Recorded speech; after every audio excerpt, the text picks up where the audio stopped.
Well, a very warm welcome, ladies and gentlemen, to Devon, to Dunkeswell Raceway for Event 3 of the 2025 Wera Tours Motorsport UK British Kart Championships, the second round of the season for our 4 ROTAX categories and also KZ2 here this weekend. My name's Andrew Mather. Great to be with you once again for all of the heats that we've got in store today. Alongside me in the box is Nicole Sutherland, who is a bit of a local face around here, knows this track very, very well, so very glad to have your knowledge, Nicole, in the box today. The elephant not in the room in some ways. That's a really cool way of describing Henry. Henry did arrive, for those of you on Henry Watch, but he's taken ill. He's got a very bad case of tonsillitis, so he's resting up at home in our media team cabin in the woods, and will hopefully be back with us tomorrow. Length of this circuit, it's had a lot of development over the last couple of years. It's the first time that we've been here since 2021. Just over 1 kilometre in length, 10 turns out there. Not really any elevation change. It's a classic British karting circuit alongside an airfield, of course, and we're coming up on most of 60 years of racing here in this part of the world. Conditions are good. Windy, of course, again, because we are at an airfield. A few clouds in the sky. We're up in the high teens today. Questionable as to whether that's going to be the case tomorrow. But for all the heats today, it is going to be dry tyres and very grippy conditions around a circuit that, Nicole, I think a lot of the drivers are really enjoying being back here at Dunks. Well, for some drivers out there, they're returning drivers that have been here before in the British Kart Championship, and then we've got a lot of rookie drivers out there as well, or drivers that just haven't been in the championship for as long, who are coming here for the first time. Absolutely. Here we are in the box, brand new comms box here.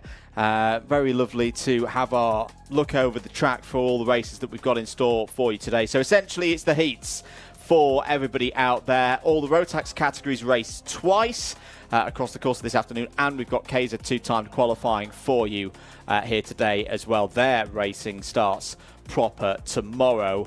All of the scoring for today through the heats is to set the grid for the super heats tomorrow. Super heats then happen Sunday morning, and it's the top 34 in each category that race through into the final for, as we say, the second round of the championship. We were last at Warden Law. Let's actually have a look at the timetable. Screenshot this on your phone. This, of course, is subject to change, of course, but as things are standing, the plan is that we'll get going at 1:50 for Minimax's first heat. That'll be a Groups B versus C race. The groups determined by time of qualifying earlier on this morning and early afternoon. Senior ROTAX are then next up at 2:10. Big juniors grid here today. Over 50 drivers, so there'll be 2 heats for the juniors for A versus D and B versus C at 2:30 and 2:50. Micromax, all of them in one group together at 3:10. KZ2 will then have a little chat about when they go out for their quali simulation at 3:30, and then it's rinse and repeat again for those five heats in the same order. Minimax, then senior, 2 rounds of junior, and the second Micromax heat that takes us through to around 5 o'clock. Quali for KZ2 at 5:20, and then Minimax and senior ROTAX heat 3 within the classes, but everybody in those races, that is their second race. The A groups in Minimax and senior ROTAX sit out the first round of heats. They get the privilege of that, having been the slightly faster drivers across the course of time qualifying early on today. Nicole, we were having a bit of a chat for circuit comms in qualifying. What have you been seeing? What have you been thinking about the competition here this weekend from those sessions? Well, there's a bit of a theme going on between the drivers in quali, where the top 5 in almost every qualifying session is split up by about 1/10 of a second, which is nothing. Nothing at all. That means those drivers out there are actually going around and basically doing identical things, both on the power, on the brakes, steering inputs. It's pretty impressive. So expect some really, really, close racing. But this kind of circuit as well, it's a bit of a phrase, you've got to get the damage done on the first couple of laps before it starts to spread out and drivers start to pull away. So definitely watch out for that, especially within our mini group where it all gets a little bit busy, especially when you've got that many quick drivers, that many competitive drivers right at the front of the field. We've not really got anybody out of position at the front end of the field. It's the names that you would expect, the likes of Haynes, Murrow, Roots, Austin Oman is up there, Josh Cook, Josh Griffin, and then our O-plate driver, Max Jolly. Let's take an onboard lap around this circuit. We've also got some things in the skies to keep an eye on today for our entertainment. But yeah, the onboard laps here, I think we're going to have our Minimax one from Maria Roberto earlier on in the week. Nicole, talk us through. So she's heading down then into pit bend, nice and late and hard on the brakes. It's one of those long sweeping corners where you can actually go in really hard on the front end. It's then down into the chicane section, so it's a sharp left, then you cut back on yourself on the right hand side. You then head down past the airfield, down the mini straight and into another right hand hairpin, and then back on yourself once again into a left hand hairpin. You can see there from Maria, those steering inputs just very minimal. You've got a lot of tyre to be used. It's then down into the far section, which is called Hanger. That corner is a bit blind. You can't see a lot as a driver as you're heading down into there. This section then, this corner is called the dog leg. That first curb is clipped by a lot of the drivers in the mini class. Some of the senior drivers, prefer to clip that second corner, and you can actually see on the track the marks of where those drivers are really clattering those curbs to try and get the maximum out of the ROTAX engine, keep those revs up as you head into that section. Absolutely. So just having a look down in the pre-grid area, first race of the day will be Minimax. Let's talk you through the story of Minimax from Warden Law, of course. Everyone's raced in the opening round of those at the top end of the standings. Max Jolly enters this weekend as your championship leader, 125 points acquired from a possible 130 for Max Jolly from his home circuit up at Karting North East. Edward Haynes is second in the championship, 3 points further back. Tom Reed for SFR Motorsport is third ahead of Alfie Mayer. So it's 2 Strawberries followed by 2 SFR runners in the top 4. Lucian Smith is fifth in the standings, actually a tie for fifth with Sebastian Behrman, Oliver Spencer. Spencer, who of course took the checkered flag first on the road, but then had a post-race time penalty, which moved him down the order a bit. Josh Cormack, Austin Gibson and Leo Livings completing the top 10 in the standings as things are heading into this second round. And we should mention as well the likes of Emerson Makanja-Uren, was very quick at Warden Law, had a retirement in the final. So expect him to be strong again this weekend and hopefully a bit more luck. And Joshua Cook as well, reigning World Grand Finals champion, ROTAX Grand Finals champion, is in the mid-pack as well in the championship standings. This has been the category that I've been saying since the start of the year, Nicole, is really the one to watch. It is so competitive in this this Minimax category. For those of you who weren't with us at Warden Law, you've got a lot of seeded drivers from 2024, like your Emerson Makanja-Urens, like your Ollie Spencers. Those are all the ones with the single digit or single character numbers. They've stayed, they've got a good level of experience, and they've got a very strong batch of Micromax runners from 2024 as well. They've stepped up. Is in there, like you just said. You've got those younger drivers that have jumped up from minis, Jolly, Behrman, quick in micros, and have jumped straight into the mini, and they're doing the exact same thing. There we just said his name, Sebastian Behrman, the 137 on your screen. He's one of those drivers that have got into things and managed to adapt really, really quickly. There's one of the planes coming in, the airfield alongside. We've had parachuters coming in so far this weekend. Wing walkers as well, I'm just hearing in my ears. We have a look over the Mechanics Gallery. Give us a wave, everybody, out there on the new Mechanics Gallery to those at home. This circuit as well, I always refer to Donington Park in this regard. Yes, I know it's a full car circuit, but it's very similar in a regard. It's got a runway just over the far end of it that certain parts of the track, because you've got planes coming over and they're dropping things on the circuit. Is it the surface is a little bit different? Is that a similar case here, or is it a bit more neutral around this 1 kilometre circuit? Well, back in the day, you used to find that the far end of the track, so when you head down into Hangar, sometimes that part of the track, especially when you had planes kind of flying around that section, would actually get a bit dirty, and you'd notice difference in the sector times throughout the day. You'd have a couple of sessions where the track would really fall away from you, and then it would light back up again in the afternoon, where those planes have stopped flying around, they've stopped blowing dust around that part of the circuit. But you get it around Pit Bend especially, it never really changes. There's nothing going on that part of the track. But where it's quite a long run from one end to another, you do see that change. Here we go then for the first heat of the day. We've got our Minimaxes hitting the track.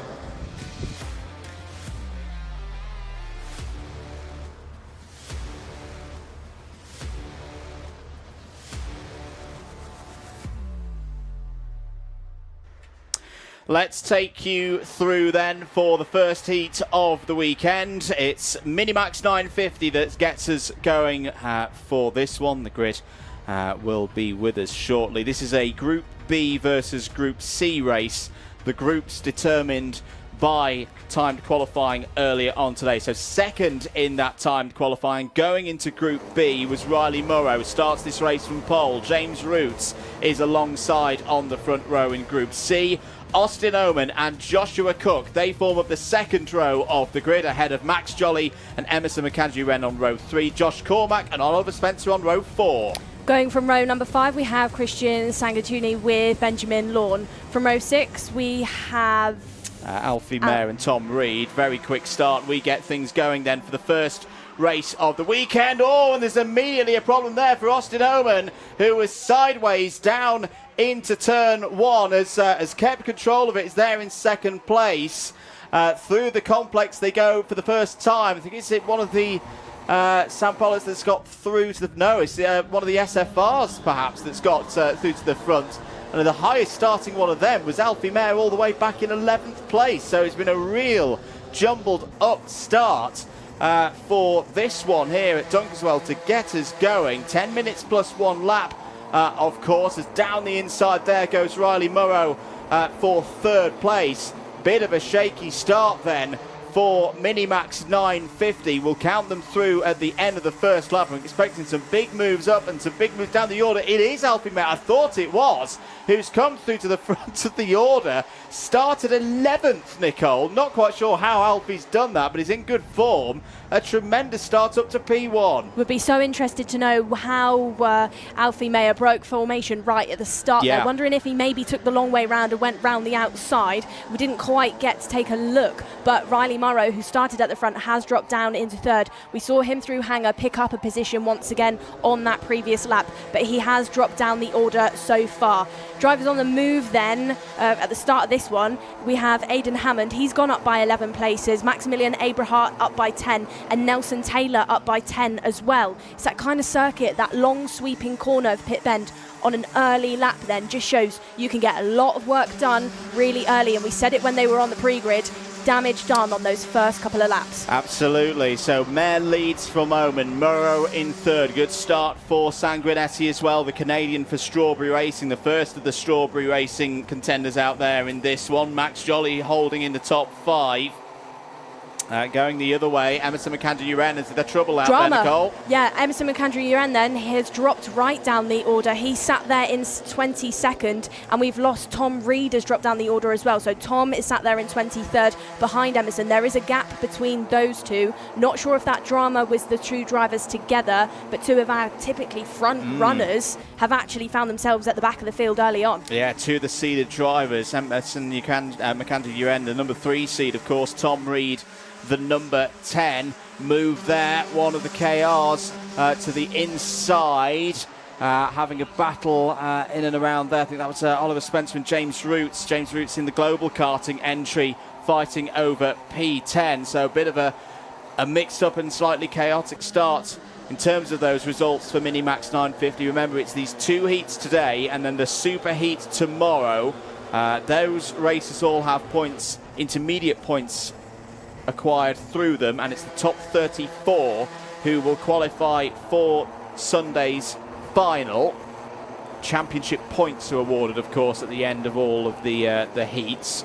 So there's 2 point scoring stages tomorrow. 6 minutes and 40 seconds to go, Nicole, and it feels like this one's starting to get into a bit of a rhythm. Well, Alfie Meyer is still your race leader, but he's being chased by the two Sam Pollitt drivers of Oman and Murrow. So it is SFR against SPR early on. Murrow is your fastest driver out there on the circuit. He sat in third. So actually, Andrew, watch Murrow try and catch up to Oman and actually probably try and push Oman through on Meyer. This is the type of circuit where you're going to see a lot of that, drivers working in pairs, because it is that one you can brake really late and hard and push each other through, open that gap and go in as groups of drivers, you know, really try and make it hard work. You've then maybe got a little bit of tactics going on between the two Strawberry drivers in fourth and fifth, so Christian and Jolly, the 120 and the O-plate. See how they maybe work together to catch up to the two SPRs in front of them, because we've still got a long way to go. These are 10-minute heats. We've got 5 minutes and 40 seconds remaining. So actually, to make a move right now, it might cost you a little bit too much time. Yeah, still a good amount of time on the clock. This is a really good start to the weekend for Christian Sanguinetti. Canadian driver, you can see from the suit there, from his nation representing racing in the ROTAX ladder.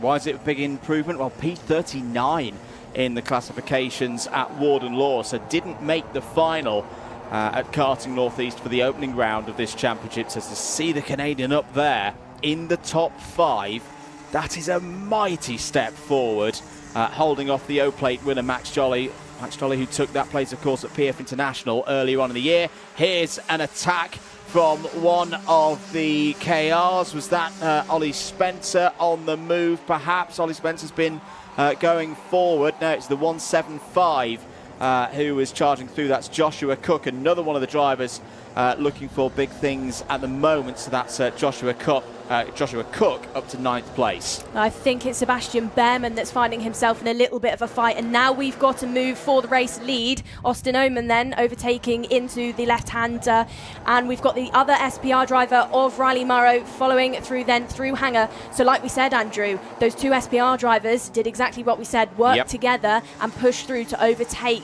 Alfie Meyer for that 1 and 2 spot. Austin Oman, one of the graduates from last year's Micromax category, arguably the strongest performer of those drivers taking that step up, as back comes Alfie Meyer, has a go at Riley Murrow into the complex for second place. Murrow is wise to it, holds him off. That allows Austin Oman just to break away a little bit. Meyer's going to have another go down the inside. That's a lovely piece of overtaking by Alfie Meyer, but has he run a little bit too deep into the hairpin? No, gets it all together, but look at how they're now being caught by Christian Sanguinetti there in 4th place and Max Jolly in 5th. This has been a very good lap for Austin Oman. Decisive move 1 lap ago, and he's going to have a lead probably of about 4/10 at the end of this one, Nicole. That decision by Alfie Meyer there to use all of Sector 2 to fight with Riley Murrow has really written an invitation to those two Strawberry drivers to catch up and turn it into a battle between the top 5.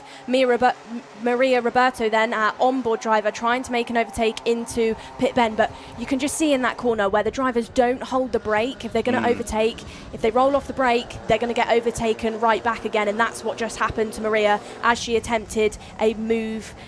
She's slightly further down the order, but that is one of those sacrifices where you really don't want to make that mistake and, you know, give up those positions back again. But eyes back on this battle for that race lead. Austin Oman is pulling away slightly now from Alfie Meyer. He's about half a second in front of the rest of the field. So it's now the remaining of this race is all, I think, going to be dependent on whether or not Meyer and Murrow decide to fight it out with the 120 and the O-plate. Absolutely. It's been a very good race for Aidan Hammond. He's up in 6th place at the moment. Another... Oh, there's a spin there for Emerson McAndrew-Uren. I thought he was going to get stuck on the curb there. But what a real disaster of a race for Emerson McAndrew-Uren. Had that problem early on, set back on lap 1. Oh, as the number 9 there, that's Josh Cormack, has obviously had a breakage of the bottom clip for the NASA panel, not the front fairing, but the bottom fixing for the NASA panel. That means it's stuck straight up to the North Star at the moment. That is going to be the end of the race for Josh Cormack, yeah, you'd imagine. And yep, straight on cue, technical flag is out for the number 9, so Cormack's going to need to come in. We'll be able to get it repaired, but only 1 minute and 40 seconds remaining on the clock in terms of a good result for Cormack. That is things done. I shouldn't mention as well, Nelson Taylor, I think, is out of this race as well. Hasn't been scoreless coming through since the end of lap number 5. Here is a good fight, though. This is for 3rd place, Murrow and Sanguinetti. This really is a good performance from Sanguinetti, who's taking it to a regular face in these Wera Tools British Kart Championships. Riley Murrow is a very experienced hand, has come up through the Bambino ranks, raced in Micro in previous years as well. He's had a solid start to the Minimax season. 60 seconds and counting to go. Nicole, who's impressed you in this race? Definitely Austin Oman. Really controlled race by Oman. Got into the race lead. No mistakes from him so far. But also, you can't deny that Alfie Mayer has had a great start, to his day, up by 9 positions. And it was a gain of 11 within 1 lap. Very impressive by the driver. Yeah, Aidan Hammond, who did make the final at Warden Law, as into the pits comes Josh Cormack. Yeah, that is not a happy sight for the KR Sport driver, who's out of this race after that technical flag. Yeah, Aidan Hammond P25 in the final at Warden Law, so a big opportunity here to get points on the board, intermediate points on the board, and then look to convert that through to championship points later on in the weekend. Don't worry about Sanguinetti falling down the order momentarily there. I think there's some manual timekeeping work going on at the moment. Leo Livings down the inside. Nice move there by Leo Livings. That's for 13th place past teammate Maria Roberto. Time is up. Oh, there's a bit of a problem there for the 199 of Elijah West. Had gained 8 places up to that point. Was in the top 15. Was just fallen behind Benjamin Lawn there for Coles Racing in the 185. Next time the drivers come around, they will see the final lap board. Mayer has been chipping away at the race lead, but Austin Oman's got this one comfortably in his hands right now. We had a quick sight there of Maximilian Eberhardt and Sebastian Behrman, 123 and the 137, just outside the top 10 as things stand. So it's Oman from Mayer, Murrow, Sanguinetti and Jolly, your top 5 on the final lap of this race. Tell you what, Alfie Mayer's had a very good start to this final lap of the first heat of the weekend. Is not a million miles behind Austin Oman, but it's got to remember as well, this is a heat. This is a good turnaround for Mayer, up 9 places from where we saw the 115 start. Bigger sends possibly will come tomorrow in the final. Checkered flag is being prepared, just the dog leg to go. The chicane breaking up that final straight, and it's going to be a win for Austin Oman at the start of the weekend. Very good stuff indeed. Austin Oman takes maximum intermediate points from this first race of 3 for Minimax 950 here today. Alfie Mayer P2 picked his way through the events there on lap 1. Riley Murrow 3rd. Brilliant drive from Christian Sanguinetti. A breakthrough drive in P4. First of the Strawberry Racing team home. Max Jolly completes the top 5 ahead of your biggest mover in that race in a forward direction. Aidan Hammond gains 11 places ahead of Joshua Cook, Oliver Spencer, James Roots and Harry Radcliffe, completing the top 10, Nicole. Remaining second part of your field then is Eberhardt from Behrman. We've then got Leo Livings in 13th ahead of teammate Maria Roberto. It's then Giannone with Lawn, Elijah West, Luke Millwood, James Devereaux and Tom Reed that round out your top 20. Tough start of the day then for Emerson McAndrew-Uren, who finished in 21st. And then your 3 retirements in that one include Josh Cormack, Nelson Taylor and George Swire. Indeed. So the B and C groups head back in. The next time we will see them, just consulting our timetable, of course. Group C will be back out for their second race at 3:40. That'll of course be against Group A. Group A sit this initial round of heats out. So they'll have a little bit of a tyre advantage, but this isn't the biggest circuit for tyre degradation, so some good hopes there for Group C. Group B will be out towards the end of the day. Their second race, also against Group A, of course, will be at 5:32.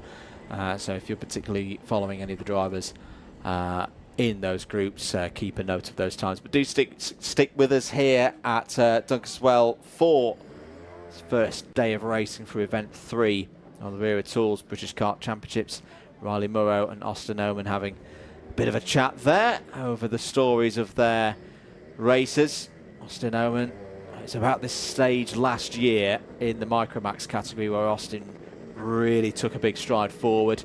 Was one of the first winners for SPR in these championships back at Lark Hall last year. More from the minis later on. Seniors coming up after this.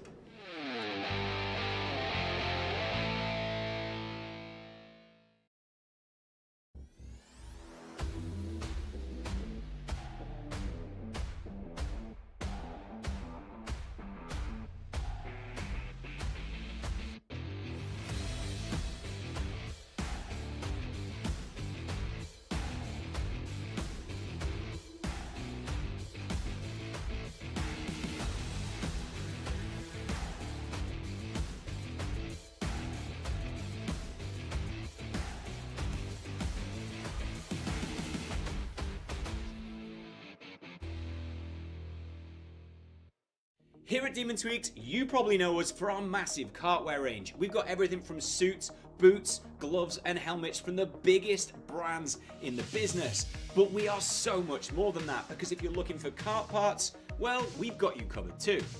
We've got everything from ROTAX parts, sprockets and chains, discs and pads, data loggers and dashers, fuel tanks, steering wheels, bead breakers, and loads more. But of course, it doesn't just stop at the track, and if you're looking to build your skills in the sim, then we've got everything you're going to need to build the ultimate rig. So whether you're just getting started or you're already at the top of your game, Demon Tweeks has got you.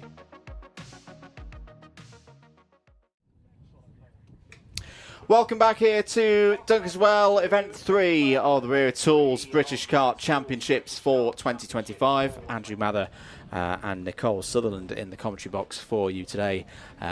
Deputising, stepped in from, well, I'd say the cold. It's relatively warm out there today. It's warmer than it was at Warden Law. Deputising for Henry Baudet, who's resting up ahead of tomorrow. Seniors next, Nicole.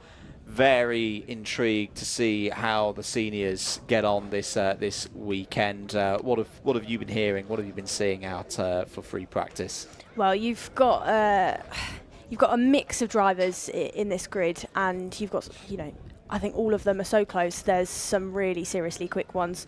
I think talk of today so far is that intermediate classification. You've got the two DHR drivers of Matthew Higgins and Lizzie Mentier that were your two fastest. Higgins in Group 1 and Mentier in Group 2. They're then followed shortly behind by two Strawberry drivers. So we've got Smith and Bartle. So it's DHR versus Strawberry so far. They're your top four. And in this one, I wouldn't even want to call it, Andrew. Yeah. I think it's going to be feisty. It is indeed. So you've got a total of 39 drivers across the whole category here this weekend. 26 of them race in this one, and some returning faces as well. Let's go for it. Seniors are up next.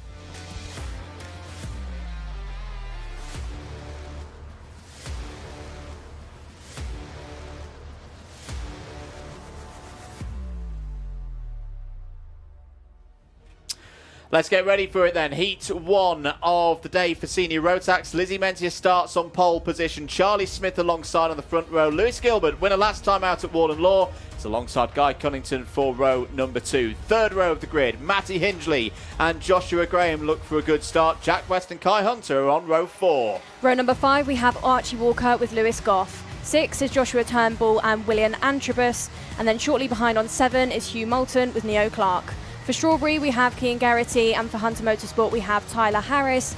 And then behind them, we have William Pemble and Rachel Robertson. Mikey Walker and Teddy Pritchard Williams go from row number 10. It's then Pearson, Bullock, Carter and Deacon Russell on row 11. Jack Baker and Harrison Crowther, who's changed teams this weekend, start on row 12. Jack Gillingham and a returning Sam Marsh for the first time in 10 years. Racers. It's a former British title holder, of course, older brother of Scott. We wish Scott Marsh all the best. He's sat at home recovering from a broken hand, wrist injury that he sustained at Champions of the Future Portimao a couple of weeks ago. But from everyone here in the Wera Tools British Kart Championships, we do wish Scott a speedy recovery. 10 minutes plus 1 lap once again. Can Lizzie Mentier continue the good form that we saw last time out at Warden Law? It's a good start at the first time of asking. Into pits, Ben Mentier holds the race lead. It's 3 wide, maybe 4 wide in the second half of the field. Into the complex then. Good start for Lewis Gilbert as well. Immediately up to second place. Top of the standings after Warden Law had a tremendous run and was the winner of the senior race the last time we came here in 2021. So Lewis Gilbert has a strong record, even though he's from Scotland, a long way from this part of the world. He knows how to pedal around this place. Into the last couple of corners on this first lap, and we've already got a technical flag, Nicole. Hugh Moulton's 353 is going to have to come into the pits. Race over. Like you said then, it's a good start by Lewis Gilbert. Really forced the American of Charlie Smith right round the outside on that opening lap through pit bend. Heads down then into the chicane section, really chasing down Lizzie Mentier. But Lizzie just tightening up the corners on the early stages, really trying not to give Lewis that breathing room. It's a 3-pack getaway though at the start of this race. It really is Mentier, Gilbert and Charlie Smith out there. Charlie Smith, rookie driver within this championship this year, new to the Wera Tools British Kart Championship, joined us from the States then this weekend. We've got a few drivers joined us from the USA. We've got Lillian Scarborough, she's also out here, the driver from Georgia, but in the junior class. But in the seniors then, Charlie Smith there sat in third. Good job so far by him this weekend. Andrew, the train of karts then that we've got going on really at the front end of the field, it's led by Lizzie. We've then got Lewis Gilbert, Smith, Matty Hingley is in there. Gilbert then down the inside of Lizzie Mentier. That opens the door to Charlie Smith to get himself into second position. So Lizzie having to concede that place out of the chicane section. That's then brought Matty Hingley ever so closer, who is towing round Guy Cunnington. We've then got Jack West and Archie Walker within this one. Walker really familiar with the circuit here already, one of those drivers that's been in this championship for a long time, has raced in the British Championship round this track before, so expect familiar things from him this weekend. Back of your screen then, we just saw Hugh Moulton exiting the circuit. That is for that technical flag that he was given. But back to this fight between your top 10 really, Andrew. You know, really just a long train of karts heading through that chicane section. I think one of the things that impressed me most about Lewis Gilbert's win at Warden Law is there is Hugh Moulton now. Can we see what the problem is? It wasn't bumpers or anything like that. I wonder if it was even something like a chain guard. That's just me speculating at the moment. But the news is that the 353 chain guard is gone. That's a safety issue. And out. I've got to say, that was a very quick spot by whoever did that out on a circuit. Very sharp eyes from our observers here today. 7 minutes to go then. Gilbert leads, Smith P2. Half a move there by Guy Cunnington just to defend from Archie Walker. Archie Walker in very good form entering this weekend. There was a club round here at Dunkeswell 2 weekends ago. In the senior ROTAX category, a number of the drivers that you see on this grid, not necessarily Dunks regulars, but came for a practice, came for effectively a pre-round, and Archie Walker won it. So we know that Walker's got good race pace with that setup at this part of the year. You can just see him in 6th place there in the purple and blue and white of KR Sports. Smith then, now your fastest driver on the track, sets a 45.41, chasing down Lewis Gilbert. You said just then, Andrew, they had that test weekend, the test race, the pre-round, a lot of the drivers refer to it as, but also a lot of them were here last weekend, did a long weekend worth of testing, and Charlie Smith was one of those drivers out there for 2 days, really putting in those laps. And I think it's one of those tracks, a little bit like PF, You just need to get the laps in. You need time. Yeah. You need time to get into the rhythm of this place. Right now, Lewis Gilbert definitely in the rhythm. Such strong form right now. So it's the rest of this field to do something about it. There's Cian Geraghty in the 379. 8th place at the moment. It's been a bit of a slower start to the weekend for the senior strawberry racing contingent. It looked very quick, that team in the younger categories, but a bit of work to do perhaps for them here to break up into the top positions. Once again, this is another category where there will be a cut-off after the super heats tomorrow. Everybody will race through these 2 heats individually and 1 super heat tomorrow, and then it's the top 34 who will compete in the final. No repechage, no last chance qualifiers to boost through into that final, so you've got to get the business done through these heats. Bit of a gap forming there behind Jack West. Jack West had a good run in the pre-round, was 3rd on the podium here 2 weeks ago, but right now he's being dropped by the driver who just beat him in that final, Guy Cunnington, and directly behind it's Archie Walker and Joshua Graham trying to find a way through Jack West there for 6th place. Watch now Lizzie Mentier, she's on the charge back up to Charlie Smith, almost 2/10 of a lap faster in that previous lap. Just looked like she was almost having a look going down the mini straight into that tight right hand hairpin, but it's really closed back up again for this top 5 position. So that previous lap, like I said, Lizzie catching back up again. 4 minutes on the clock to go, so plenty of time for those overtakes. No attempt just yet from Charlie Smith to go for that race lead. Not quite close enough to Lewis Gilbert. We've got 5-second time penalty then for the 351, which is Lewis Goff in 17th place, then. yeah. So Lewis, 5 seconds, that drops him down the order. You know, quite a way. That's going to end him in about 23rd. Yeah, not a good race for Lewis Goff. Good progress from Sam Marsh, by the way, who did have problems in qualifying, but we saw was quick in free practice. He was telling me yesterday, you know, yeah, a little bit older than most of the drivers here.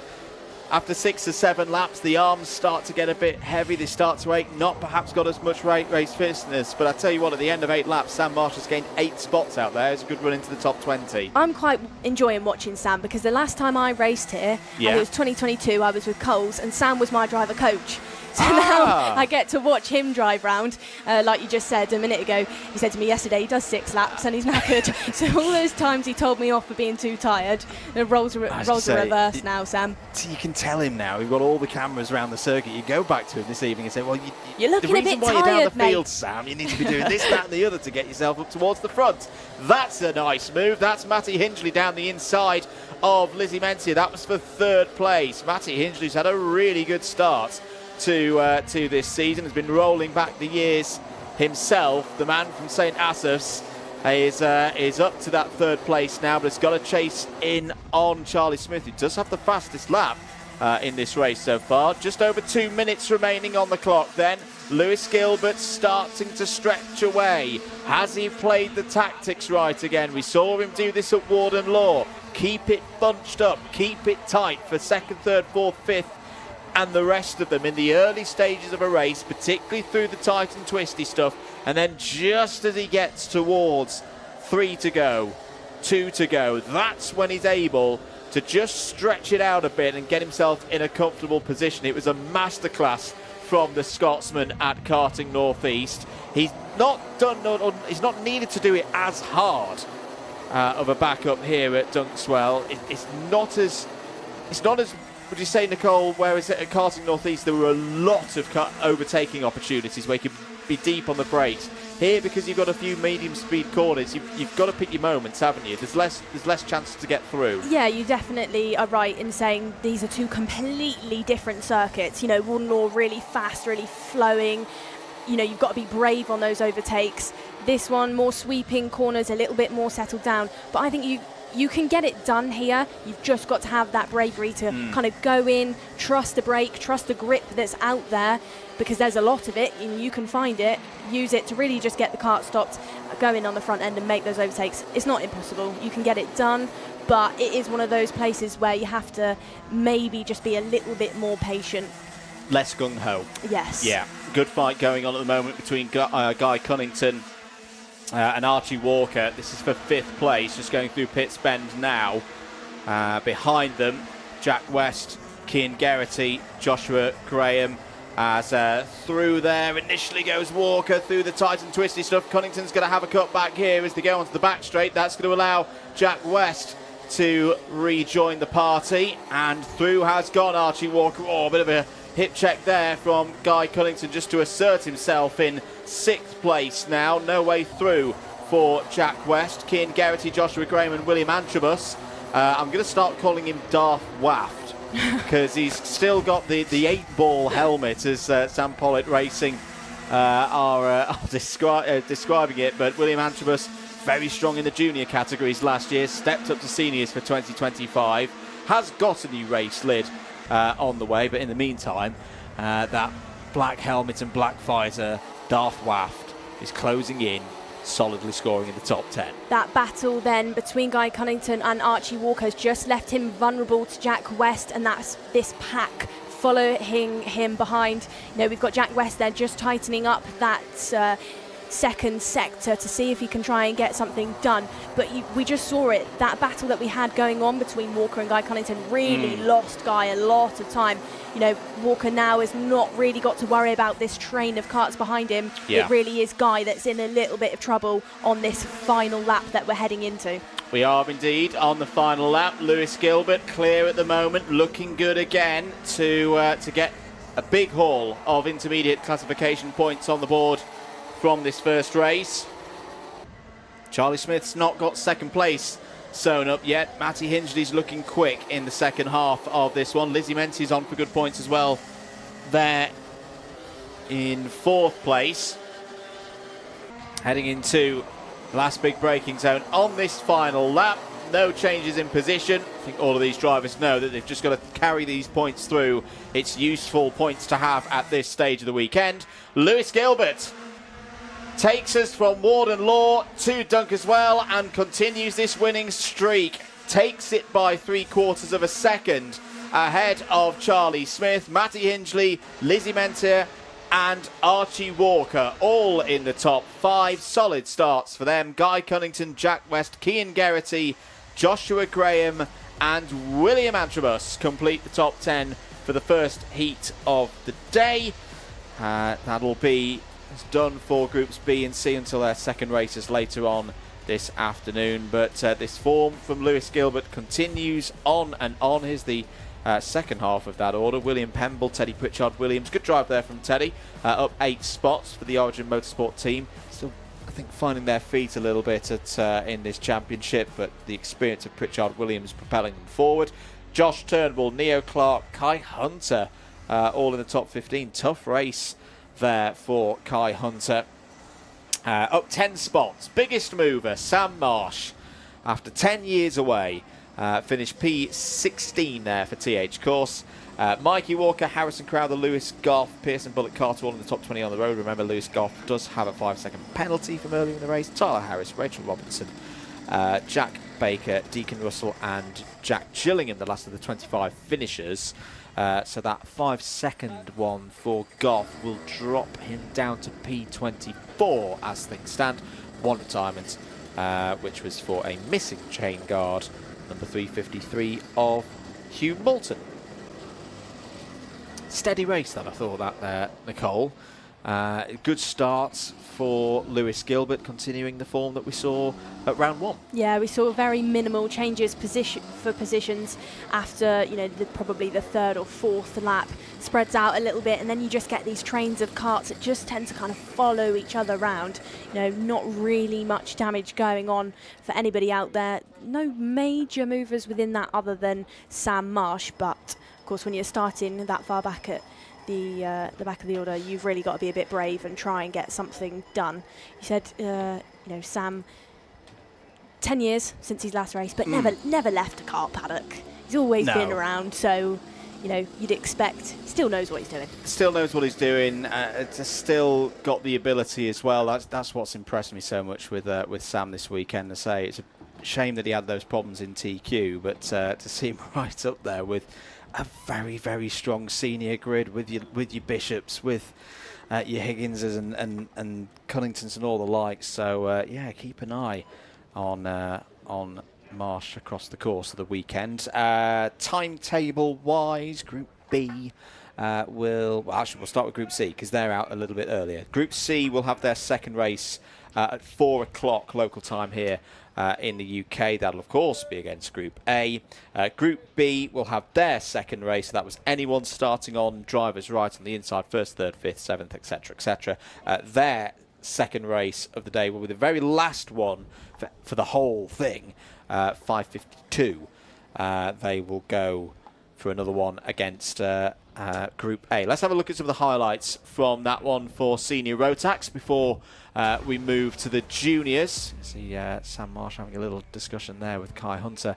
This was the run into turn one. Good start from Lizzie Mentia. I think learning from the experience gained at Warden Law, Nicole. Yeah, absolutely. Lewis Gilbert just using that pole, being on that pole side to his advantage at the start and just forcing Charlie Smith out wide. This was the stage that it all just kind of turned into trains of karts going round the circuit. You know, no real big packs. It was just sort of one thing. Archie Walker was definitely on the charge throughout that one. Used Pit Ben to his advantage throughout and really made those overtakes. Had a battle going on between him and Guy Cunnington through the chicane section. Guy tried to get him back going down the mini straight, but it didn't quite work out and then made him vulnerable to the rest of the pack. We saw him in the remainder of the race really trying to have to defend for that position. There on your screen, though, is William Antrobus, who finished in 10th, got himself into the top 10, went up by 2 places, sporting that 8-ball helmet once again this weekend for the Sam Pollett team. Lewis Gilbert on top once again in the seniors. We'll catch up with them again later on in the day. Juniors coming up after this.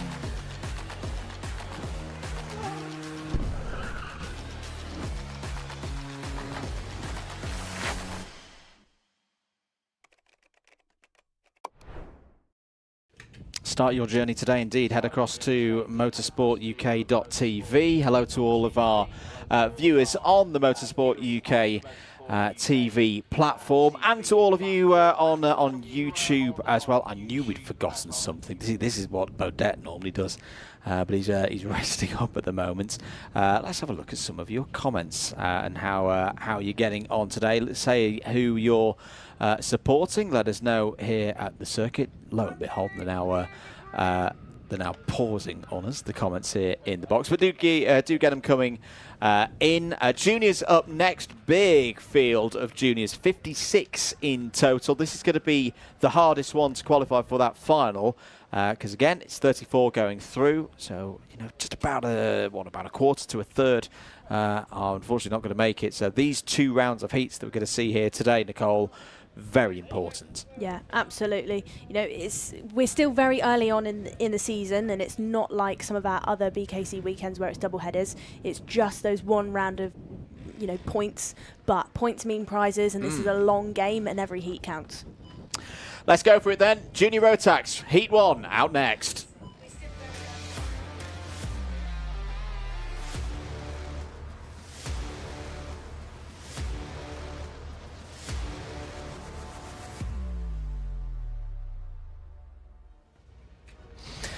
Let's take you through it then for heat number 1. 10 minutes plus 1 lap. Jacob Ashcroft starts on pole position. He's joined by his teammate Noah Barham on the front row. It's a top 2 road lockout for DHR. Cameron Nelson starts alongside Harry Taylor. Row 3, Alfie McBain starts with Ellis Bell on row 4, Oliver White and Luca Holmes-Ballack.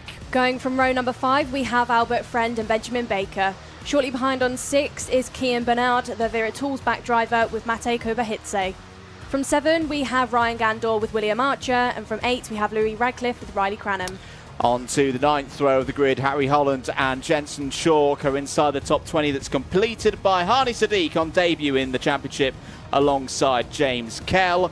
On row 11, Sam Mott and Jack Collinson. Row 12, Samir Paul and Joel Dixon Cohen. One more page to go. It's Sam Kohler and Lillian Scarborough on row 13. It's a 28-strong field completed by DeJean Bennett, and Thomas Harper. Thomas Harper, who had problems in qualifying, did not set a lap time.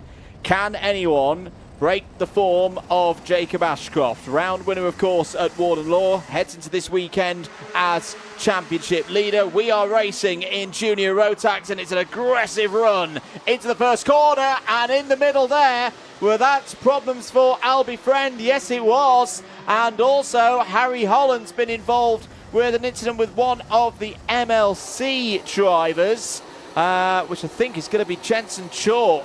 So, turn 1 catches some drivers out once again.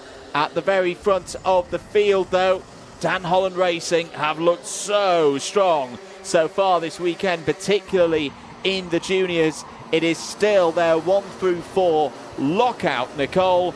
Jacob Ashcroft looking to break away. Yeah, like you said, DHR then 4 strong and the early stages. Kian Bernard on the screen just looks like he's picked up a few positions as they head under the start-finish gantry. It is Bernard that's jumped up by 4 places to 7th. Ryan Gandor has followed shortly behind, jumping up 5.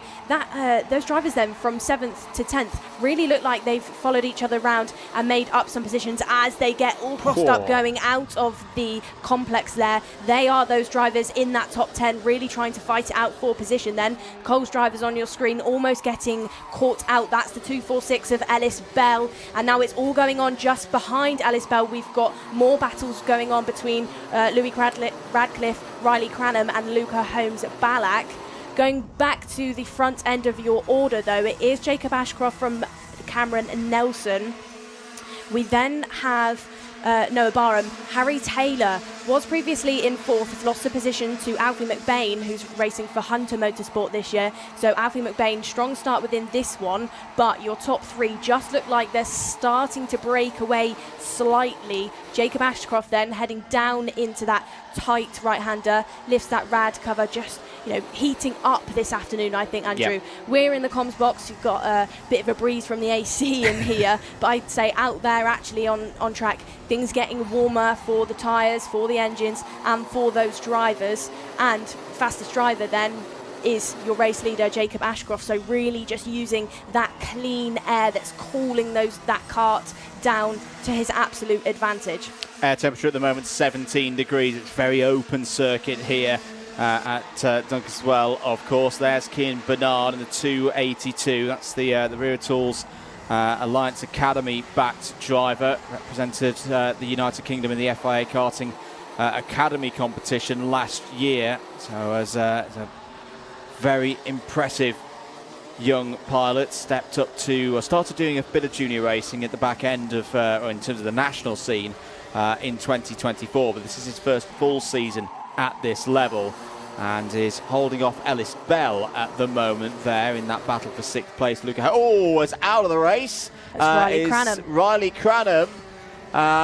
It's not been a stellar weekend so far for Riley Cranham. Couldn't quite make out who the other driver was. Actually, no, it's not. I don't think it is Riley Cranham. Oh, okay. Spoke too soon. We'll see which driver. Jean Bennett and Sam Kohler. Yeah, that makes sense. There was a Coles Racing driver in amongst that, so apologies to Riley Cranham fans out there. It's absolutely fine. He's up 6 places so far. The GP plate holder from 2024. Change at the front of the order. Yeah, Cameron Nelson is through and past Jacob Ashcroft. So a change in the order for the top 3 DHR runners. Noah Barham still there as well. Noah Barham, another one of the drivers who came and had a go at the pre-round at the club event 2 weeks ago. Had a decent run to 2nd place. It was Jared Fox-Whiteley who took the win 2 weekends ago. So let's see what Barham can do here. Nelson leads.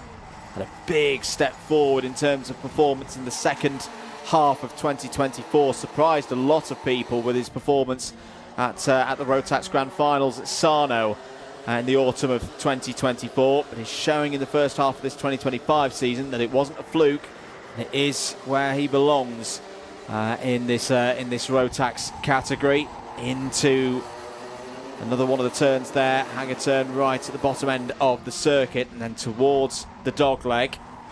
Gotta get your angles right there through that chicane. 5 minutes to go, Nicole. Nelson looking good at the front of the field. Fastest driver on the circuit in that previous lap then was Albert Friend, the driver that got caught out in pit bend right at that very opening lap, got spun round. He's jumped up the order, has making positions once again. He's up to 21st position. Change then for 6th place. This battle is continuing to rage on between Cian Bernard and Ellis Bell. So it is Ellis Bell that leads this second pack of karts from Bernard. Was signalling as they were heading down the mini straight to Cian, come on, follow me. He's obviously keen to catch up to the likes of Harry Taylor, the DHR driver who's jumped into juniors for 2025. So watch how Cian Bernard maybe responds to Bell, see if he does work with him. Still a little bit of a while to go. We've got 4.5 minutes left on the clock. So watch to see, are they going to work together, or is Cian Bernard going to return the favour? Warning flag is out then for the 239 of Dijon Bennett, the Coles driver. So he's being watched now for a potential incident out there. And now it's all getting a little bit busy as we head through the complex. That's Albie Friend, your previous fastest driver on the circuit, trying to pick those positions back up again. We've got a battle going on just in front of Albie. I think that was one of the KR drivers. Could be, I think it could have been William Archer fighting for position. They'll head down into hangar again. Again, look at the way Albie is driving. Head down at the steering wheel just to duck under that headwind that's going over. Really trying to charge through and pick off those places once again. Problems for Joel Dixon Cohen. Was running in the top 15, but has fallen down to P23 and has now got a 5-second penalty from the race officials. So yeah, that's not good news for the Thule Motorsport pilot. Back at the front of the field though, Nelson and Ashcroft interestingly have broken away here from Noah Barham. Noah Barham not quite able to live with this pace at the moment. 46.3s last time around for Nelson and Ashcroft. 46.4 for Noah Barham, leaving him a little bit vulnerable to Alfie McBain. So maybe a little bit of a difference on tyre pressures and engine setup there for Noah Barham. That was a big lap from Cameron Nelson. 46.23, was a new fastest lap of the race until Luca Holmes-Ballack put a 46.1 in, according to the information that we've got here in the box. Getting into the latter stages of this one now. 2.5 minutes to go for Heat 1 of the day for Junior Rotax. Groups A and D out on circuit at the moment. Groups B and C following up straight after this. So if you're a lover of your Junior Rotax, don't go anywhere. Keep your comments coming in. As Nicole, what have you spotted? Well, just questioning, we've got some back markers here then. I think that is Dijon Bennett just moving out of the way of our front two of Ashcroft and Nelson. But is he going to affect things for the likes of Noah Barham and Alfie McBain, who are battling out for third position? So we've got the back marker potentially about to get in the way. Has been given that blue flag to signal to, move as he is doing so. Take my words back, because Dijon Bennett has gone back onto the racing line. But just keep an eye out for this then. How is this going to play out for the likes of Barham, McBain and Harry Taylor? And we'll find out in a few moments' time. 1 minute and 35 remaining on the clock. This one's gone into a nice rhythm. Cameron Nelson and Jacob Ashcroft continuing to work at the very front of the field. 2 seconds clear now of Noah Barham and Alfie McBain, and there is a fight for third place. Oh, it's off there. That's the back marker causing. Oh, sorry. That's that. So these are our two back markers. Yeah. That is Sam Kohler and yeah. Bennett. and they were just slightly getting in the way for the likes of McBain and Harry Taylor, and that has allowed Noah Barham now a little bit of breathing room for that third position. The amount of orange on the karts this season caught me out there. I thought Alfie McBain had got through and then decided to just drive straight off the circuit. Which, I think it's the favourite colour this year. Yeah, it is indeed. So 45 seconds remaining in this one. Ashcroft's not giving this one up. You can just tell from the body language. He's sitting there in second place, just behind his teammate Cameron Nelson. Nelson has to defend into turn one. Is Ashcroft going to try the switch back here, side by side, off of Pitts Bend through the little kink before the complex? Well defended there by Cam Nelson to hold off the reigning ROTAX Grand Finals champion in this category. Again, Ashcroft's trying to work him off the racing line here, trying to get a sprint off of one of these corners. Nelson's up to the task though. There's very good racing between these two. This isn't the final lap yet. Time hasn't quite expired. It has now. Final lap board is going to be out shortly. Through the dogleg. Nelson doing a great job here. Absolutely is, but Ashcroft is all over the back of Cameron Nelson, who just looks over his shoulder to see what the gap is. They head out of pit bend once again and down into that chicane section. Again, Cameron Nelson just looking over his shoulder at every opportunity really to check where his teammate is. And where is his teammate? Really just floating around that racing line, trying to see where there's an opportunity.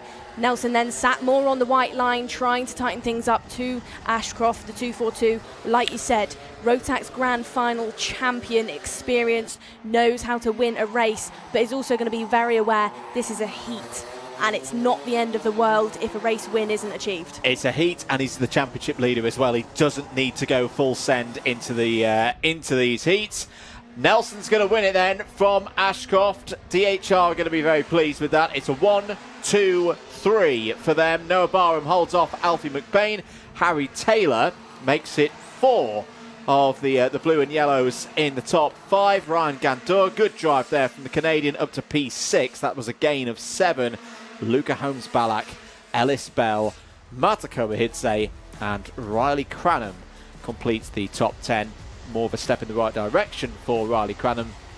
Had a really tough time of things in the first round of the season at Warden Law. Has changed teams since then. Is now with Sam Pollitt Racing, back up to where we'd expect him to be, and potentially more as the weekend goes on. Louis Radcliffe was P11, Cian Bernard P12. Albie Friend, yes, lost 4 places, but not a bad recovery there from Friend after being was facing the wrong way, wasn't he, at the start of the race. 13th in the end, gets some more points on the board. William Archer and Benjamin Baker in the top 15. Jack Collinson on return. Had a bit of a bump, of course, at Warden Law. Had a short time out the kart, is now back fit and ready as we have a look there at James Kell, who was 18th. Did get over the line, but has had a problem there on the slowdown lap. So hopefully that's not too bad a one for the Coles Racing driver, who's back here this weekend. Collinson, yeah, as mentioned, P16. Good drive there on return. Oliver White, 17th. Difficult race there for Hunter Motorsport. Kell, Kohler, Sam Mott, all in the top 20. Harney Sadiq, Thomas Harper, Jensen Chalk, Harry Holland and Samir Paul, the last of the 25 finishers. Lillian Scarborough, Yoel Dixon Cohen and DeJean Bennett were all drivers who finished the race but 1 lap off the lead, Nicole.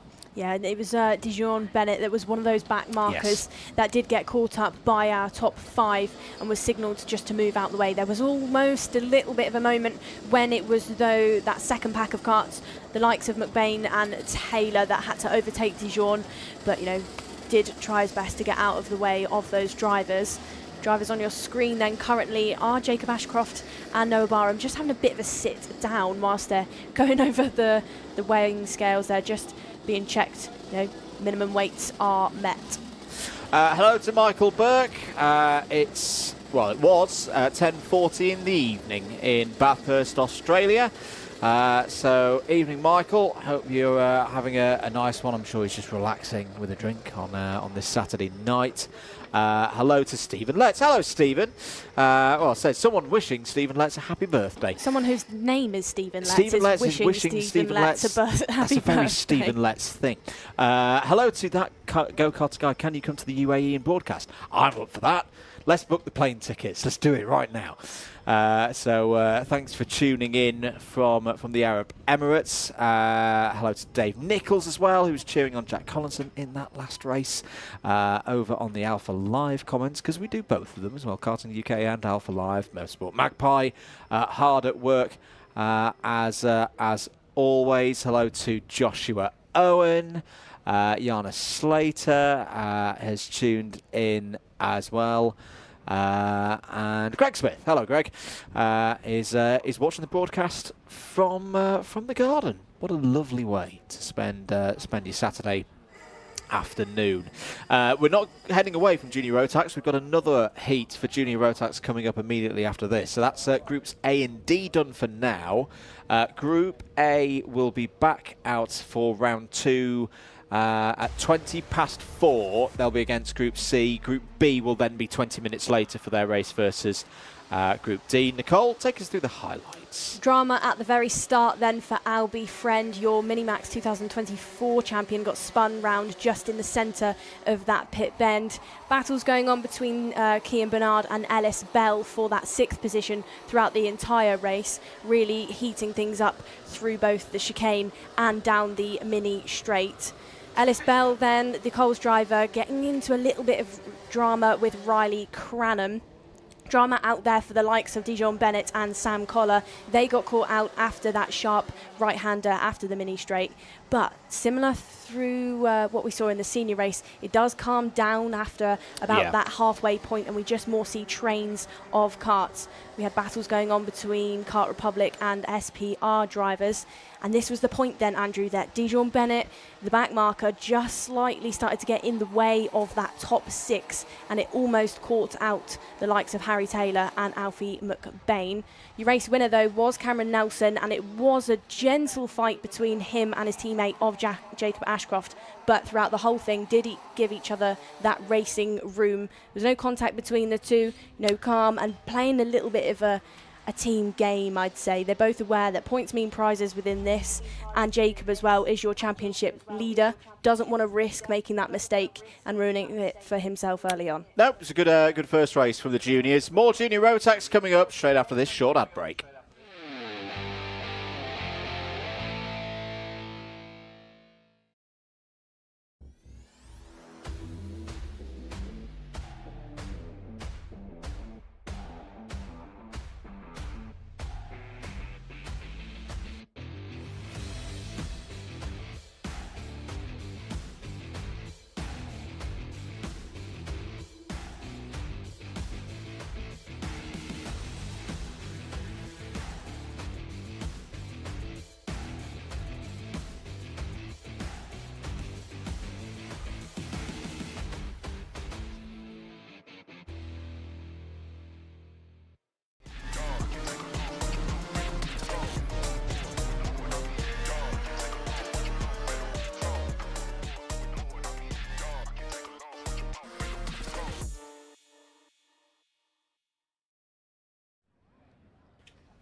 Welcome back, everybody, to Dunkeswell. Junior ROTAX still with us. Second race of this first round. Nicole, what are you expecting? Well, from what we've seen so far today, you know, the middle section of the races, it just kind of tails off. It gets into a little bit of a lull phase where we don't see too much going on. But where we do see most of the action is really within that first lap and in that first corner, pit bend. You know, they really head into there pretty fast, to be honest. And, you know, that is where you see most of it go on. In the minis, we saw Alfie Mayer. That's really where he made up all those positions in the early stages of the race. So expect more of the same throughout this weekend, all of your heats, and from this second group of juniors. Well, it wouldn't be a Wera Tools British Kart Championships ROTAX weekend if we didn't have tuning in with us Nanny Babs. She's here and ready for this one because Albie is starting on pole position for this one. There is the scene from the back of the dummy grid. We've got a total of 28 drivers ready for this one. Race 4 on your schedules. Second heat of the weekend for Junior ROTAX is up next.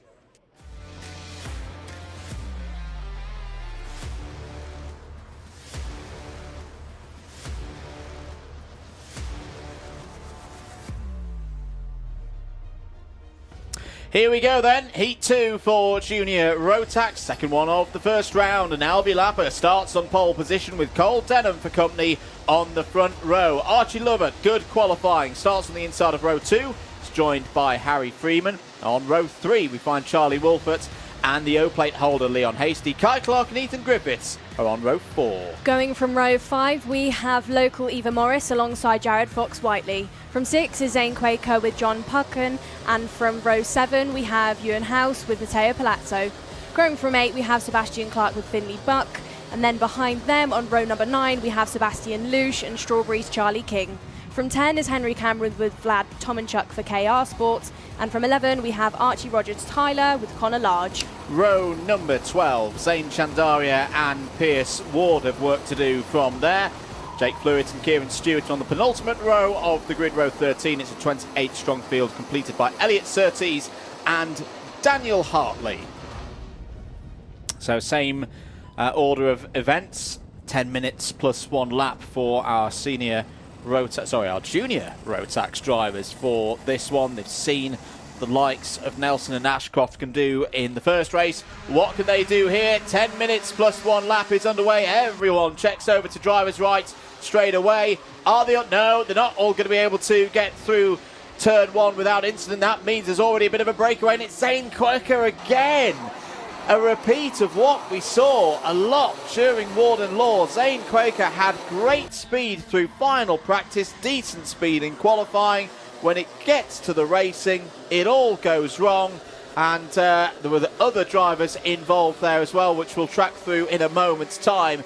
One of the Jackson Motorsport entries, that was Jared Fox-Whiteley, is fighting through. Jared Fox-Whiteley had a good run 2 weeks ago here in the pre-round, took the victory in the Junior ROTAX final. But here, with the full field of British Championship entrants rounding this track, it's going to be a tall order for Fox-Whiteley to repeat that one again here this weekend. End of the first lap then, Albie Lapper trying to hold on here from Cole Denham. Archie Lovett's there in third place. Charlie Wolfit's had a decent start in P4. Leon Hasty currently, Nicole, at the back of this group of 5. Well, your first lap drama then was between Sebastian Clark, Eva Morris, Vlad Tomanchuk, Zane Quaker and John Buchan. So we've got 4 KR Sport drivers that really had drama. That was all going on, I believe, between pit bend on that opening stage. But going back to the front end of your order, it is Albie Lapper, your pole sitter, that is sat in front of Cole Denham.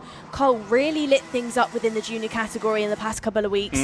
Had some success out in Europe, won the Euro Series round a couple of weeks ago, so really coming into his own now in the junior class. We're going to move down for about 10th position into pit bay, and just highlighting, you really can make it work through there. But going out of that chicane section, we are led by Albie Lapper, Denham, Archie Lovett, and then Charlie Wolfett is in there as well. This was the moment then, this is the race replay of that drama in pit bend. So Quaker got spun round, and then Tomanchuk, he just looked like a passenger in all of that. The front end was caught out. He had nowhere to go other than straight into Zane Quaker. But those 2 drivers are still circulating out there on the track. Does look like we've had a retirement from John Buchan for Craft Motorsport. He's down there in 28th position. There he is on your screen then. The 293 will go no further. Fastest driver in the early stages of this run is Matteo Palazzo. He sets a 46.54. He's in the middle pack then, just fighting for that 9th position, but up by 5 places in this one early on. Change then after the mini straight. That's the SPR driver, the 288 of Archie Lovett, promoting himself into 2nd position. And we've also had a change, I think, for the race lead. Yeah, so Cole Denham now overtaken Albie Lapper to take that race lead early on. Yeah, got it done earlier on in this lap. Albie Lapper also had a big-time clip of the curb coming out of the complex, and that just lost him all of his momentum and allowed Lovett and Wolfett to get through, but he's still there in 4th place, can still get it together and pull himself back through the field. But right now he's now having to have a bit of a fight here with Kai Clark up in 5th place. Leon Hasty there in the blue suit, P6 O-plate winner at PF International at the start of the season, of course. Ethan Griffiths coming through this field. We said to keep an eye out on Ethan Griffiths, and also keep an eye on his teammate Harry Freeman, who just threw one down the inside in this 3-way KR Sport battle for 8th place. Matteo Palazzo is also in the middle of all of that. 6 minutes to go then in this one, plus that one lap. Cole Denham is your race leader, and Archie Lovett had a chat with Archie yesterday on the build-up show. We'll come back to that because there's an almighty scrap going in. Albie Lapper, was he encouraged there? Well, he definitely went long into the corner and has lost out big time in that battle with Kai Clark and Leon Hasty. Is there a problem for Fox Whiteley? Jared Fox Whiteley going slowly through the complex, losing a lot of positions. Is he back up to speed now? Possibly. It's not going the way of what we've seen so far today, Nicole. If you get to halfway, it all calms down. If anything, it's getting more fraught out there. No, that incident then in pit bend between Albie Lapper and those drivers looked like it caught out Leon Hasty slightly. Okay. And then that's what brought Jared Fox Whiteley into that battle through the chicane. Yeah. Jared and Hasty just looked like they tagged each other, and then obviously Jared Fox Whiteley has lost out now. He's dropped down to about 15th position, is still going round then. It did look like maybe he had a bit of damage on the front end of the car. He was looking down at that front right hand side, so questioning maybe there's a bent track rod in there, maybe there's something wrong with that front right tyre, but he is still going round. So there's a little bit of a frustration going on between the pack. About 4th down to about 8th. You can see drivers just signalling each other, really trying to communicate, come on, move. We've got drama then going out of that left-hander for the KR Sport driver. It is that, I think, Matteo Palazzo getting caught out on the curb. It's the 278 actually, so that is Harry Freeman. It's one of those corners, that one, Andrew.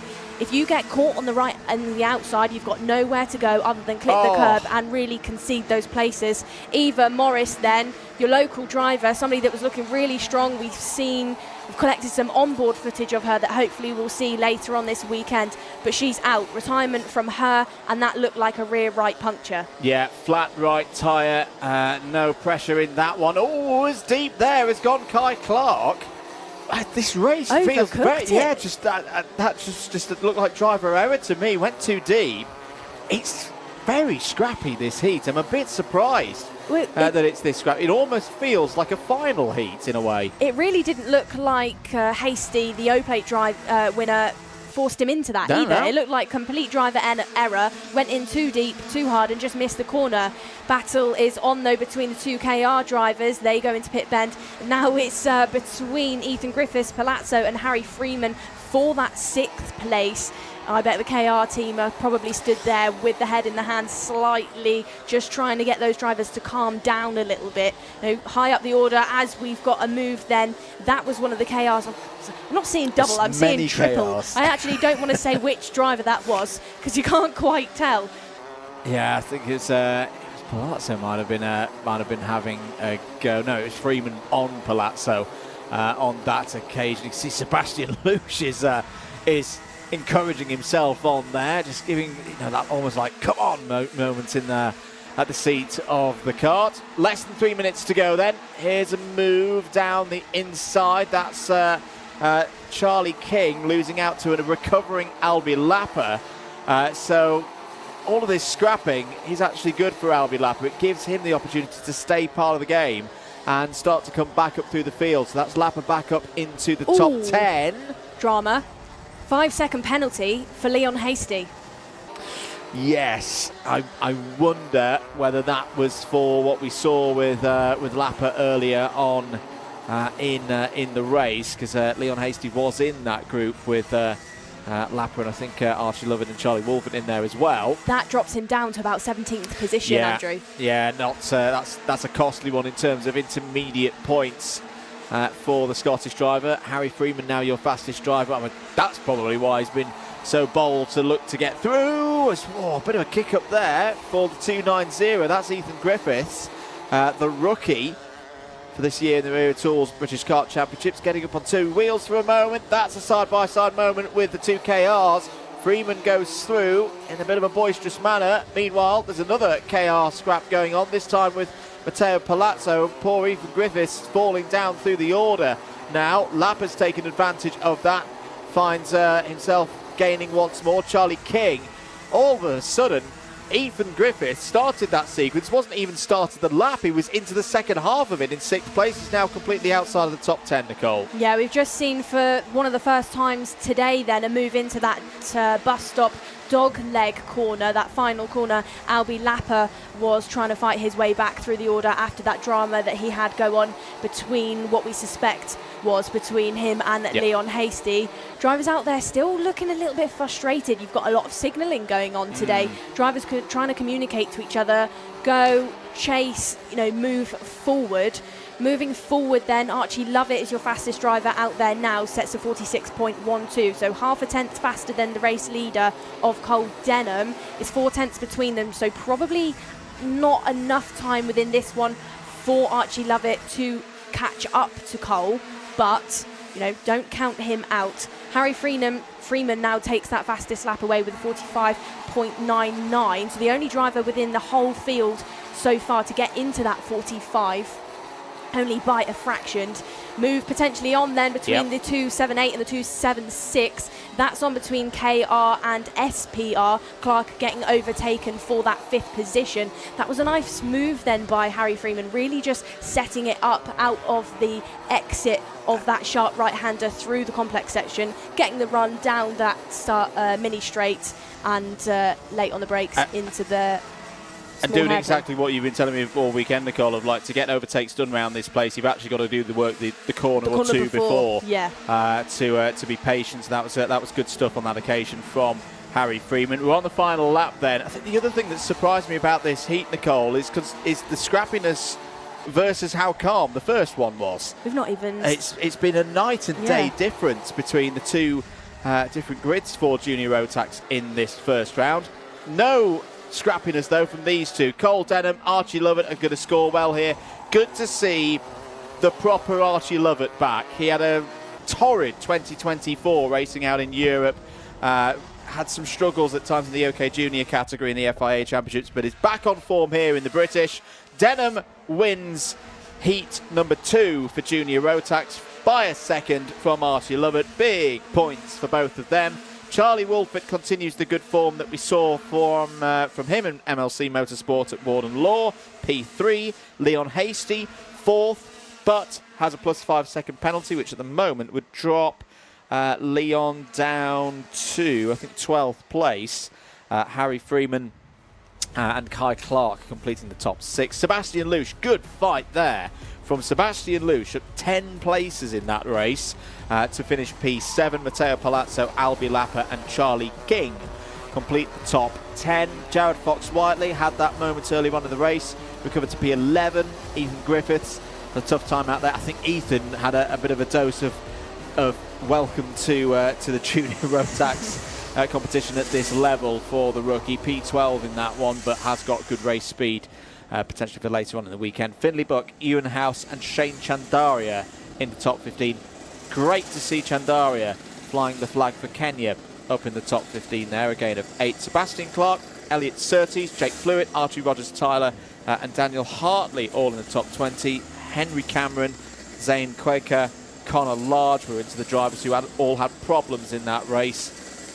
Pierce Wade and Vlad Tomenchuk take us down to P25. Kieran Stewart, the last of the 26 finishers, 2 retirements, Eva Morris and John Buchan. Yeah, massive shame for Eva Morris then. We saw her with that puncture on the rear end you know, massive shame. And she had a puncture yesterday in practice as well. So not having too much luck there with the tyre, but it's one of those things that happens to the best of us. Does indeed. Drivers head on into Park Ferme. Those on your screens, just waiting for their turn to go over the weighbridge as well. Keep it locked here on your platform of choice, whether you're watching on YouTube, on the Karting UK YouTube channel. If you've not subscribed already, give it a click, give it a press. Really does help us out and continues to promote karting here in the UK. Let's have a look at some of the highlights, though, from race number 4, heat number 2 for Junior ROTAX. This was back to the race start. There you see the problems for the likes of Zane Quaker and for Vlad Tomenchuk. I'd say there was another KR Sport involved there. I wonder if that was Eva Morrison. Maybe that was where the puncture came from, or the start of the puncture came from, that moment down into turn 1. It was a KR Sport from the middle of the pack as well. At the front of the order, though, Cole Denham took the race lead. Decisive move down the inside of Albie Lapper. Then Archie Lovett, as I say, had a go. Good move down the inside. This is where it all started to just unravel a bit for Albie Lapper. A bit wide in the technical section there at the end of the second third of the course. KR Sports fighting each other anyway. And yeah, there. I think that's the moment that has seen Leon Hasty receive that 5-second penalty. Okay. Maybe it was the front fairing. It was the front fairing for Fox Whiteley that was locked into the front tyre. I think that one worked its way out. Now, I hope that Jared didn't kick it out, because that would be a problem. That's all I'll say on that one. I think it did pop out. That was the near moment for Ethan Griffiths. Nearly went over. Had a bit of a two wheels in the air moment, Nicole. It was the KR Sport drivers that were really putting the show on for us in that one. We had all sorts going on, not only between them and the other drivers out there on the circuit, but between, you know, KR versus KR. Cole Denham, though, crossed the start-finish straight, received that checkered flag as your race winner. Second in front of Archie Lovett, and you were saying, you know, Archie's made some great progress this year, but I'd say actually Cole has as well. Oh, absolutely. Had a bit of a torrid year last year, some really bad luck, but it's come into things 2025, bit taller, bit stronger, bit more experienced, and is doing a good job. I think Cole's had that moment that we see from many drivers when they make the move from the intercategory, from when they make it from the 950mm chassis up to the juniors.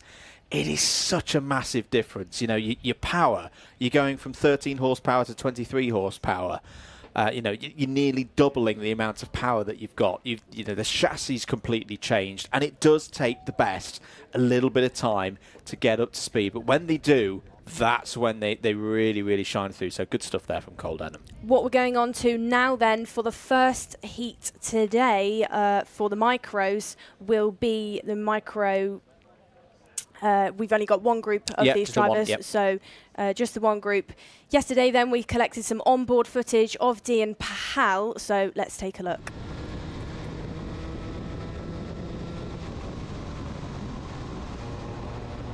Dean then over and out of the pit bend, chasing the 35 Strawberry driver down through that chicane section. You can see Dean taking a slightly different line then and really opening up that second part. Lets him run down the start-finish straight and really jump into that toe. Down and out of the tight right-hand hairpin then. This is a bit of an S's section because you go back on yourself to go through the left-hander. Some of those drivers then decide to clip that curb up on the left-hand side, but within the micros, you don't see too much of it. It unsettles the rear end of the kart too much. Out of that hanger section, which is really blind for these drivers until they head out of it, and back down through that dog leg. Dean then deciding to take that second part of the curb within the dog leg section. Some of these drivers take the first bit, some choosing to take the second. Drivers have just been summoned. Dan Ashton having a little chat, let's listen in. Remember, we're taking the chicane as you're coming around. Okay, so you come out the last hairpin, if you will, the second yellow flag, take the chicane. Slow right down when you're in the yellow flag zone. Everybody get all nicely bunched together for a good start. Coming around the chicane again, make sure you're in your corridors. Don't accelerate too early. Don't start loading everybody all up the start-finish line. Just stay nice and level, 2 by 2 into the corridors. The yellow line, that's where we're going to accelerate, and hopefully we go lights out first time. Just remember, a nice bit of respect into this turn 1. Appreciate it's tricky, and I appreciate it's going to be quite fast into this turn 1. A good bit of respect. We don't, if you want to finish the race, you've got to respect each other. Yes. Yes.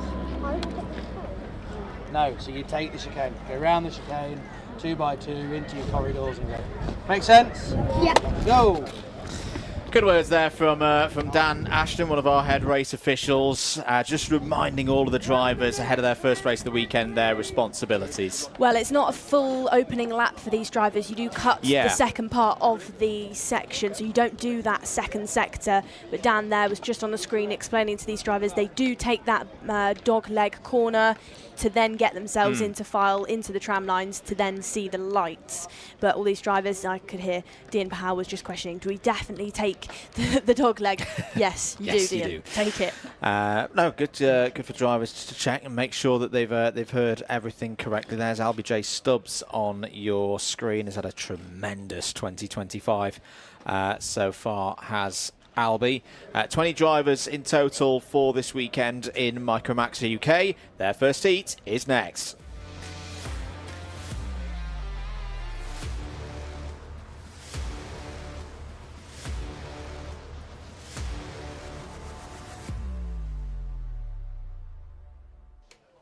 Here we go then, race 5 here at Dunkeswell, the first heat of the weekend for Micromax UK. And Alfie Garrett has pole position. It's an SFR Motorsport front row lockout. Benedictas Masiokas is your championship leader heading into today. Ralph Martin and Dean Singh Pahal, they start from row number 2 alongside or ahead of LBJ Stubbs and Dimitar Uzanov on row 3. Charlie Page, Dax Farah, they're on row 4. Second part of your grid starts on row 5 with Harris Barber and Otto Ame. From row 6 we have Sebastian Crawford with Albert Farrow, and from 7 we have Ansel Murray with Ethan Lloyd. For KR Sport we have Will Rainwhite with Oliver Woodall, and going from row number 9 we have Chloe McGill with Arlo Gamble. 10 is Archie Gupta with Freddie Walker, and that rounds out your grid for the first Micromax heat of the day. Good to see Archie Gupta. She's raced in India and the Arab Emirates a lot. This is only her 3rd race in the UK. She's done a couple of clubbies and is now straight in at a British Kart Championship level. So best of luck to her. All going through the dogleg as advised. Into the tram lines, and it looks like we are green at the first time of asking. Good start for Alfie Garrett, but down the inside Ralph Martin's found a way through. Had to get his elbows out there to make it work and to get it stopped on the brakes. For a brilliant start from Ralph Martin. Early leader in this one, Nicole. I think as well then, Andrew, that opened the door for LBJ Stubbs to jump into 2nd position. So that is indeed, yeah. Stubbs there, the 99, trying to go the long way round through that tight right-hander. Does he get the move done for the race lead? Yes, he does. So Albie Stubbs trying to go round the outside to open up a little bit of power for himself and slots into that first position. So he has taken that race lead from Ralph Martin. Broken away those two at the front end of the pack from the likes of Dean Pahal.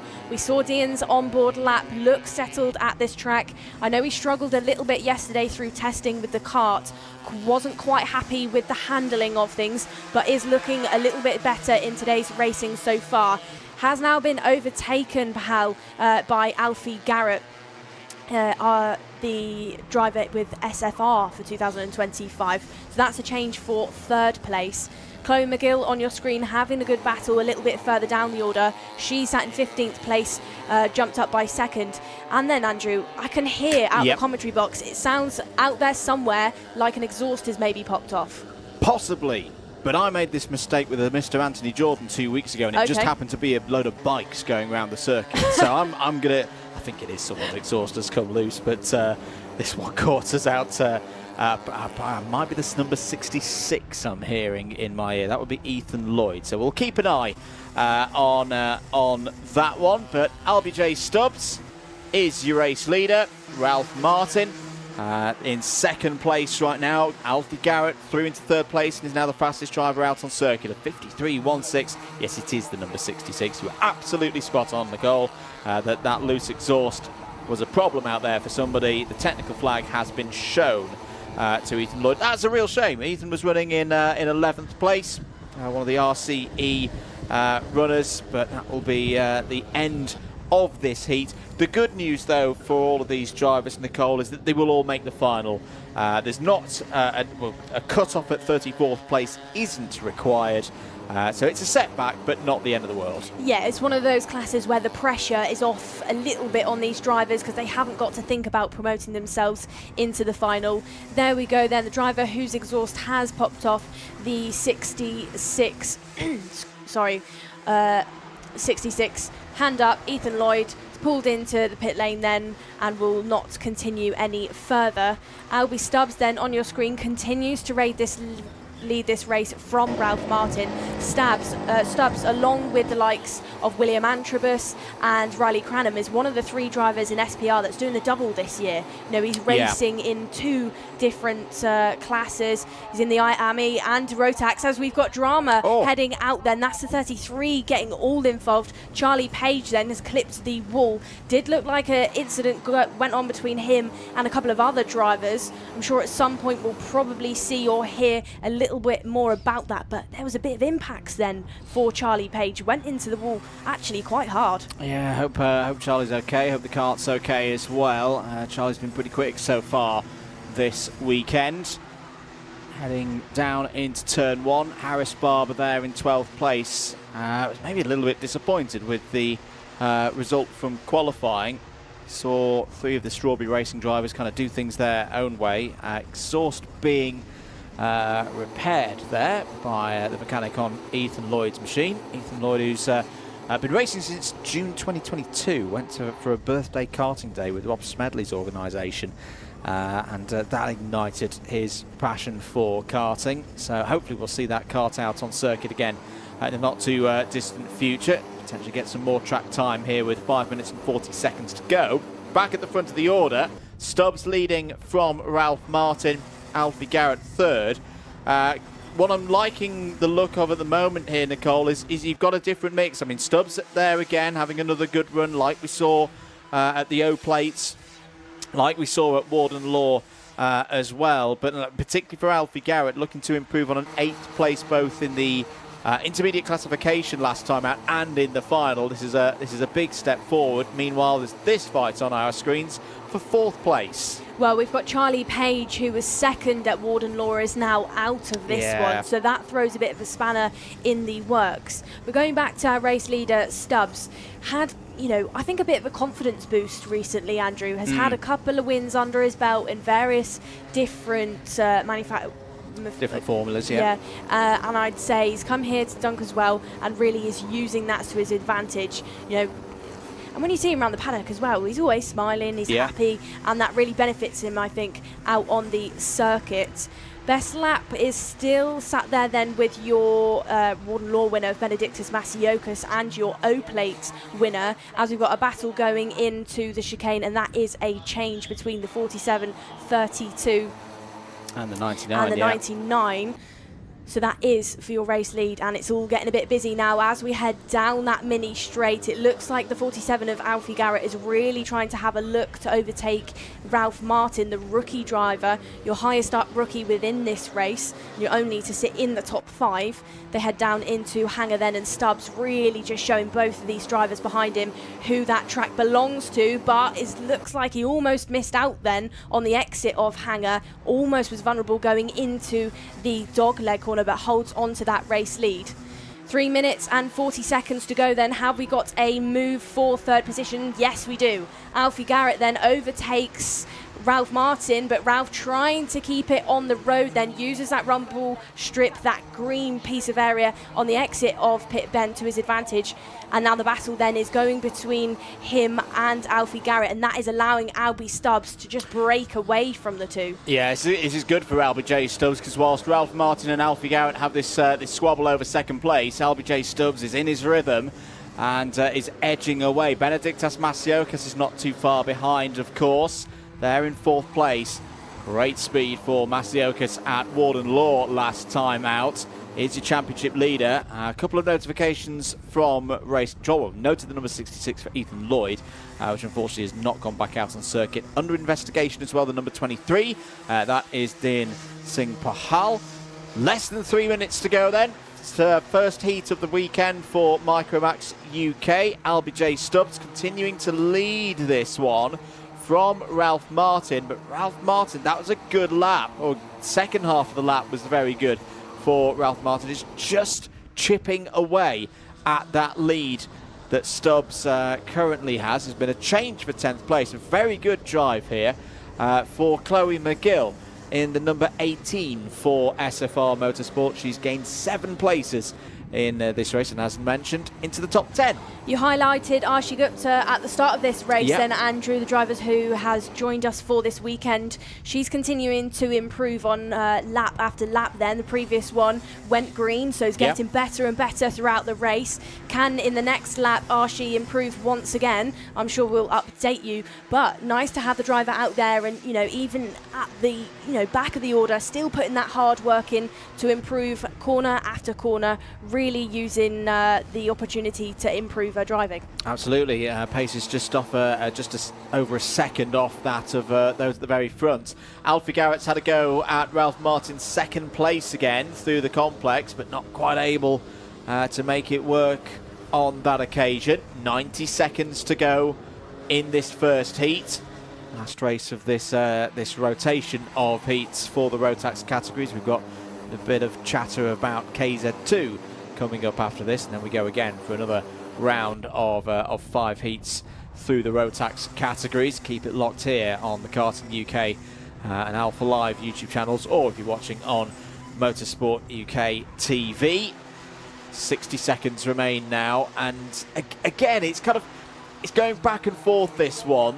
Ralph Martin not quite able to break through almost that invisible wall at about 3.5 tenths behind the back of Stubbs, and Garrett has a go as well, which just means it's almost like it's the elastic band effect of first, second and third all being connected from them. Neither of them can totally break away at the front of the field. No attempt yet by Dax Farah to make himself the 2nd rookie driver in our top 5.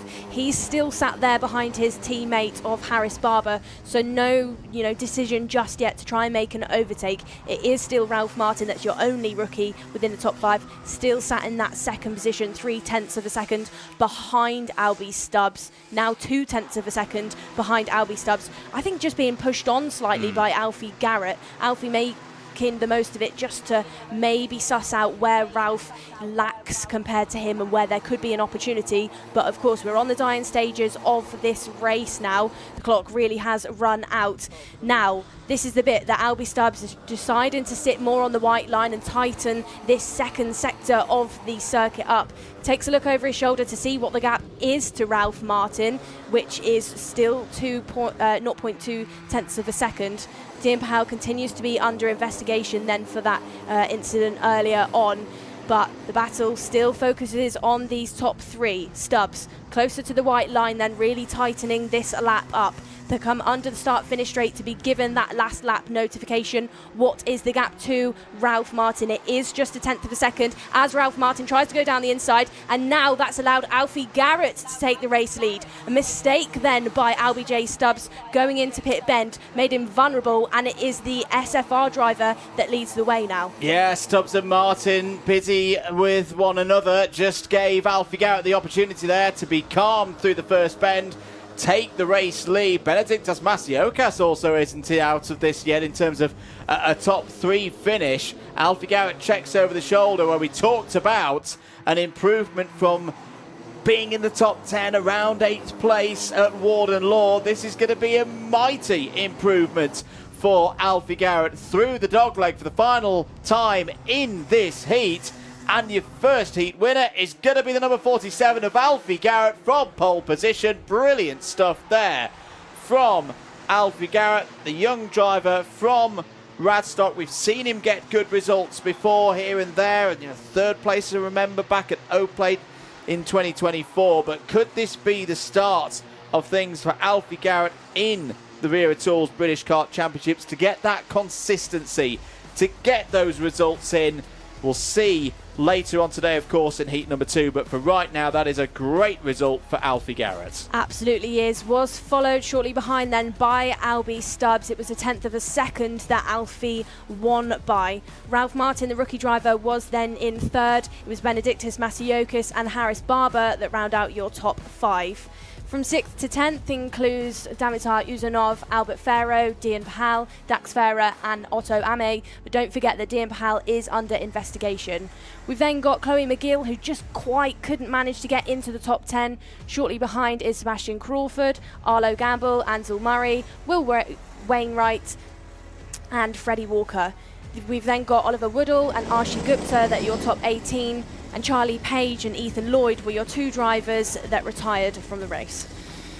Indeed. So, Micromax UK runners into Parc Ferme. We'll go across the weighbridge, of course, check that everything is good there. Next time that we will see Micromax out on circuit will be 5 o'clock for their second heat of the day. If you can't join us for that one, don't worry, you can watch every moment of racing action from this weekend's Wera Tools British Kart Championships back at your leisure, either on Motorsport UK TV, Karting UK YouTube channel, or the Alpha Live YouTube channel.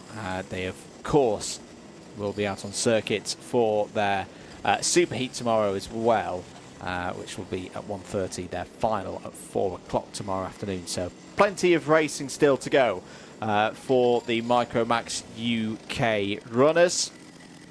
Keep your comments coming in as well. Hello to Charmaine, who will be, I think, pretty pleased with that result. Another solid haul of points for grandson Albie J. Stubbs. Hello to Finley Lines, who's giving us a wave. Hello to Kathy Watson. Can we say hello to John and Shay Watson? Yes, we definitely can. Kathy, on Henry's behalf, who's resting back at the media cabin. He's feeling a bit poorly today. He's got a bit of tonsillitis, so hopefully we'll have Henry back tomorrow. We should mention as well, Henry's been doing some charity work. He got nominated for the Ice Bucket Challenge. We've rolled back 10 years. Ice Bucket Challenge is back. We're hoping that Ice Bucket Challenge is still going to happen in some way, shape or form this evening. Head across to Henry's social medias. It'll all be on there. Basically, highest bidder gets to Ice Bucket me, Nicole, James Fitzhugh, the director, or, you know, there's other people that you could nominate as well. We didn't volunteer, but it's for a very good cause. It's for a very good cause, so we can't say no. We have got technical problems, though, in that, as I say, Henry is resting away from the circuit. He's got the buckets in the back of his car. So I don't know what we're going to dispense. We haven't got any ice. Now we haven't got any buckets. This hasn't gone to plan. But yes, head across to Henry's social medias for all of that. Lovely conditions continuing here at Dunkeswell, and the racing's been pretty good so far this afternoon, Nicole. Absolutely has. Similar conditions to the last time we were out here at Dunkeswell. More racing coming up then very shortly, but before we go into that, let's hear from some championship partners.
Welcome back, everybody, to Dunkeswell, Event 3 of the Wera Tools Motorsport UK British Kart Championships for 2025. KZ2 drivers heading out on circuit in a short while for their non-qualifying practice. This is their qualifying simulation, which we don't always get to cover, Nicole. So for the uninitiated, what do we mean by a qualifying simulation?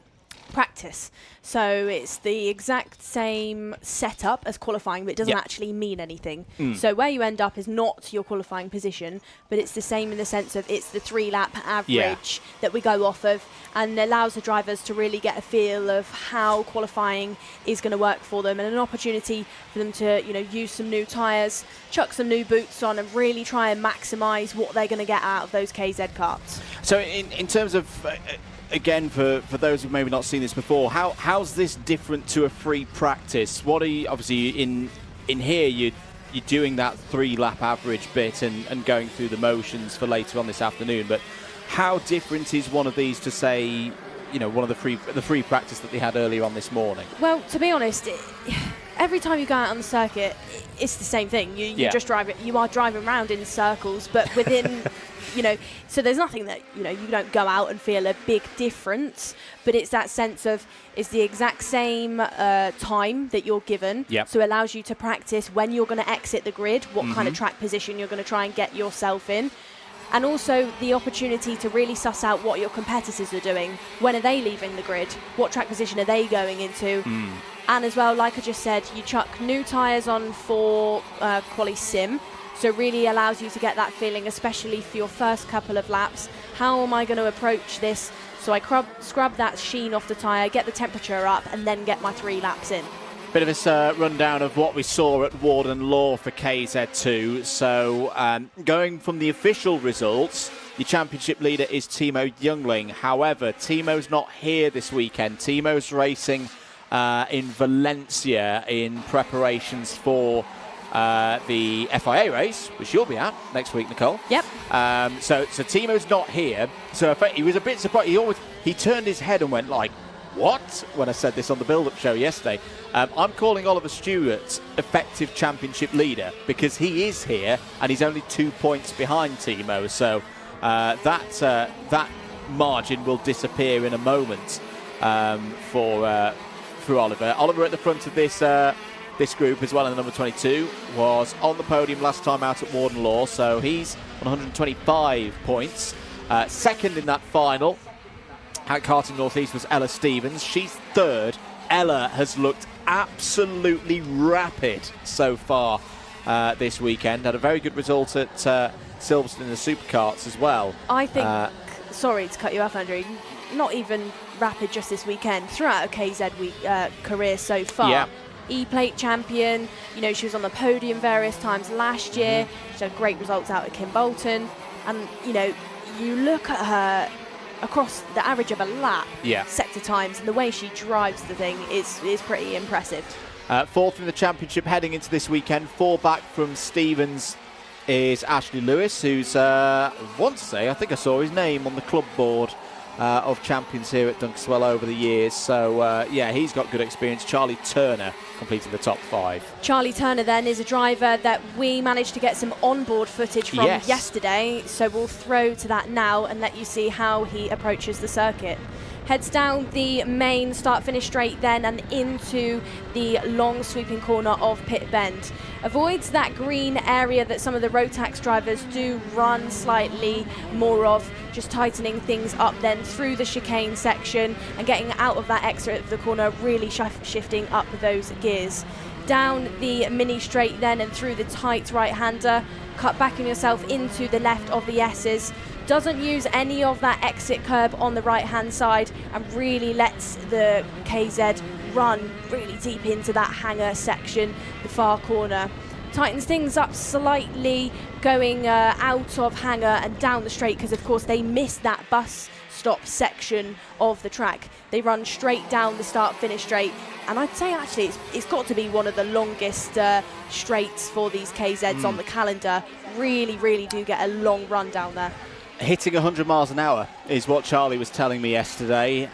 You actually feel it's The building has good structure, ladies and gentlemen. Don't worry about that. It's a one of the brand new developments here at Dunkeswell. But so if you imagine, we're stood right over the start-finish line. We can see the digiboard very clearly. When the KZs are out, it was giving me the real thrill yesterday when I was watching some of the free practice, particularly when a group of them come past, Nicole. We can feel the vibrations, the energy through the floor. That's how much energy they're throwing, like the air being displaced as well. I just felt it then, as we had about 5 come past us. You just feel this little tingle through your feet. It's absolutely fantastic. We've got a couple of new drivers in for this weekend as well that I want to talk about. Dan McKeon in the number 75 wasn't here yesterday because he was at work. He was at work. He's a bricklayer.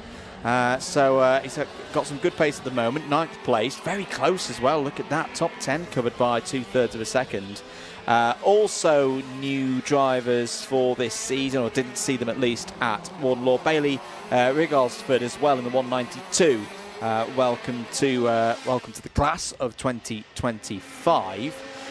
Should note as well, how are we actually looking in terms of time? Because as I say, this could be similar performance that we see later on in the day. I do think we actually have got some drivers who haven't gone for the new tyres in this one, but Ella Stevens quickest again at the moment as Lee Ward pulls into the pits there in the number 8. So yeah, it's going to be interesting. The other bit for me is when we were watching that onboard lap with Charlie, he won't thank me for saying this, but if you will tell a commentator these kind of things, I am going to tell the world. We know they're on that new Formula K chassis. They're still getting to grips with it. I think they are now extracting the speed, but the number one challenge that I was getting from the team yesterday is balance front to rear. Very good rear grip. Very good rear grip. But they were saying that the problem is, particularly through the tight and twisty stuff around here, that meant they were struggling to get the front in. So they were trying to transfer some of the balance from the rear to the front axle to just give them a bit more turn, particularly through turns 2 and 3. Well, you just gave it away there, Andrew. So yeah, I'm not going to be welcoming that awning later on today. But they're doing the job. You know, we were talking about the rush performances. You know, being around 7th, 8th place last time out at Warden Law. Yes, that's just a qualifying simulation. It's not the final thing. We'll have their TQ live for you later on this afternoon. Jade up at the front again. Jade Racing Team 1-3 for Stevens and Stewart. Rush performance, though, seemed to be back on. Oh, my goodness me. Career change for Dan Ashton who there. has done this? Those will be the worst photos of the whole weekend. They will not be worth buying on the photo store later. But, you know, the Lord loves a trier. Stevens from Turner, Stewart from Lewis, Ralph Youngling. Ralph's here this weekend, of course. That is your top 5 from that qualifying simulation. The TQ proper will be later this afternoon. Of course, to be exact, 5:20 is when we will have that time qualifying for KZ2. You were also mentioning just before, Andrew, some of our KZ drivers that are returning or new to the grid. James Glenister then is here this weekend. Is back, Didn't appear at Warden Law, Nope. but was with us last year, had some success at Shennington, took final wins there, but has jumped back into the kart then this weekend. Very quick driver. I know that he's in and out of the kart a little bit, doesn't get too many laps in, so looking forward to seeing what James gets up to this weekend. 8th within qualifying practice then, your non-qualifying practice. So keep an eye on the Rush Performance driver. Absolutely. So still a bit breezy here at the circuit. We'll shortly be getting ready for the second round of heats there through the fence. You can see our second set of Minimax drivers getting ready for this A versus C race that'll be going off in a couple of minutes' time. First race of the weekend for those in Group A. First time that we will see those particular drivers on our screens here this afternoon. And for Edward Haynes, will be on pole position. There he is in the number 7. Great opportunity here, Nicole, from pole. Yeah, absolutely. Edward Haynes with Strawberry for this year. We've also got Logan Rolfe on your screen. Logan had a really good qualifying then. I know after practice he said to me he was really happy with what he got up to so far. So big steps up the order this weekend for Logan. Hello to Fraser Glasby, one of our photographers, and is also part of Team Media Cabin in the Woods, who's just put in the chat that Henry's definitely in the hot tub. There is a hot tub. We haven't used it so far, and we will now not be using it for the rest of the weekend. But, you know, if it helps him, if it gets the larynx all good for tomorrow, I'm not going to complain. But no, back to the important things. Minimax 950. For everyone in Group C, of course, this is their second race. This is a key one, and it's coming up right after this.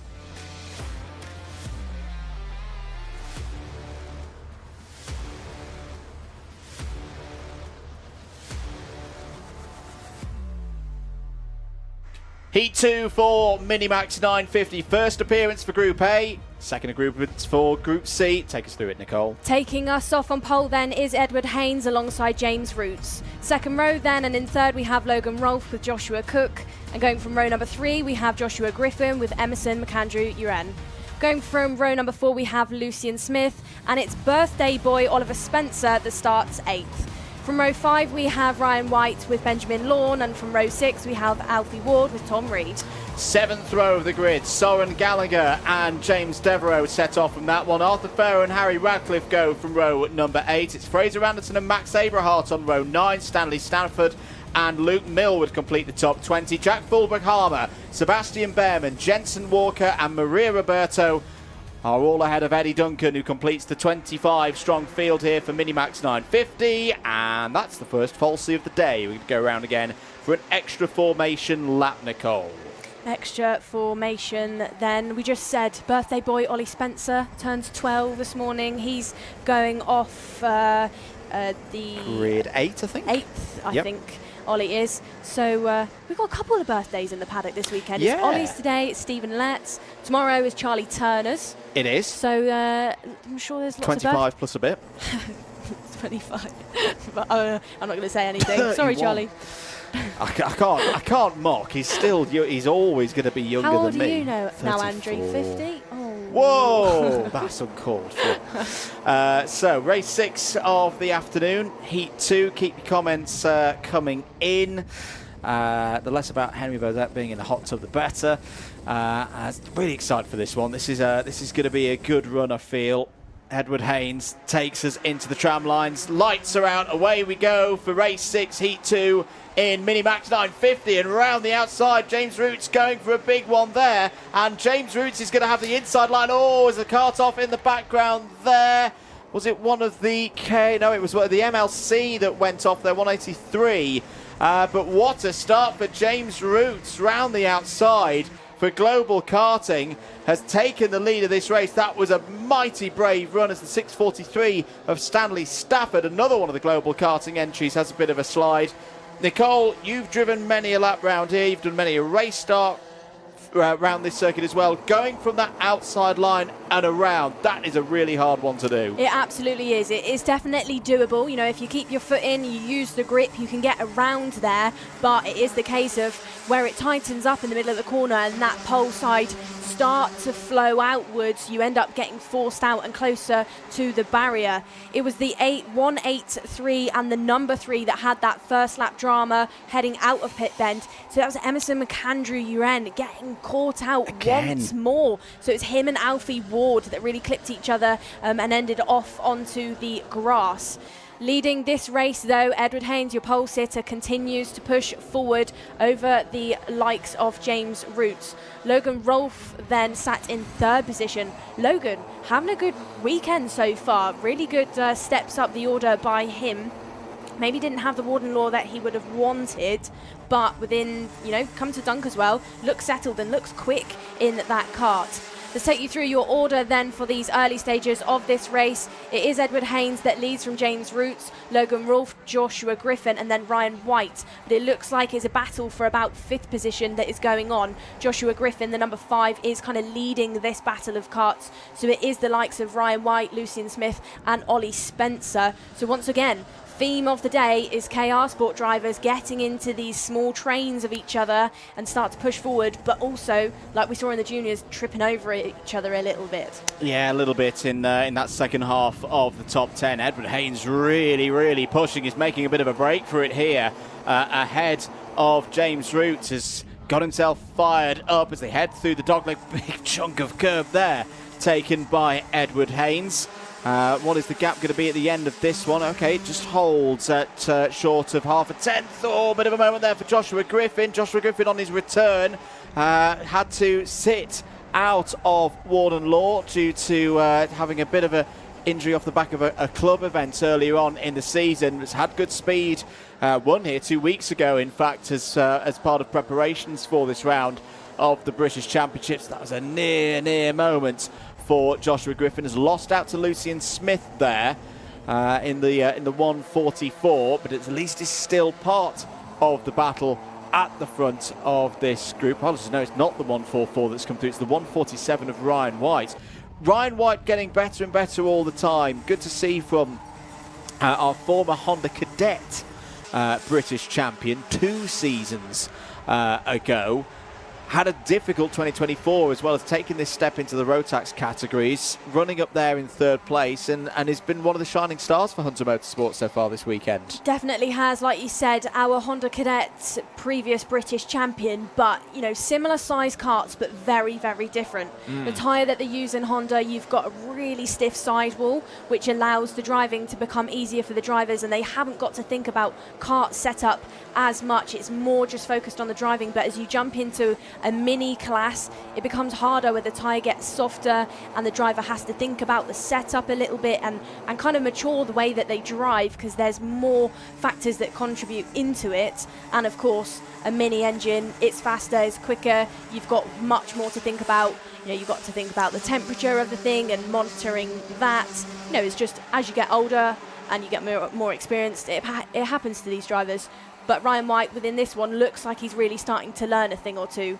Battle goes on then between 2 KR drivers. I think that's Joshua Cook and Lucian Smith there fighting out for 6th and 7th position. Logan Rolfe then just starting to get shuffled back slightly in the pack. Finds himself in 8th position, was previously 3rd on that lap, and is now vulnerable to Emerson McAndrew-Yeren, who is really trying to jump back up the order after that first lap drama. Big couple of laps I feel here for Emerson McAndrew-Yeren. Has got to get back on form. The speed was definitely there at Warden Law. It was the reliability in the final that cost Emerson McAndrew-Yeren a bit of bad luck on this occasion. He's already had a not so good result in Heat 1. He needs a big one here. It won't rule him out, of course, if he has another not great result here, but it then puts all the weight on the super heat tomorrow.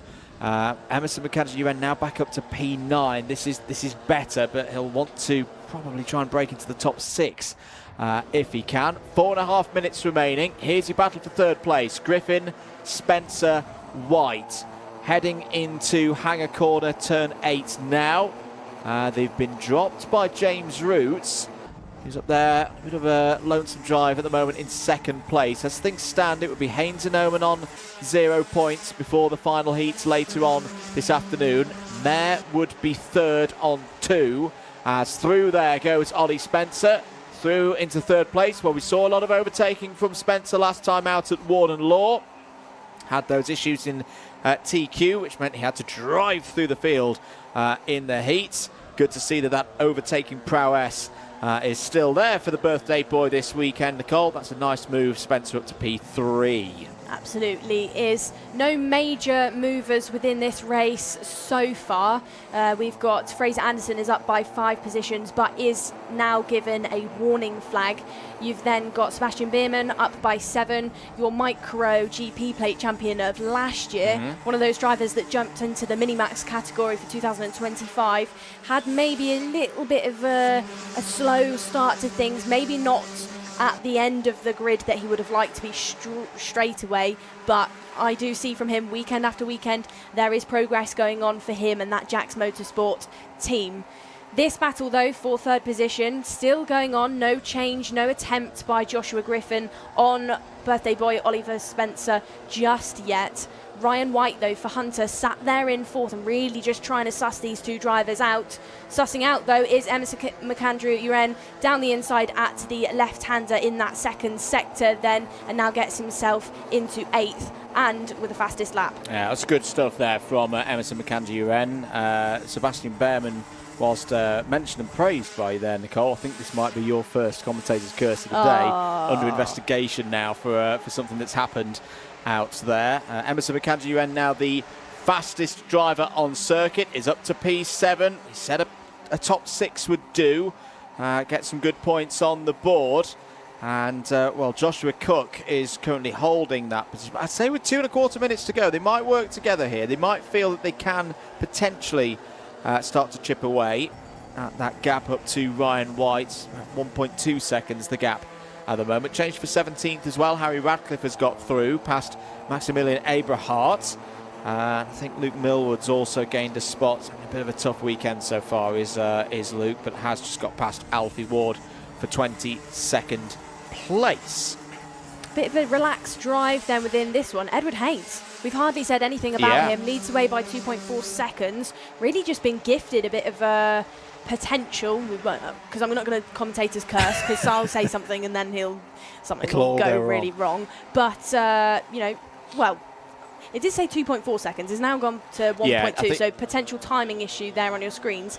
Nonetheless, though, relaxed drive by him. He's really just kind of been given a bit of an easy one within this one. And leading the team well. The youngsters, the micros and the minis for Strawberry Racing have looked really good across the course of the free practices and the TQs so far this weekend.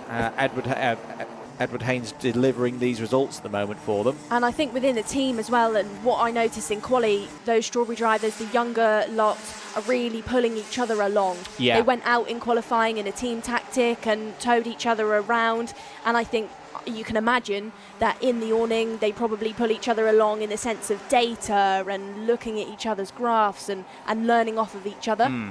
No, definitely do that. 40 seconds and counting.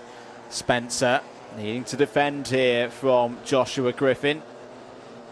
This is for third place, just coming through turns 5, 6 and 7. Quickly speeding down to turn number 8. Is that gap looking like back to Emerson McAndrew-Uren? It is coming down, but not at an astonishing rate. It's gone from 1.2.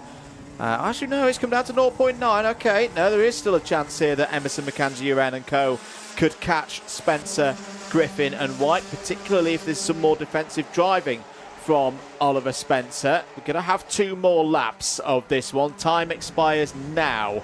Edward Haynes still leads. Oh, plus 5 second penalty for Joshua Griffin. That's just popped up on our board. So that's going to drop the number 5 seed down the order a fair bit here. And right now, Joshua Griffin's not going to want Oliver Spencer to defend, because that's going to bring more drivers into play, into that window of 5 seconds. This could be a bit of a costly one for Joshua Griffin. Meanwhile, race leader Edward Haynes in the orange and black helmet there. It's looking good here for a potential race victory. Onto the final lap now. James Root still solidly there in second place. What is going to happen in this fight for third place? Oliver Spencer has controlled it pretty well across the course of the last few laps. Griffin now feels the need to defend from Ryan White as they head through turns 2 and 3 onto the little back stretch into turn number 4. Spencer can start to relax now. He's not under immediate threat from Joshua Griffin. White has a little look. That may open a chance for Emerson McAndrew-Uren, who's worked hard to get back up to 6th place here. But Edward Haynes out of turn 8, just the dogleg of 9 and 10 to go.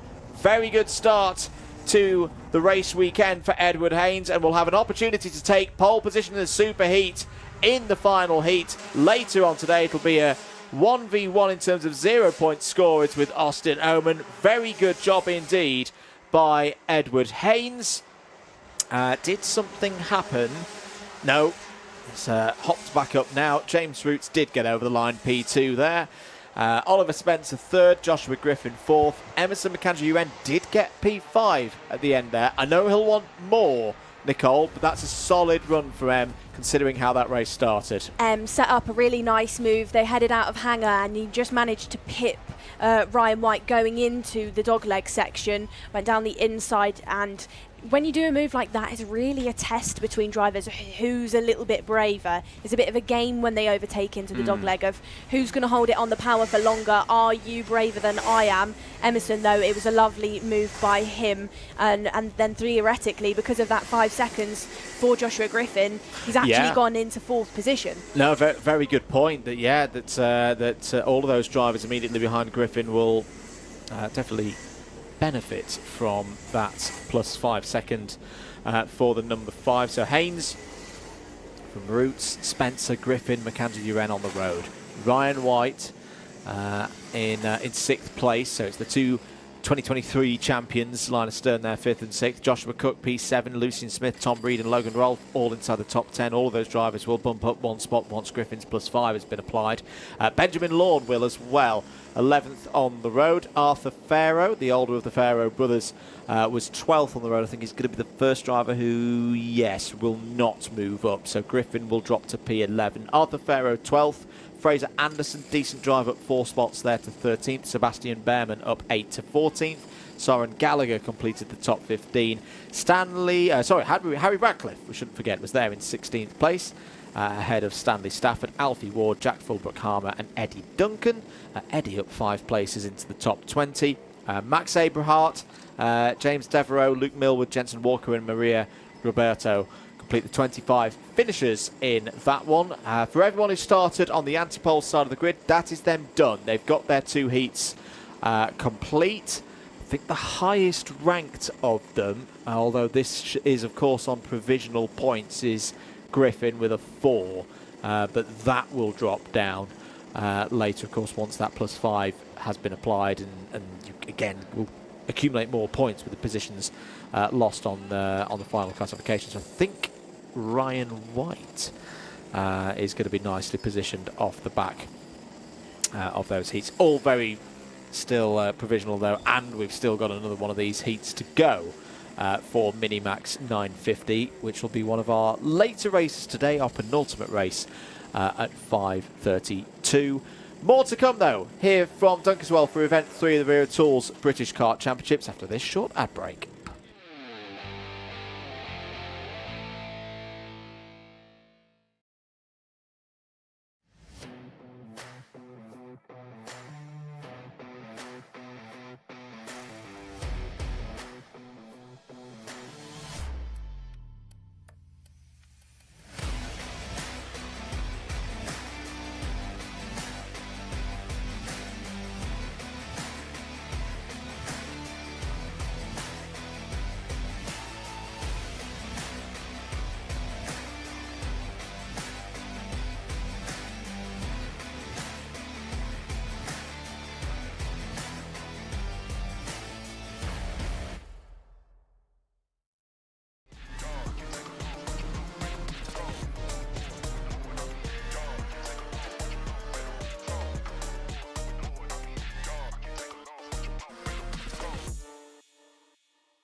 Welcome back, everybody, to Dunkeswell, circuit that's seen a lot of changes, a lot of improvements over the past 18 months, particularly down here in the pit lane, in the dummy grid, and through scrutineering. It's back over to the seniors for the next part of our programme. Race number 7, the second heat for Senior ROTAX. The first appearance in a racing capacity here this afternoon of Group A. A number of these drivers that we're seeing at the moment in Group A, the fastest from qualifying.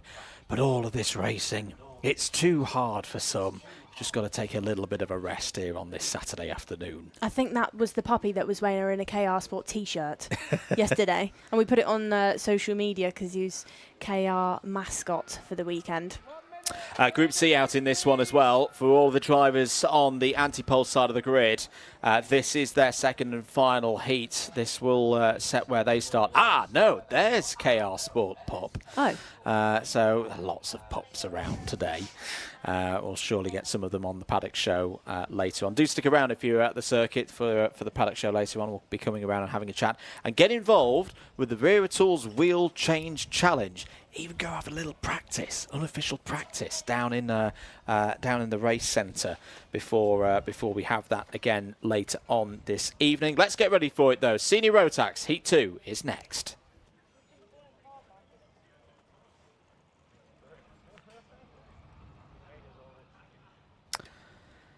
Back here at Dunkeswell for race number 7. Second heat for Senior ROTAX, and really, really intriguing set of drivers. They're out on circuit in a few moments' time.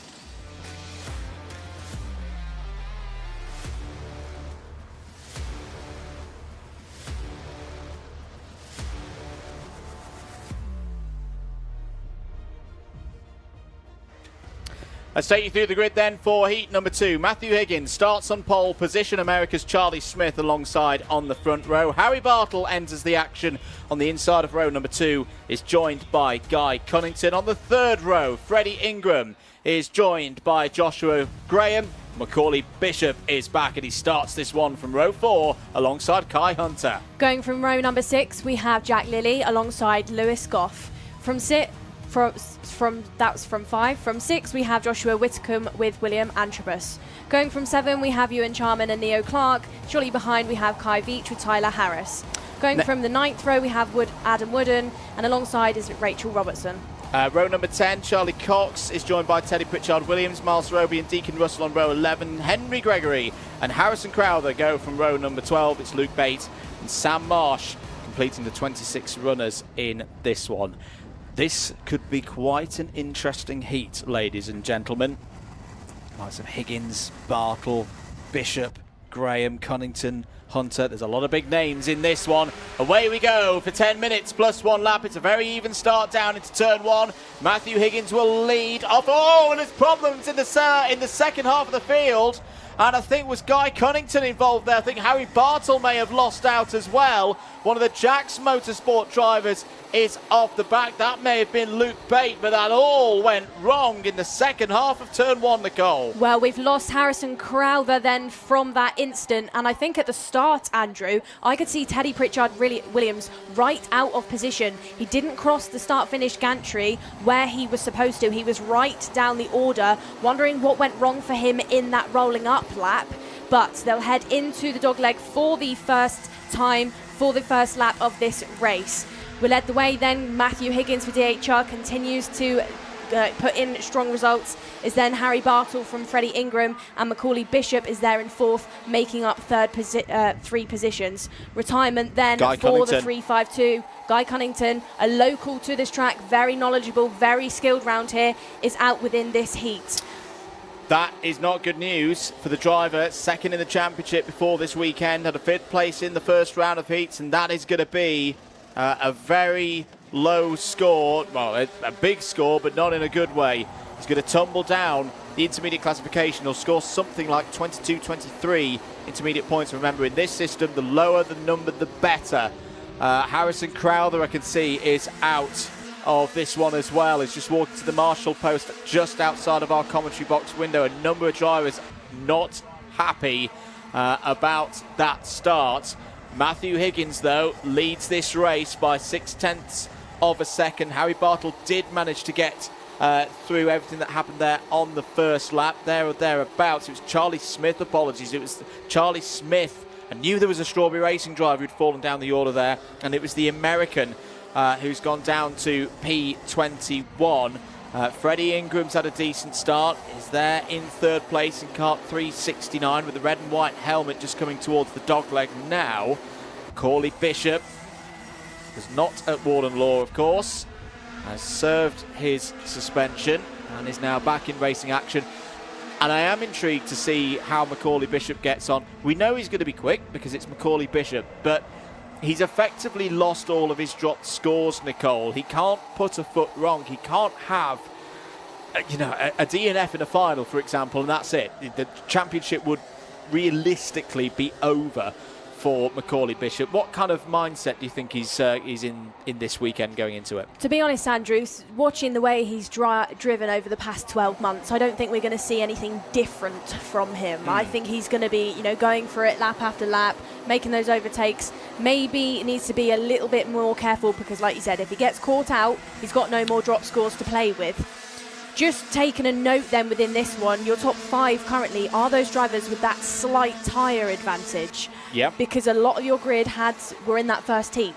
But the likes of Higgins, Bartle, Ingram, Bishop and Lilly are actually on that fresher tyre. Antrobus has done a heat already. He's up by 6 positions, sits in 6th. And although the tyre doesn't drop away too much at this circuit, just conscious of what's going to happen in a couple of minutes' time to the likes of Antrobus, to the likes of Hunter that have already completed a race. There we go then on the weighing bridge. We've got a retirement for the 318. That is Charlie Smith, the driver who was in the top 3 of his first heat.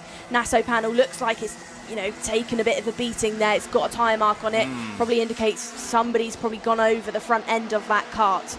Yeah, not good news for Charlie Smith into the first turn again. Well, Sam Pollitt's at the front of that particular group. That's going to be the 351 of Lewis Goff, who had a plus 5 second penalty in his first race, so he's needing positions here, needs to get a good score. All of these drivers will race in super heats tomorrow. There's no cut-off before the super heats, but they don't want to leave themselves with too much work to do in that intermediate classification to make the final 34. And remember as well, we were talking about it earlier today, how important timed qualifying is in terms of getting yourself in a good position. It's not the easiest circuit to overtake around, Nicole. Yes, you can make the final, you can be in that top 34, but realistically, if you're outside the top 20, that's going to be a long Sunday afternoon for you. Absolutely is. Focusing though on this battle for 6th position, we've got, for 2nd position, Matthew Higgins then, 3rd in the world in FIA, jumped back into the BKC for 2025. Yep. Wasn't with us last year. He's out there leading by 1.4 seconds ahead of the rest of the field. But it really is Harry Bartle and Freddie Ingram just look like they're kind of following each other around in this snake, in this small train, trying to see if they can maybe take a chunk out of Higgins, but actually maybe think, it's going to start to heat up between Bartle, Ingram and Bishop very shortly. They're 3 young guns, got a lot of energy going on. Watch these 3 throughout the weekend because I think some things are going to go progress between them. Bishop down the inside takes 3rd place away from Ingram.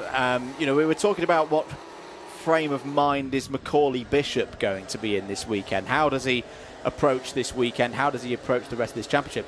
In a similar regard, all the others, how in their minds did they approach the prospect of Macaulay Bishop and his championship chances, because they know he has to have a pretty much perfect score. Do you see him as a problem? That's the thing. As a driver, am I looking at him and thinking you're an issue, or am I looking at you and thinking you didn't do the first round? I would say in most cases, yes. If it was a driver who hadn't done the first round, they wouldn't see him as a problem. But this is Macaulay Bishop that we're talking about here. And yeah, it's just curious how the mathematics of it will work. We saw so many races last year where Macaulay would get to the front. I think particularly back to Kim Bolton that weekend.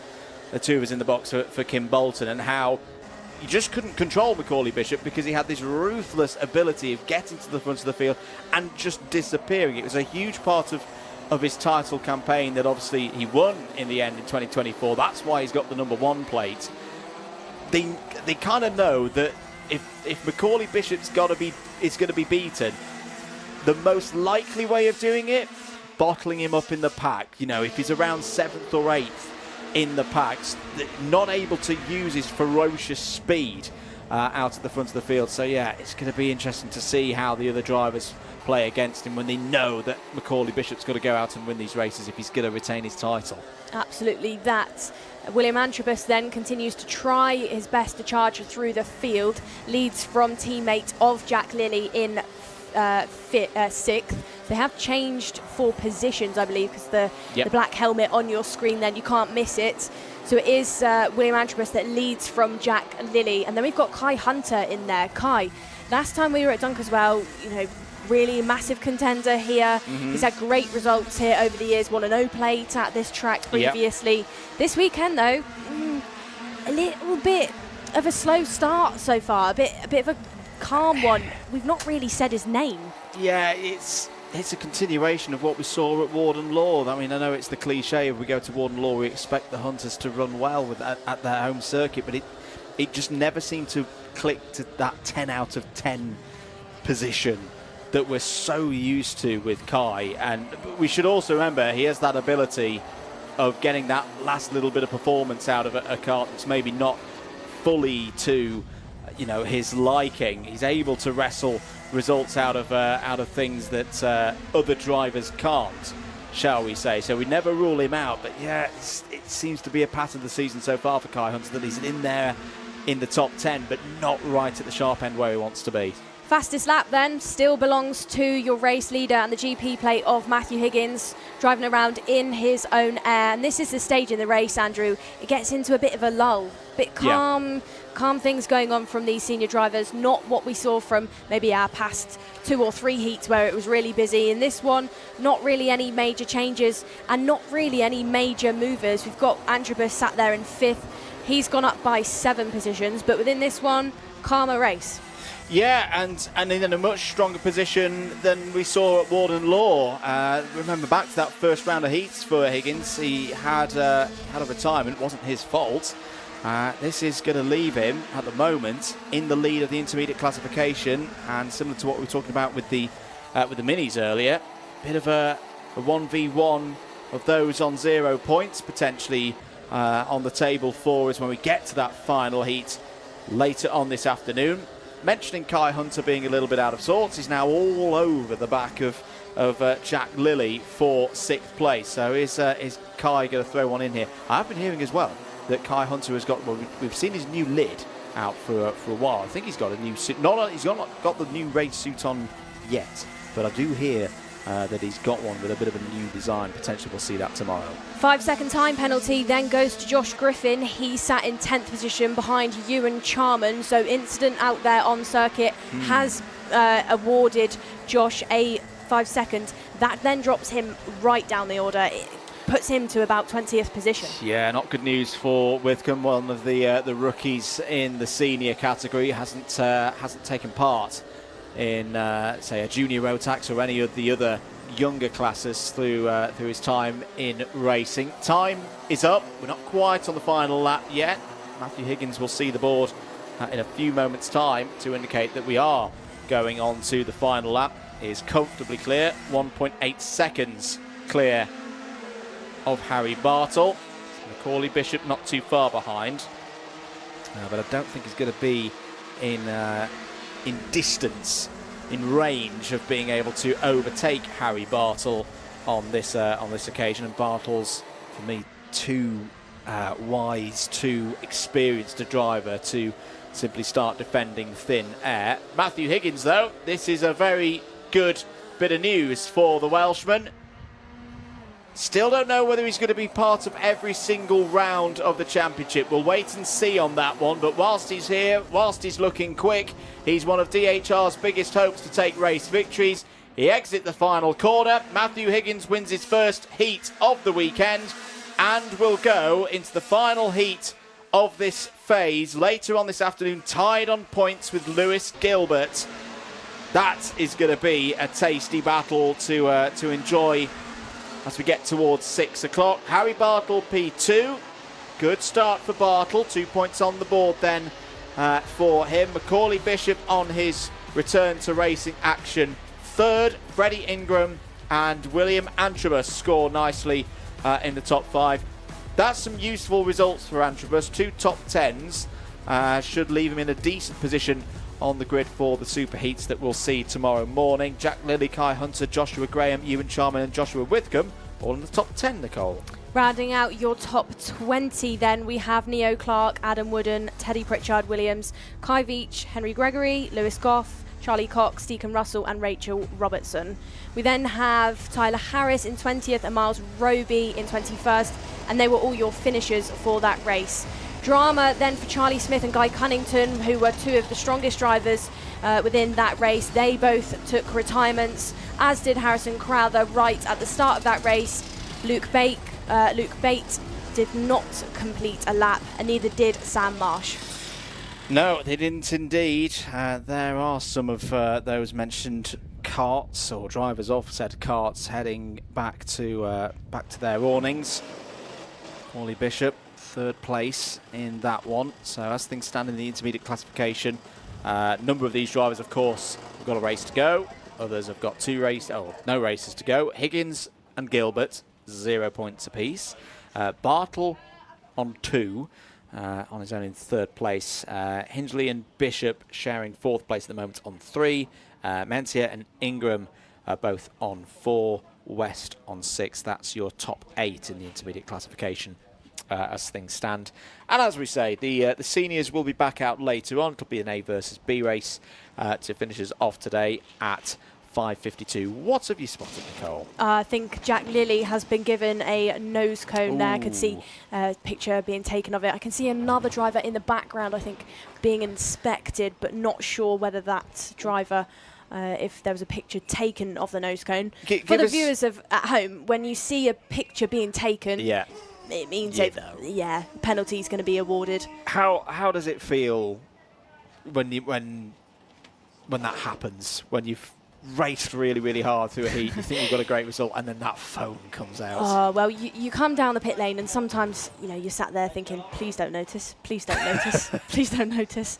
But they always do, and you've just got to take it. It's one of those things. And more often than not, you actually know you've got a nose cone when you're going round.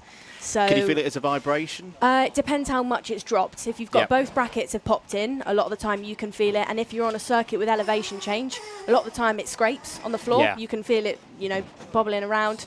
But more often than not, if it's just one side, you can't feel anything. And they don't always pop in completely, if that makes sense. Sometimes it's just a fraction, but it's still a penalty. It is indeed. Drivers at the front of the field going over the weighbridge, making sure that they're all meeting the requirements. We'll have more racing here from Dunkeswell in a few moments after this short break.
Welcome back, everybody, once again to Dunkeswell for Event 3 of these Wera Tools Motorsport UK British Kart Championships.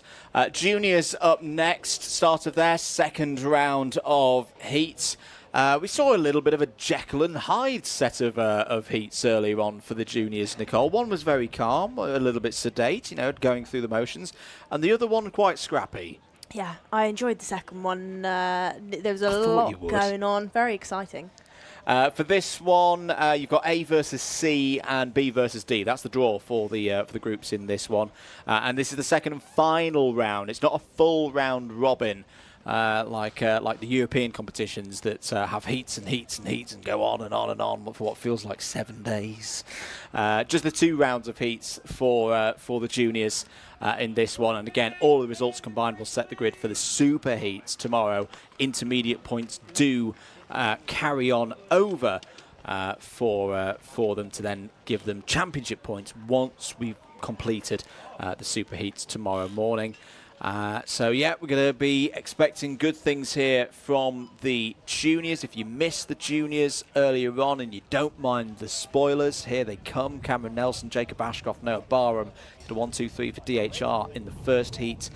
In the second heat, Cole Denham made it a double set of heat wins for DHR in the second group. Archie Lovett and Charlie Wolf have got good results as well. What's going to happen in round number 2? We're going to find out right now.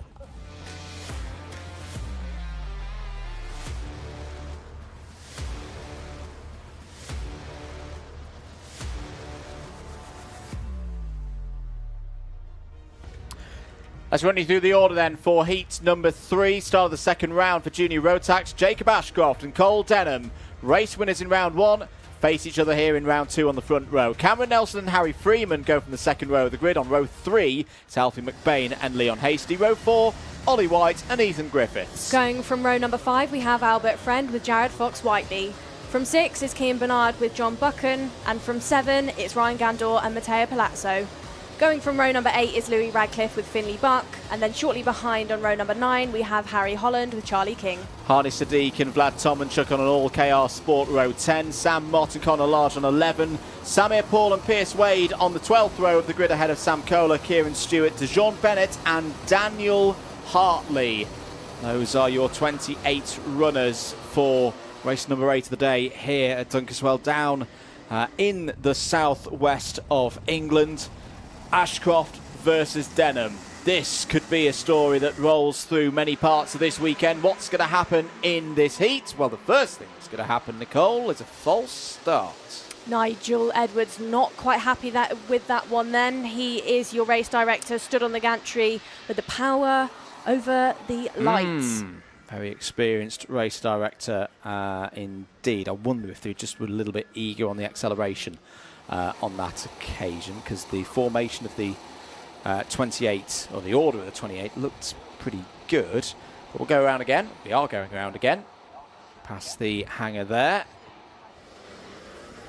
And, oh, here we go. I knew the games were going to be starting pretty soon. Ashcroft has broken off the front there. Denham just holding back a bit. Now, of course, they need to get into formation by the time they get to the overtaking line, or the no more overtaking line, which is in the last quarter of the circuit. But a few games being played here, Nicole, do you think? Yeah, potentially. You know, Jacob Ashcroft's got to be careful now just to slow it down, because they are getting quite close to that start-finish line. He's really got to bunch up the back of the pack, which it looks like he is doing so now, heading through the bus stop, which will give all of these drivers an opportunity then to really sort themselves out. Will they go on the second time of asking them? Yes, they do. So it's Ashcroft that leads the way, swipes over onto that racing line. Nice start by Ashcroft, and Albie Friend gets caught out once again in that pit bend. That happened to him in the first heat, but does continue on the road. As we got some drivers going backwards then into the chicane section. We've lost one of the Strawberries and one of the KRs. So that is drivers quite high up the order. The likes of Ethan Griffiths was involved in that one. Let's go back to the front end of your order though. We've got good starts then by the likes of Leon Hasty. Ashcroft, your pole sitter, continues to lead the way into hangar. Cian Bernard Had a good start earlier on in his heat. Same again in this second one for him. The Wera Tools back driver for 2025, having a good showing so far in Dunkeswell for round 2. We'll take you through your top 5 though, because it is Ashcroft that leads from Denham and Nelson. No moves attempted in that top 3, and then we've got Kian and Ryan Gandor. Yeah, it's not been a good start for Alfie McBain, who is one of the drivers involved right at the front of the field. Down the inside for 4th place goes Ryan Gandor. Harry Holland there needs a good result. Remember, up again, by 11. Yeah, up 11 places, and was caught out in an incident on the first lap of his first heat. So Harry Holland having one of those drives that potentially could make the difference between being in that top 34 of the intermediate classification after the super heats tomorrow morning. That's going to be the point which drivers know whether they've made the final or it's the end, an early end to their weekends here in Dunkeswell. 8 minutes, 8.25 minutes to go down the inside there. That was Jared Fox-Whiteley going for a move on Oliver White, if not mistaken. Someone's got a broken exhaust. We just heard it come down pit lane. Might be John Buchan. Oh, that's another not good result for John Buchan. The radiator out of position as well. It just got a bit of a steep angle of attack on it. Either way, Buchan out of this one at the end of lap number 2. It's a DHR breakaway once again in this heat. We've had Nelson had a race win. Cole Denham has had a race win. Will this third one give Jacob Ashcroft the opportunity? Leads the way only by 2/10 over Denham, the Scottish driver. But the gap that they have actually pulled away to the likes of Gandor, Bernard and Harry Holland is just over 2 seconds, really working together in the early stages. We've got drivers overtaking through pit bend then. That's a little bit further down at the order where it's a bit busier and there's more jostling for position. But the top 3, nothing really going on. Good start by Harry Holland, up by 11 places within this one. And by the places gained by Gandor, Bernard and Holland, I'd actually say in that first lap commotion, those 3 really, pushed through the field together to get themselves into that top 5, top 6. It's one of those that if you managed to just keep a line on the inside, I imagine you gained quite a lot there. Big chunk of curb taken by Jacob Ashcroft there. That made you wince in the box. If you had a Red Bull, it's got wings. Cole Denham still there in 2nd place. Cameron Nelson goes for the move on his teammate down the inside. That's lovely stuff from the Welsh driver up into 2nd place. If he was to win this one, that would, I reckon, secure pole position for Super Heat A. A little bit of hopping there for Cole Denham coming out of turn number 4. Didn't look comfortable at all. So it's Ashcroft from Nelson, Denham, Gandor, Bernard, Harry Holland still there up in 6th place. Leon Hasty needing a good result here to get his weekend back on track, as it were.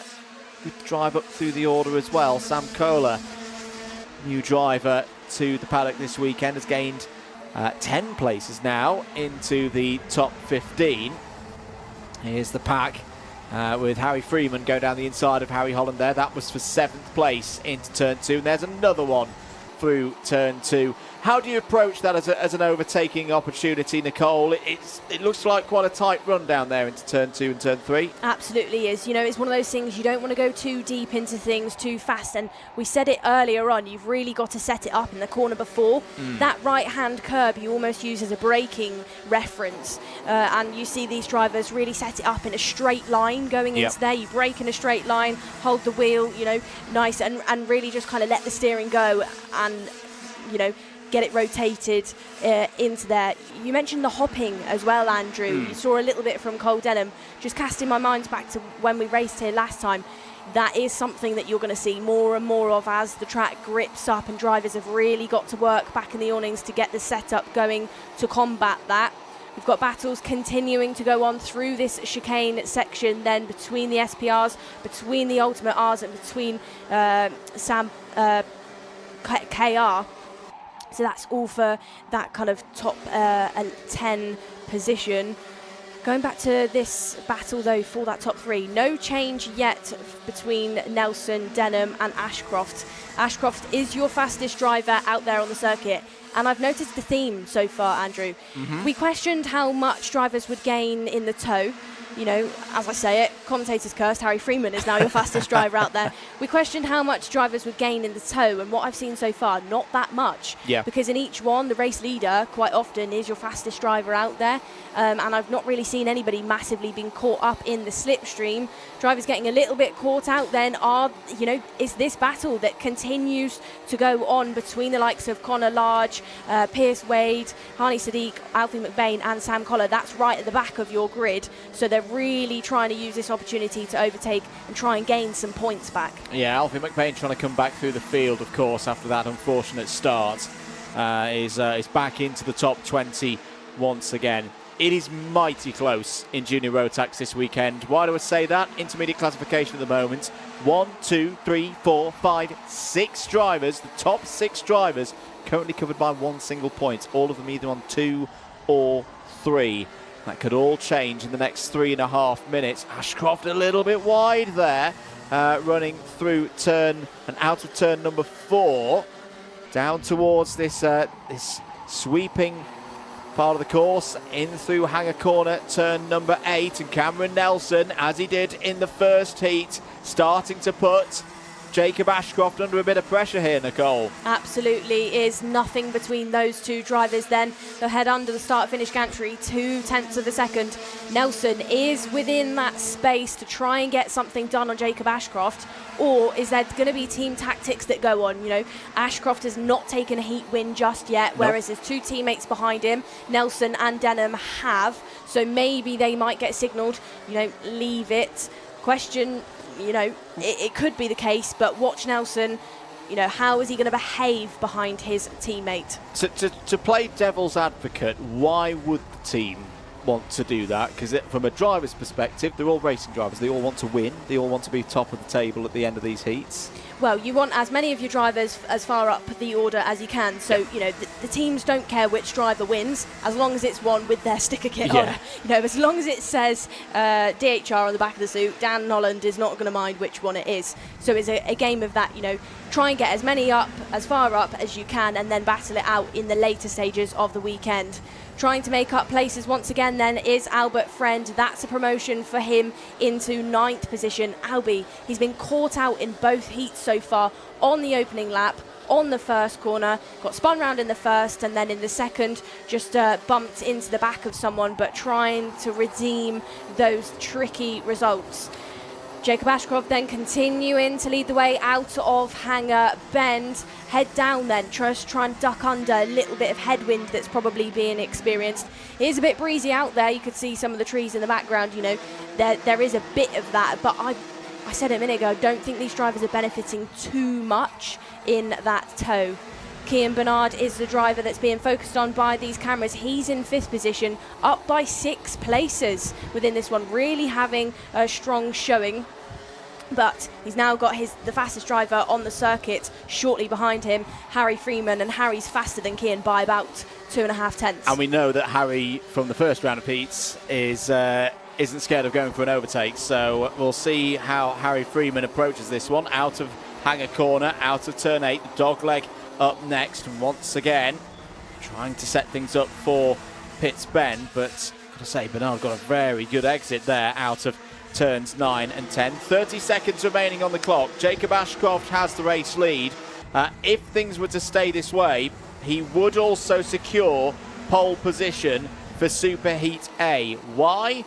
Well, because of all the drivers on 2 points, he's... Oh, that's a touch between Bernard and Freeman. Down into turn 4, Leon Hasty nearly able to take advantage of that, but that could have been a nasty one between Bernard and Freeman. But just to finish on Ashcroft, because Ashcroft was quickest in timed qualifying earlier on this morning and in the early part of the afternoon, he is always going to win a points tiebreaker scenario should it be required. Having said that, though, is that a problem on timing? No, it's absolutely fine yet. Jacob Ashcroft still in the lead of this race.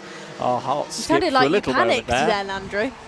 So I probably panicked Barry there with that one. Sorry, Bazza. But we are on the final lap here. This is a good scrap as Leon Hasty goes through past Freeman, having a fight with Fox Whiteley. Fox Whiteley down the inside. That will be the 2-2-2 up to 7th place. Freeman, sorry to cut you off, really got it wrong in the chicane then. Just really went in too deep, slid, and then lost 2 places. And it's what you said, that area down into turn 2 and 3 is one of the easiest places to get wrong, is it not? Jacob Ashcroft wins it then, and with that should secure pole position for Superheat A tomorrow morning and give himself a clear path, if he can do it again, convert from pole position for another 65 championship points at a perfect score through Warden Law, and is looking to continue this great form, Nicole. Absolutely is. Like you said, Andrew, currently leading that intermediate classification with 2 points, but is tied with Cameron Nelson and Archie Lovett. So Ashcroft takes the race win ahead of teammates Cameron Nelson and Cole Denham. Then they are followed behind by Ryan Gandor, Kian Bernard and Leon Hasty. Leon not making any positions up within that race, but still strong results. We've then got Jared Fox Whiteley, Harry Freeman and Finley Buck, followed behind by Albert Friends, who did redeem himself after a difficult start, and they are your top 10. Good stuff for our juniors. Still one heat to go, of course, for the juniors. Vlad Tomanchuk, P11, Harry Holland, Oliver White, Mateo Palazzo, Louis Radcliffe take us down to 15th. Harney Sadiq, good effort there from Harney on a first run in the British Champs, P16. Ethan Griffiths, Alfie McBain, Connor Large and Daniel Hartley all in the top 20. Pierce Wade, Sam Kohler, Charlie King, Samir Paul and Sam Mott in the top 25. All 28 drivers, sorry, I was about to say all 28 drivers who started the race finished. That would not be correct. DeJohn Bennett and Kieran Stewart did, but John Buchan was the single retirement in that one. Leaves the intermediate classification with 1 race to go, looking like this. Ashcroft, Nelson, Lovett, all on 2. Yes, Lovett is still to race, but you can't get negative points in the intermediates as much as he'd like to. He can only finish on 2 or higher. So again, that's why Jacob Ashcroft, we're calling in the box here, is on pole for Superheat A tomorrow. Oh dear, I think the 283 is going to be receiving a plus 5 seconds there. Sam Pollitt of Louis Radcliffe. Yeah, well, you can see the front fairing there having a bit of a wobble as Louis heads towards the weighbridge. Rest of the intermediate classification, top 8. Cole Denham, Noah Barham, Charlie Wolford all on 3. Harry Taylor and Kai Clark completing that at the moment on 5, but it's very, very close again.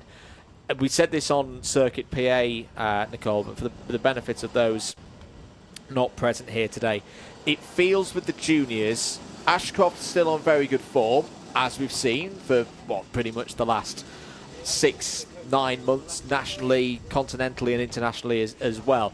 But it feels like, especially his teammates, your Denhams, your Nelsons, and when things go right for like your Albie friends and all the rest of it, everyone's kind of looked at the performance of Jacob at Warden Law and gone, all right, we need to raise our game. We need to step up. Yeah, absolutely. No, he is your ROTAX Grand Final champion. He's always going to be the one to beat, and the one, with that target on his back, dealing with it well so far, as we can see in this race start. Did exactly that, just jumped into the lead very quickly, but we did have drama for the rest of the field, including Albert Friend, and then we had some spins going into this complex section. We had battles going on between Craft and KR drivers, and these KR drivers so far today really just fighting amongst each other. Leon Hasty didn't make up any positions within the race, but did get into a good battle with the likes of Finley Buck. We had drama between the 224 and the 273 through pit bend. Just a bit of pushing and shoving going on between these drivers. We also had the 260 of Hami Sadiq getting all involved, made up 3 possessions within the end of the race. Yeah, good stuff from this group of juniors. This was the fight, as I say, involving Alfie McBain. Back at the front of the order, though, it's still another 1-2-3 for the DHR drivers. Ashcroft from Nelson and Denham. Albie Friend recovering back through the order would take a P10. This was a mighty close moment between Cian Bernard and Harry Freeman. Bit of smoke off the tyres as well tells the full story. Freeman in the end would finish P8. Good move here from Leon Hasty, O-plate holder, British Open champion, on his way to P6. But Ashcroft takes the heat win by just under 4/10 ahead of Cameron Nelson. That's a win and a second apiece for those two. Cole Denham with that third will be well positioned on the grids for the super heats tomorrow, Nicole. Doesn't stop there though, because we get to see our juniors once again, and we get to see an onboard lap with Eva Morris, local driver who started at this track way back in Honda Cadets. Approaches turn number 1 of pit bend, nice and late and hard on the brakes, and uses all of the grip out there. Through this section of the chicane, it's a sharp left, and then they go back on themselves into that right-hander to then go down the airfield, past and down the mini straight. Another tight and twisty S's section. Some drivers tend to run this exit curb to use a little bit more of the track and run things a bit wider, but as you can see, Eva choosing to avoid that. Down and through Hanger, you know, one of these circuits, you know, you can be late and hard on everything, and there's a lot of grip out there to be used. Either one of these drivers using those curbs in that final corner. Some drivers, I think it's a driver preference thing. Some do it, you know, to keep the revs up in the engine and to shorten the distance that they're driving. Others find you might hit it, unsettle the back end, and then lose time. It really does just depend on how you're deciding to drive the kart and what kind of setup you've got on. But the bit I always worry, Nicole, when I see karts, okay, it's not the biggest curb in the world, chains. You know, it's damaging the kart. That's always a bit of a question with the curbs. More on that later, of course, though. We're getting ready. Junior ROTAX, rather. Heat 4 is out next.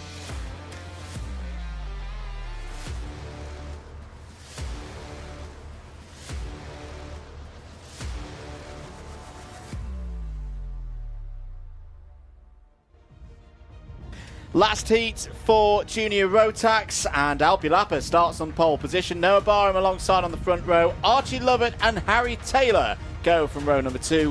Next up, it's Charlie Wolford and Ellis Bell on row 3, Kai Clark and Luca Holmes-Balak on row 4. Going from row number 5 is Eva Morris, who we just saw an onboard lap from with Benjamin Baker.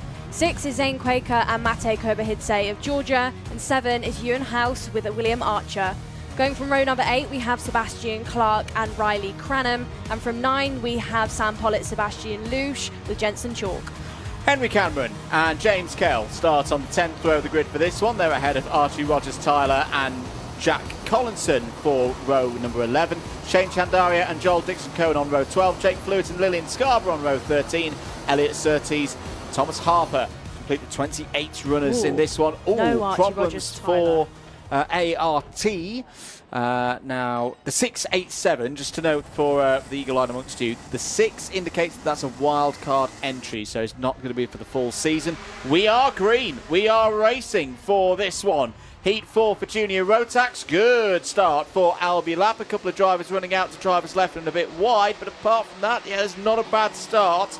Now, Archie Rogers-Tyler is allowed to join the race, Nicole. Oh, there's a bit of a car park forming at turn 2. There we've got DHR drivers, SPR and MLC drivers all involved in that one. So I think that's Benjamin Baker possibly involved in that. Will confirm when they come over the line. And we've got more drama then. That's Harry Taylor getting caught out just on the entry to that sharp left-hand hairpin. So Taylor then, that started in 4th position, would have dropped all the way down the order. Now we'll confirm what your order is as they head out and to finish their first lap. So going under the start-finish gantry, it is Albie Lapper that leads the way from Charlie Wolfett.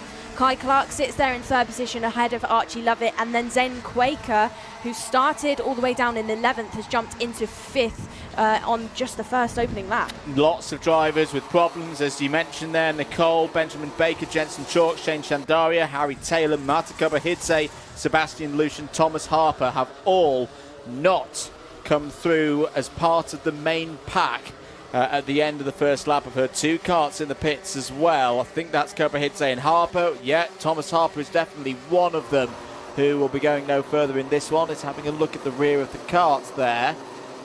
What has gone wrong, do we reckon, on that one? It's not overly obvious. What is the problem? Is it potentially an electrical issue for Thomas Hoppe? You can see a good old tyre mark on the left-hand side pod, and yeah, Martin Kavahidze from Georgia is out of this one as well. So Albi Lapper leads. Harry Taylor retired then. We've just seen him go over over the weighing scale. So Taylor, the 253 for DHR, he's out within this heat. Going back to the drivers that are still circulating, though, Albi Lapper continues to lead the way. 0.7 of a second he's broken away from the rest of the field. Could just see a Marshall pushing another DHR kart out there on the circuit.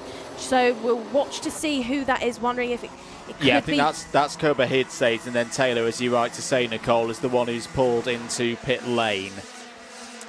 End of lap number 3 then. Albi Lapper leads this race by 1.31 seconds clear of Kai Clark. Here is the fight for second place. Clark from Wolfit, Zane Quaker. This is what I've wanted to see from Zane. I've been saying it for a little bit too long so far. Oh, very good. Really quick in free practice. And I was worried when we saw those problems in the first heat. I'm like, oh no, we're going to get the same thing that we saw at Warden Law of good pace for Ultimate R when it doesn't matter. Now here in this race, this is more like it from Zane Quaker, and a good chance for points. Still going to need to get obviously to the end of this one, and probably need a good result in the super heats as well to get a good grid position for the finals. That's when it ultimately matters here this weekend. But good to see Zane in that 2-1-1, up 7 places, running nicely in the top, well within the top 5. Zane then just clipping the curb in pit bend. It looked like he tried to go for a move and backed out of it, and he's done it again through the chicane then. So just getting this first sector slightly wrong as he tries to battle for position. And again, that's another one. So that is the, that's...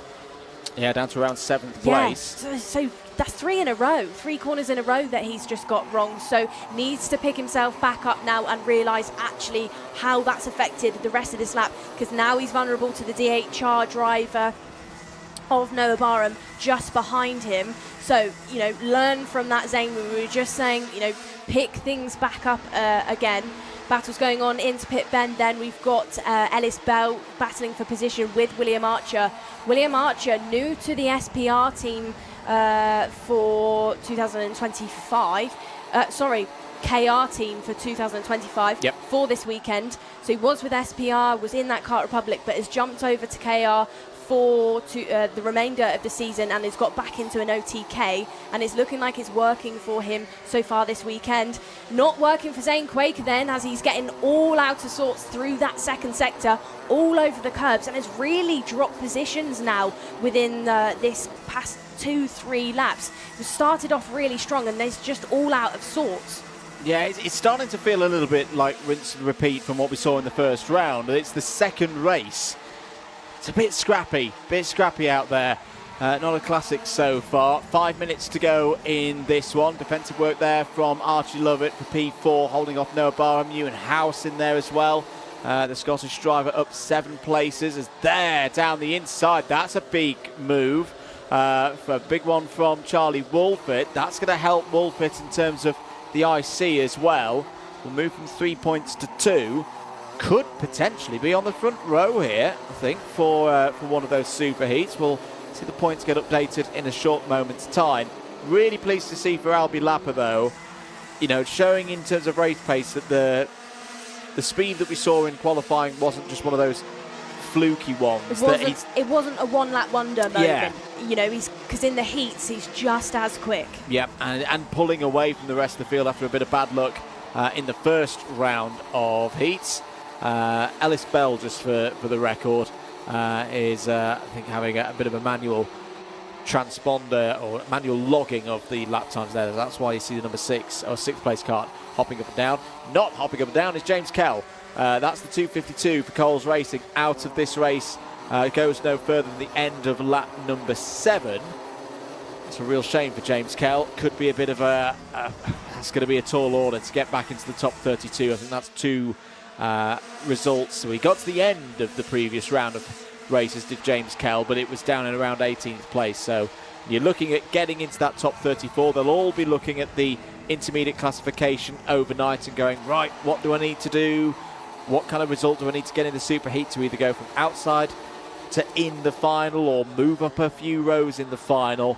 That's going to be a really, really big ask for James Kell to be on the grid for the big one on Sunday afternoon. Good places gained then by the likes of Jake Flewitt and Joel Dixon-Cohen. They're in 12th and 13th and both up more than 10 positions. Lillian Scarborough as well. She's gone up by 9. Lillian, one of the drivers that's joined us from America for this weekend. She's from Georgia. Sporting a Ricky Flynn suit. They're a British team but don't compete in the ROTAX category. But she's come over. She's racing for Strawberry this weekend and said she likes the track. She likes the kart. She really likes the ROTAX, and you know she's making up some good positions within this race. In 17th, can she break into that top 15 position? But it's the two female drivers, her and Eva Morris, that are in that 16th and 17th at the moment. Yeah, no, we see it sometimes with European drivers, and particularly with Strawberry Racing. They've got some good relationships with the teams out in Europe, and particularly those running OTK products as well. So it's a bit like football, where drivers like go on loan a little bit and float around. You see that from Strawberry, I find. Yeah, and they come to this championship because it's often said that the racecraft has to be on point from a driver to do well in this. So, like, you can have the speed, you can have the speed on the Euro circuits and the different style, but when it comes down to, but sometimes you can just see it in Europe, can't you, that a driver can do 20 laps at 99.9% and they're great at that, but they can't quite make that crucial overtake that's the difference between a podium or not in those big races. The drivers come here to learn that last 0.01% and then go back to Europe to execute. You know, you go to the ROTAX Grand Finals, and more often than not, throughout practice, qualifying, heats and the finals, it's the British drivers that are in that, you know, really high order. And you know, I think it was 2023, Britain took over 25 drivers out to Bahrain to go and compete. Just highlights the level of racing out here, and the level of racing is getting hotter and hotter as we head into pit bend. That's Riley Cranham losing position there. He's been overtaken further back down the order. That's Cranham in 12th position, so he lost place then to Ewan House, who's a rookie driver within this one. Ewan, you know, with Coles for 2025, he's not competed in the championship. As I said it, commentators cursed. He's lost 3 positions there because Cranham has overtaken once again. I think make that 4 because he's been done once more as they head down to Hangar. But Ewan doing a good job out there. You know, rookie drivers, it's a big thing for drivers, not only to jump into the grid, but also to learn new circuits like this. Absolutely, and we look forward to the trip north of the border for Ewan House and the other Scottish drivers in the paddock when we head to Larkhall International Circuit on the first full weekend of July for the next round of the ROTAX categories. And based on the weather that we had when we went there last year at this time of year, when we go in July, it's going to be 40 degrees, it's going to be as hot as Italy, and we're all going to burn. Don't talk about the weather, because the last event I was at, we spoke about the weather all weekend, and then it would rain, and you talk about the weather now, Andrew, it start raining or something crazy. Yeah. Final lap board is out. Albie Lapper has a lead of 2.1 seconds and should be able to bring this home very nicely. Charlie Wolfett at the moment is 5th in the intermediate classification. He needs either to gain first position or have Archie Lovett immediately behind him lose positions. But then again, does he want to? Because at the moment he'd be on the inside of row number 2 for a superheat tomorrow, and a lot of drivers would prefer starting there than the outside of row number 1. I'd question, actually, Andrew, and then maybe I'll ask some drivers this evening, would you rather start in 3rd or in 2nd? Because that pole advantage, the pole side, looks strong. And who has looked strong is Albie Lapper, who takes the checkered flag then for a heat win. Starts on pole, finishes in 1st position, 2 seconds over Charlie Wolfett, who has gained 3 positions within that race to finish in 2nd. Archie Lovett then finishes in your top 3 ahead of Kai Clark and Noah Barham, who is in 5th. Ellis Bell meets the checkered flag in 6th ahead of Zane Quaker, Luca Holmes-Ballack, William Archer and then Sebastian Clark. Strawberry Racing building across the course of the weekend then. Nanny Bab's happy about that one as well. Albie Lapper wins it then, and as things stand, will be, if I've got my maths right, on the inside of row 2 for Superheat B tomorrow. So a useful place to start from there. Rest of the running order: Riley Cranham, Eva Morris, Joel Dixon, Cohen, Ewan House and Jake Flewitt all in the top 15. Decent drive there from Lillian Scarborough, up 10 positions for Lillian to 16th ahead of Jack Collinson, Henry Cameron, Archie Rogers-Tyler, Benjamin Baker all in the top 20. Drivers all having problems in that one. Jensen Chalk P21 ahead of Elliot Surtees, Sebastian Louche and Shane Chandaria, the last of the 24 finishers. 4 retirements in total. James Kell on lap number 7. We'll come back to that in a minute. Harry Taylor, Mata Kobahidze and Thomas Harper all out on lap 1. What have you seen, Nicole? I think potentially a nose cone for Riley Cranham. Riley finished in 11th position, went up by 5 places, but that, if it is a 5-second penalty, is going to drop him down to about 19th position if nobody behind him is also given a 5-second penalty. And that's the thing with so many juniors in the field this weekend, 56 in total. You know, for nearly 20 of them, they're going to have that, well, more than 20 in fact. I just recalibrate myself back into UK mode there. You know, 22 drivers are not going to make that final. They're not going to have a repechage to give themselves a last chance, you know, qualifying route back in, and a 5-second penalty across these 2 heats and a super heat tomorrow, that can make the difference, can't it? It's a harsh one, you know. It is really a pack your suit and your helmet because you're going home, but that's racing, and at some point every driver will experience that they just can't get into that final. Well, it's not quite go home time yet. Super heats tomorrow at 12:50 and 1:10 for the juniors. For the last bit of activity though for the juniors, Nicole, take us through the highlights. Well, it was lights to flag for Albie Lapper, then took the race lead at the start and continued for the rest of it, but there was drama through the chicane on that opening lap for the likes of Mate Kobahidze, Thomas Harper and James Kell. We saw Harry Taylor had to retire as well. I think it was actually Mate Kobahidze had some drama going out of hanger, so take that back. It was not him involved in that chicane section. We had Zane Quaker really push in the early stages, but he had a lap where he just got it all wrong, clipped almost every curb on every corner, and it got him all out of sorts, and he dropped back down the order, but did continue to finish within that top 10. This was the stage where things really lit up between Quaker, Barham, and you had Ellis Bell get all involved.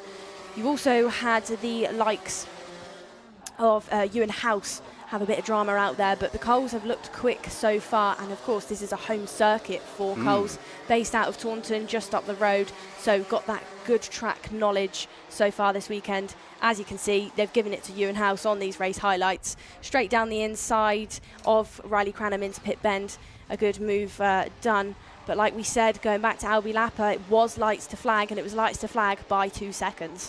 Very good stuff there from Albie Lapper. We'll see the juniors out again tomorrow afternoon, actually. We will see them in the morning, of course, for their warm-ups if you're here at the circuit. And as I say, 12:50 and 13:10 for the super heats is the next time we'll see them in a racing capacity. More to come here from Dunkeswell after this short break.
Back here at Dunkeswell, getting ready for the last race of this particular bit of the second rotation, as it were, of the agenda in terms of races, and getting ready for Micromax for the second heat for Nicole. What are we thinking ahead of this one? Well, I think we'd like to see some onboard footage from Dean Pahal. Dean then following the 35 kart into pit bend, Leighton hard on the brakes and just heads out, just kisses the white line on the exit. Then into this chicane section close to that entry curb, cuts back on yourself onto the second and through the third. Nice run then down the airfield mini straight. You then go down, similar braking throughout all of these corners, really, you know, those harsh braking zones where you can really use all of the rubber, making sure you're under the rubber, especially through that left-hand hairpin where you cut back on yourself. Blind entry then into Hangar Bend at the far end of the circuit, where these drivers really can't see what is going on down there until they arrive. Makes it hard work for the drivers, and it can get a little bit busy down there. And then just battling away through the curbs of the bus stop, dogleg corner, and then back down under the start-finish gantry to meet pit bend once again. Good stuff there from Dean Pahal. Quick update on the results from race number one, heat number one, for these young drivers. It was race 5 here at the circuit. Alfie Garrett taking a victory, very good victory indeed for SFR Motorsport. Albert J. Stubbs and Ralph Martin completing the top 3. Who's going to win this one? We're going to find out next.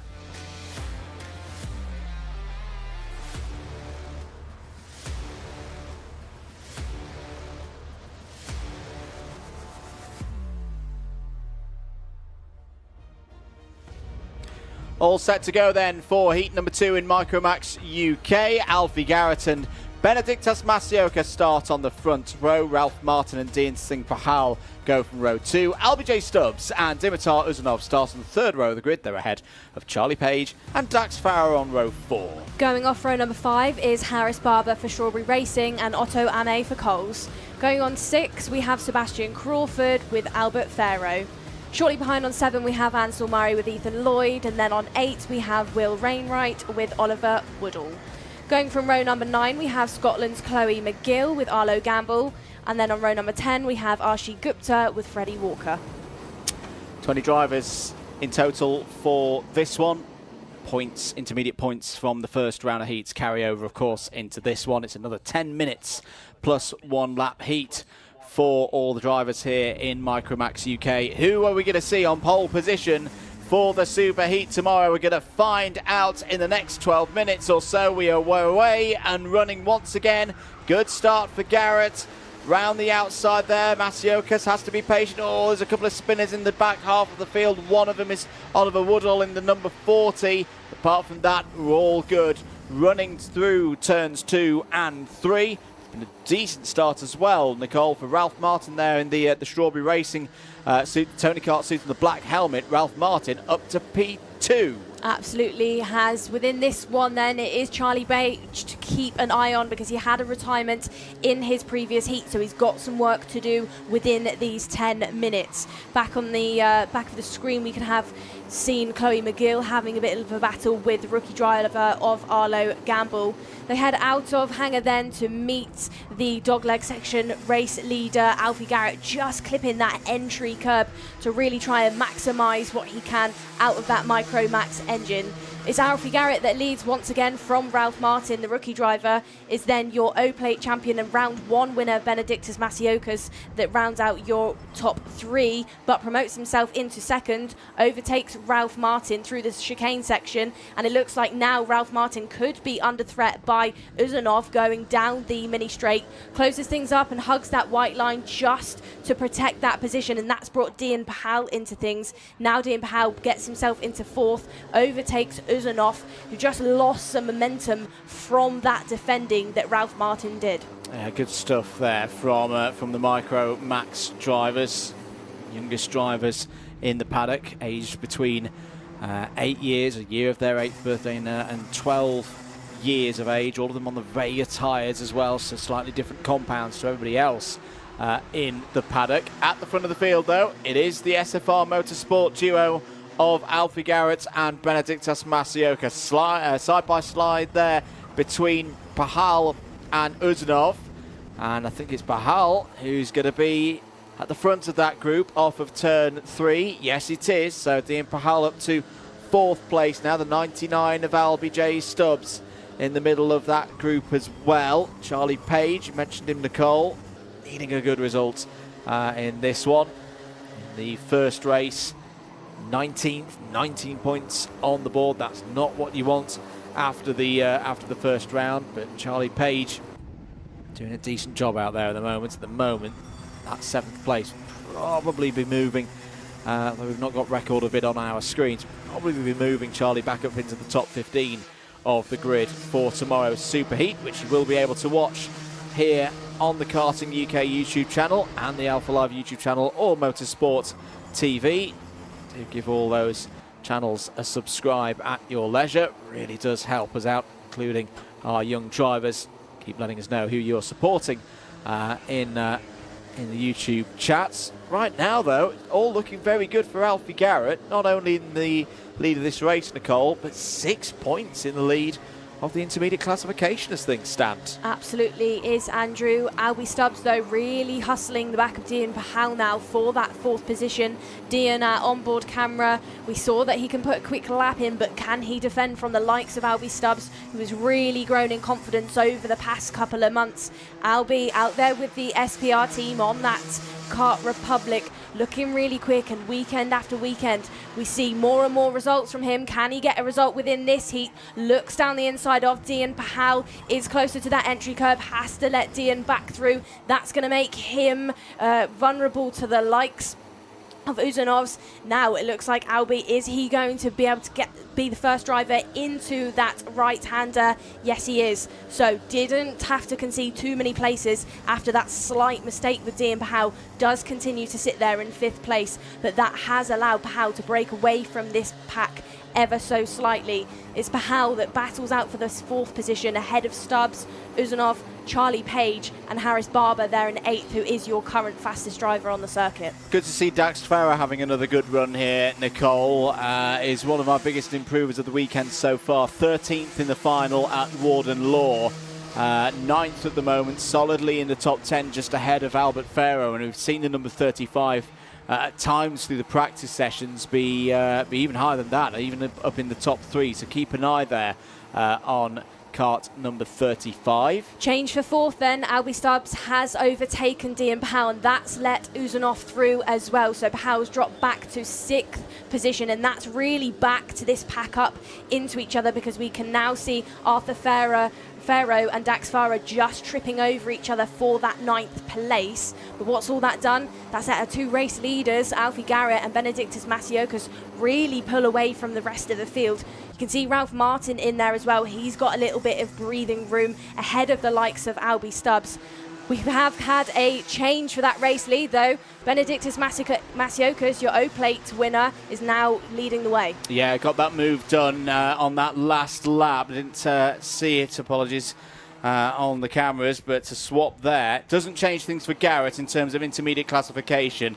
If anything, that just solidifies things for Masiokas for 2nd place on the grid. That's going to get a little bit close to the line between Page and Farah, and there may be a chance here for Dax Farah to hop through. Brilliantly done by Dax Farah. Takes 2 positions through that sequence of play. Having a look at the replay here. This was the move. Okay, brilliant stuff there to get that replay on our screens. Masiokas got the move done on Garrett down into turn 1. Masiokas as well, once he made that overtake, signalled to Garrett to say push forward. So maybe a little bit nervous that Alfie Garrett is going to overtake him once again. Probably something in Masiokas' mind just telling him, maybe I need to tell him, communicate to him not to overtake me again and push forward and keep pushing forward ahead of the likes of Ralph Martin. Well, particularly the Ralph Martin, another case of one of the younger Strawberry Racing prepared drivers, with Mark Baines doing a lot of the hard work in that awning. They've looked quick this weekend, whether they're in part of a pack or out on their own. So, you know, they'll be conscious that they've only got a second's advantage over Ralph Martin at the moment there in third place. Just following this this battle, this is the Pahal Barber 6th place battle, the Stubbs and Uzanov 4th place battle just ahead of them. Under 3 minutes to go on the clock now. There are your two leaders. What's the pace looking like? 52.7s for Masiokas and Garrett, and 52.8 for Ralph Martin. So this order for the SFR boys is working. They are extending their gap once again, Nicole. Absolutely. Returning to the championship for 2025. Have been in things before, disappeared for a little while, but are back for this season. Battle is on then between the likes of Harris Barber. Dax Farah is in there as well. Harris Barber was really quick in practice, but just hasn't managed to light things up in this one. As the 62 then, Uzanov really gets pushed onto the curb out of the left-hander and down towards Hanger Straight. Doesn't lose too much time to Harris Barber, but really got forced out wide there. Yeah, found himself on the curb there, and probably went for a bit of skateboarding down the curb in that moment. Back at the front of the field, Masiokas and Garrett. Gap is still just hanging around there at 1 to 1.5 seconds ahead of Ralph Martin. Garrett actually set the fastest lap of the race last time around, a 52.47 with that toe. Warning flag from race control is being shown to the number 96. That's Ansel Murray, one of the RCE drivers in this race. Ansel has been racing for a few years, since 2021. Another driver who's come through the Bambino ranks, was hitting 25 miles an hour before he turned 2, is what I've been told. So even at this youngest level within this paddock, a number of the drivers competing in Micromax UK, some of them have already got half a decade's experience. Yeah, absolutely have. I don't know if you saw on socials, and Andrew, but there's a post that went out just to highlight some of the drivers that started when they were really young. The likes of Cole Denham, and yeah, you can really see a difference in some of these drivers, and a lot of them started in Bambinos. Colby Patterson hasn't changed. Harrison Mackie has. We'll leave that one there. 40 seconds to go on the clock here for the second heat for Micromax UK. Still this 1-2 for SFR Motorsport. Masiokas ahead of Garrett. Ralph Martin doing a great job here. So hard around any circuit, especially in a cadet category, to be on your own. He's not being completely dropped by the two ahead, but he's also not falling back into that group of Stubbs, Pahal, Barber and Uzanov. This has been an impressive drive from Ralph Martin. The thing is with Ralph, though, he's in quite a good track position where he's close enough to be able to see the two ahead and, use it as motivation and use it as a chase. Yeah. A lot of drivers really love a chase, and I'd say the way Ralph Martin is driving, he is one of those. Is indeed. So time is up. Last lap board is going to be shown in a few moments' time. Leaders are through turn 4 once again. Harris Barber and Dimitar Uzanov still haven't fully decided who's going to finish this race in 6th place. Got a near 2-second advantage over Dax Farah in 8th. Charlie Page and Otto Remy completing the top 10 right now. Not any massive movers, like more than 5 places, but a few have gained 3, including Chloe McGill and Arlo Gamble. As here's a move for the race lead. Alfie Garrett wants the clean sweep and has taken the race lead once again away from Benedictas Masiokas. That won't change things in the intermediate classification, but that's an interesting move from Alfie Garrett at this stage. Is this a statement of intent for tomorrow's Super Heats and final? Masiokas, who's looked almost unbeatable so far this season, through the O-Plate meeting at PFI, through the first round of this championship season at Warden Law, but Alfie Garrett here, his teammate, is taking it to the championship leader, defends into Hanger through turn 8. Has he got the exit speed? Yes, he has. There is a back marker up ahead, which is Archie Gupta, who could come into play here just off of the final corner. It's going to be a sprint to the line. Garrett takes it. Beautifully done. Very, very tricky situation there off the last corner to take the back marker into account and not panic there, Nicole, to take the race win. read very well by Alfie Garrett there when he saw Archie Gupta, really positioned himself well, but so does Benedictus Masiokas. Did look like he backed off slightly because you don't want to tag the back end of that back marker, end up with a nose. So I'd say Benedictus had to just kind of sacrifice that potential race win just to secure that second place. But it was Alfie Garrett that took your race win and is your leader of the intermediate classification with 0 points. Leads the IC from Benedictus Masiokas in second place. We then have Ralph Martin, Albie Stubbs, Dean Pahal, Harris Barber, Uzunov, Farah and Charlie Page with Otto Ami that round out your top 10. We then have Albert Farrow, Sebastian Crawford, Ansel Murray, Arlo Gamble and Chloe McGill in your top 15. Chloe McGill was given a 5-second penalty in the late stages of that race. And then rounding out your 20-strong grid is Ethan Lloyd, Freddie Walker, Will Wainwright, Oliver Woodall and Archie Gupta. Top 4 in that race classification is also going to be the same order, pending any changes, of course, of the intermediate classification, and therefore will be the same order for the grid for the superheat tomorrow. So Garrett, Masiokas, Martin, Stubbs, the first 2 rows. Harris Barber, Dimitar, Uzunov will resume their battle from the 3rd row of the grid in the superheat tomorrow. Otto Amy, decent scoring there for Otto, will be on the inside of row 4 and joined by Albert Farrow. Let's have a look at some of the highlights before we move on to TQ for KZ2. Very solid start for the pole sitter, Alfie Garrett. Bit of an unfortunate moment there, spin for the number 40 of Oliver Woodall. Yeah, Oliver Woodall, like you said, the pit bend corner just catching drivers out in almost every race start we've had so far today.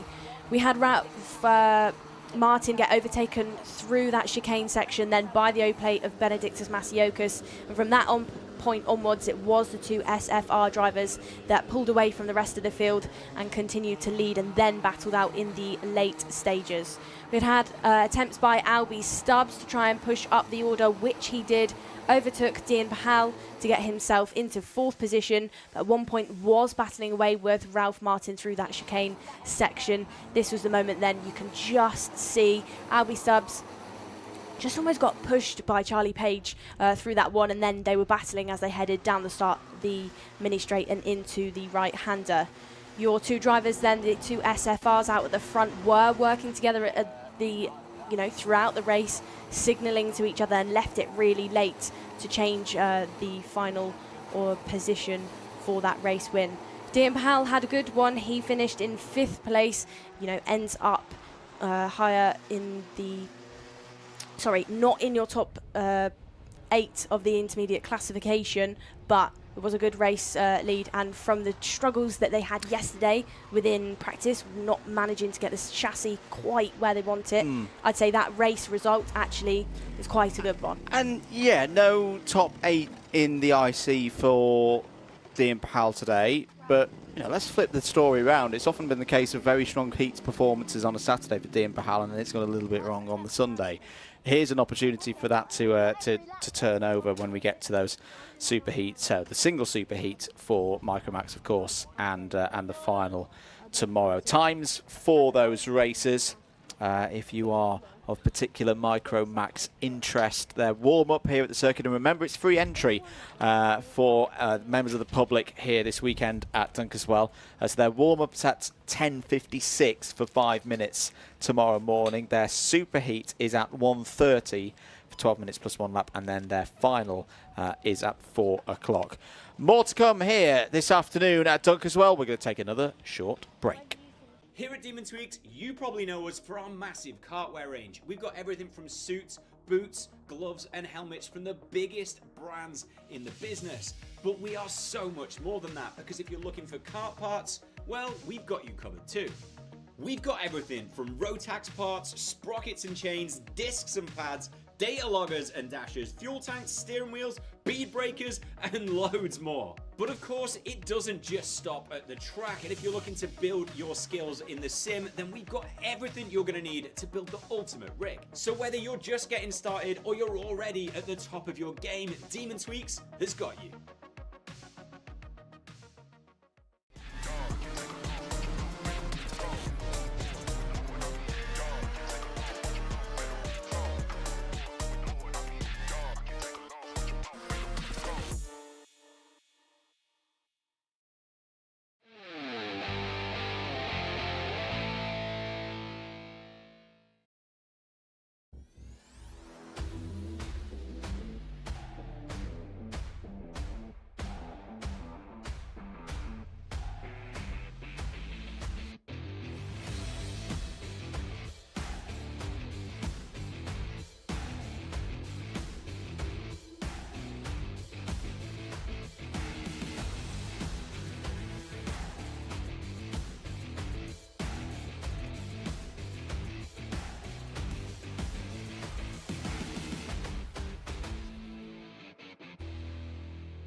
Welcome back once again to Dunkeswell, down in the southwest of England.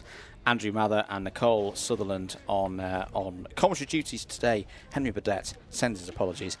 He was a bit poorly when he got to the circuit this morning. But hopefully be back tomorrow. KZ2 up next, Nicole. Not a race. It's timed qualifying ahead of their heats tomorrow. Fresh tyres should be the order of the day for everybody out there. What are you expecting in this one? Well, Ella Stevens was very, very quick in non-qualifying practice. See, she's good at the qualifying part of this, so expect big things from her within this session, and from Charlie Turner as well, who was second fastest in practice and who we were lucky enough to get an onboard lap from yesterday during practices. Let's have a look at that lap. Flat out, nearly 100 miles an hour for the KZ2s through Pitts Bend for the start of the lap. This is the part of the course where setup absolutely key for the KZs through 2 and 3. And the ratios right as well as they accelerate through to turn 4. Hard on the brakes, downshifting once again. Flowing through the next couple of corners. Turn 5, a long left-hander, and 6, 7 before another of the big stops here. Tight entry into Hanger Corner for 8, and then no dogleg, of course, for the KZ2s. Building speed all the while. Little adjustment there for Charlie Turner. That is a lap of this Dunkeswell circuit for the KZ2s. And the aim of the game in this qualifying practice is do that 3 times as quick as possible. The average of those best 3 lap times sets the grid for the heats tomorrow. So this is one that's going to take a little bit of time just to get our bearings of who's looking quick, because it's not just necessarily, Nicole, one single flying lap. No, absolutely not. In theory, you've got to get 30 corners right. It's a 3-lap average, 10 corners on the circuit. So, the drivers out there, you've got 30 opportunities to really get something done. Charlie Turner then on your screen, who we just saw the onboard lap with. I know he wasn't happy at Warden Law with the kart setup. They've moved over to that Formula K for 2025. Just was struggling maybe with that kart experience, not quite knowing what to put on the rear end, what to put on the front, those ratios of, but here, lit things up a little bit more, and Charlie, I would say, maybe knows Dunkeswell a little bit better than they know Warden Law, can put a bit more input into things. And of course, since Warden, we've had more testing time. And the other useful thing for Rush Performance this weekend is that they've got James Glenister back. That's another set of data. That's and a set of data coming from a very experienced driver. So you've got 2 heads out there that can tell you about the karts, and then you've got the teammate part for Charlie and James as well, where they compare the data against each other. They can, talk to each other. What are you doing with this? What are you doing with that? So there's 2 big things that come into it, both driving and setup. And the data side of it as well, Nicole. So the last time we visited this part of the world for a British Kart Champs 2021, KZ2 was part of that meeting. Yes. Do you think there will still, even though it's been a 4-year gap, a bit of data? I know a lot of things around the circuit have been changed and brilliantly improved, but the tarmac's still going in the same direction that it's always done. Yeah, to be honest, I started here more than 10 years ago now. Yep. The track itself, absolutely, it's no different. Yeah. It's the exact same tarmac. It's never been resurfaced. It was that well built. Yeah. And when Nigel Mansell took it over in 2005, the maintenance that's been done between then, 2023, where it took over once more, and now the maintenance to the track, has been that fantastic. They haven't had to change anything. So really, it's the same circuit that they're driving round on, and I think that's really benefiting the likes of Charlie, who was here the last time the British was here. Just out there previously, Andrea could see a little bit of squabbling going on between the number 6 and the number 5 of Miles Murphy and Derek Morgan. They were just fighting to get themselves into position. Maybe not what you want in a qualifying session, where it really is important that you get into a good track position. Ella Stevens then, with 2.5 minutes to go, is currently your fastest driver out there ahead of Miles Murphy. Ella was quickest in practice. She is your E-plate champion. very, very quick, and one of your 2 female drivers out there this weekend, because we've got Jessica Edgar in the KZ2 grid this year. Edgar, used to the gears, but in a Formula 4 car, jumped back to karting for 2025 and joined us at Dunkeswell. So it's good to have her here. I'm reliably informed as well that Jess has a new chassis this weekend as well. Okay. So there was hope in the team that may get a little bit more performance from Jess. That kind of thinking that Jess was there or thereabouts at Warden Law, and obviously she's racing up against, you know, some well installed and up to speed drivers. You know, you compare to a teammate, Ella Stevens. Ella did this championship last year. I think the hope there with that new chassis is like, yeah, that it wasn't Jess as a problem for, you know, what was it, 6th or 7th place around that area for Warden Law, that it was actually the kart that was holding her back a little bit. So we'll keep an eye on how Jess gets on in this one. Only a minute and a quarter to go in this one. At the moment, Ella Stevens is your fastest driver. 40.47 is the benchmark at the moment. And in fact, Ella's just gone and done the, well, how about that for competitive speed? Not faster, but the exact same lap time for Ella Stevens that time around. There's Miles Murphy for the More Racing entry. The eagle-eyed amongst you will note that Miles is running the 2025 KR bodywork. Now, I'm sceptical. I've been fairly open on this. I am sceptical of how much those NASA panels actually give performance in direct drive. But in gearbox, where the speeds are a bit higher, you know, I think there's a bit more potential there that you could see an aerodynamic development, not necessarily through the corners, but the cleanliness of the airflow at those high speeds of 100 mile an hour plus. Time's coming in then, and it's still Ella Stevens that is your fastest driver out there. She leads from Ralph Jungling in the Sodi kart by 1.5 tenths, and then it's Oliver Stewart also with Jade Racing Team that is your top 3. Time has ran out on the board, and the next driver coming round the circuit will receive that checkered flag. Ella Stevens, though, looking really strong. Fastest lap by her is a 40.23, but of course, 3-lap average comes into play within this one. Ralph looking really good within this qualifying session, really picked things up between his last practice out there and quali. The likes of Ella Stevens, then she has crossed the line and will take provisional pole, but Jess Edgar, Brinkinch and Nino Piccolo have not quite finished just yet.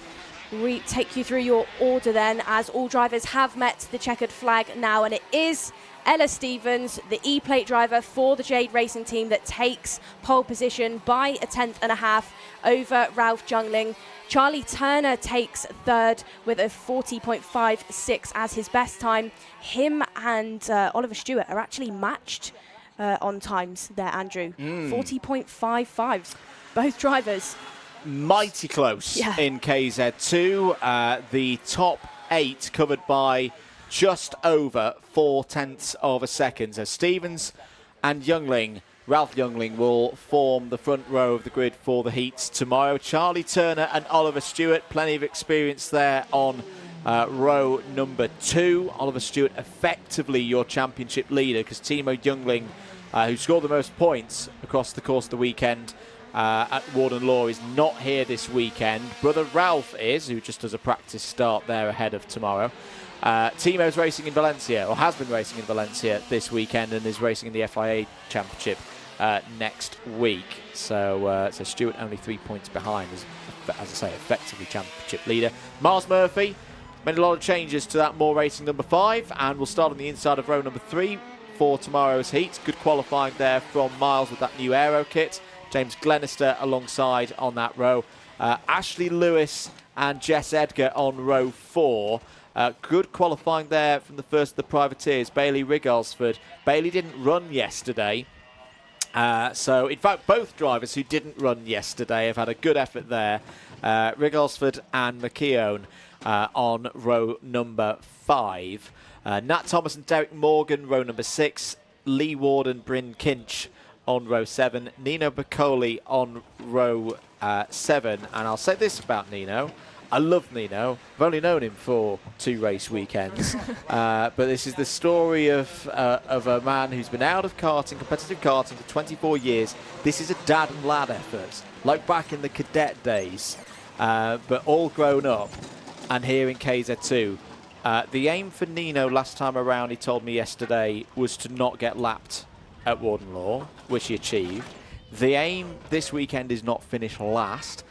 Okay, he is 15th out of 15 in this qualifying session, but look at the gap from front to back. 1.4 seconds off Ella Stevens, who we've talked about many times this weekend, is on fire this weekend, and Piccoli only half a tenth off the next driver. That is a mighty improvement from where we saw Nino in terms of pace, what, 4 or 5 weeks ago? Absolutely was. And when you talk to Nino as well around the paddock, he just loves to be here. Yeah, he's just like always a up breath, for a like, chat. it's such a breath of fresh air. Like Warden Law, you know, he came in, it was a retirement, and he was still smiling. Yeah. I was like, I don't think I've ever retired from a race still smiling, but it's great. Great guy. Nat Thomas there, 11th place on the grid, less than 6/10 off the ultimate pace for Ella Stevens there. And I think this question again of what's happening with the Rush Performance guys.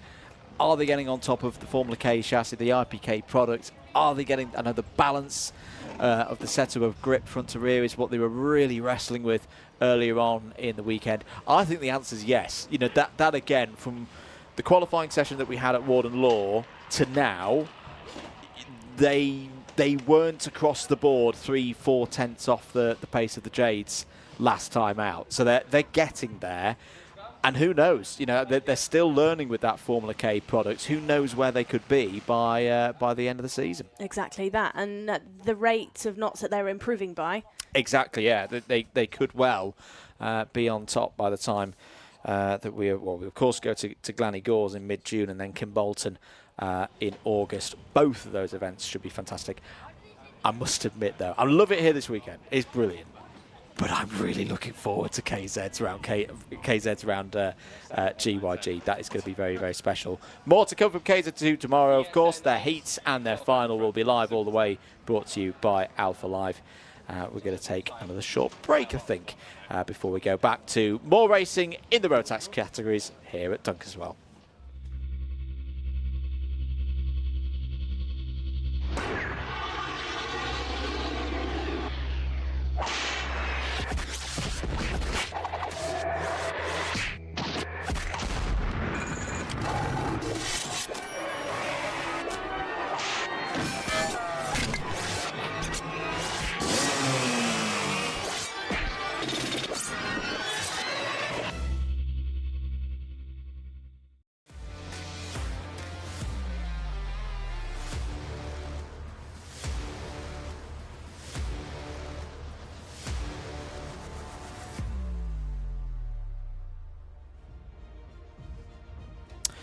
Two more races to go here today at Dunkeswell for Heat Stay.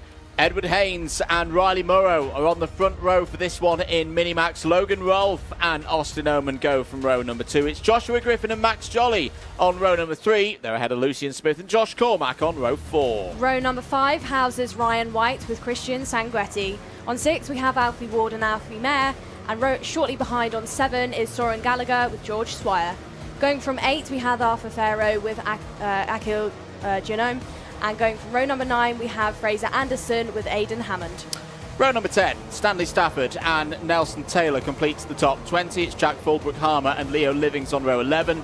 Jensen Walker and Elijah West on row 12. Eddie Duncan completes the 25 runners in this one. It's an A versus B race. Fastest drivers through qualifying taking on each other for this one. 10 minutes plus 1 lap. I think we're going to go round again. Yes, we are.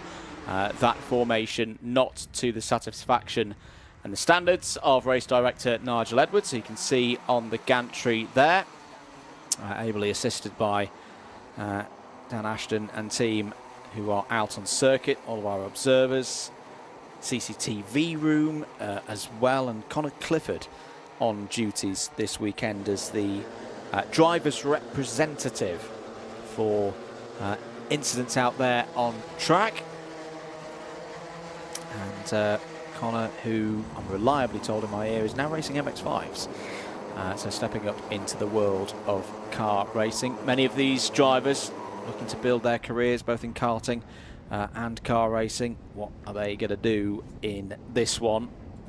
Under starters orders, they'll go through the dogleg, and pole position on the line here for tomorrow's superheats. Very much an open book on who's going to take the top spot at the end of today. We are racing once again at Dunkeswell. Good start for Haynes. Good start as well, I think, for Lucian Smith, flying through the order on the far side of the road there. One of the global karting runners, it's the number 5 of Griffin, has got through into second place. That's a much better start, Nicole. I think we've still got all of our drivers competing in this one. Just looked like Austin Oman was getting shuffled down the order on the early stages, decided to try and hang it round the outside through pit bend on the first opening corner, but didn't quite look like it paid off for him. Does look like by eye we've got all of our drivers running round in the order. Haven't had much early lap drama like what we've seen in all of the previous heats. Edward Haynes, though, controlled start to begin this heat. He does lead from Logan Rolfe there in second. Potentially a timing issue because by eye, I think that's actually Josh Griffin, yes, it is, yeah, running round in second position. So it is Edward Haynes ahead of Josh Griffin through the chicane section, and then Logan Rolfe is sat there in third.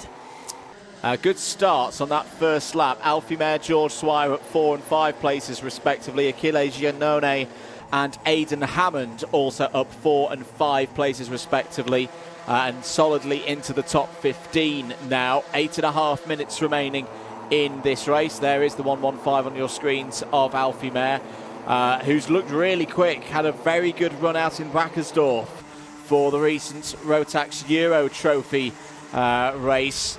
Once again, and a continental event in the ROTAX categories.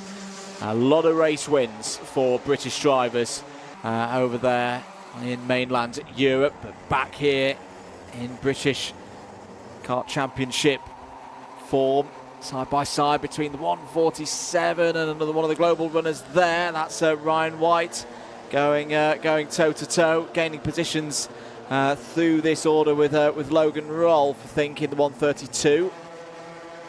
Logan Rolfe then overtaken by Riley Munro through pit bend, and he has just dropped down slightly through hanger, then just gets hung out to dry, does Logan Rolfe. It looks like he's going to lose 4 or 5 positions now. Yeah, really does. So he's dropped down to about 11th place within just half a lap. So he's gone down by 6 places within that one. Max Jolly maybe not had the start that he would have wanted to this race. Your O-Plate and round 1 winner sat there in 8th position behind Austin Oman. Both had difficult starts. Are they going to work together to try and fight back up the order? Probably not, because Max Jolly heads down the mini straight then to try and overtake.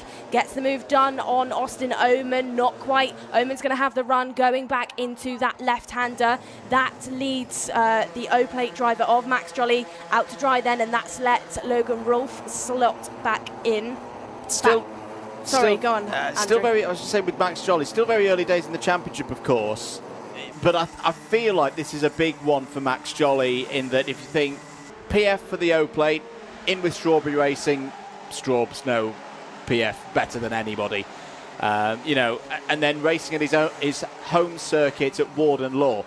This is kind of the first test across the course of the season, I think, of the true championship credentials of Max Jolly. If he can get a good result here, where other teams perhaps have a bit more of an edge over Strawberry Racing, and other drivers in terms of their experience around this place have an edge over him personally, it could really set him up as a bit of a bedrock for the later rounds when we go to Larkhall, when we go to Wilton Mill, where everybody's strong, and then back to PF for the end of the season. That's a retirement then by Soren Gallagher, the 141, so he has put it in the pits for Strawberry Racing.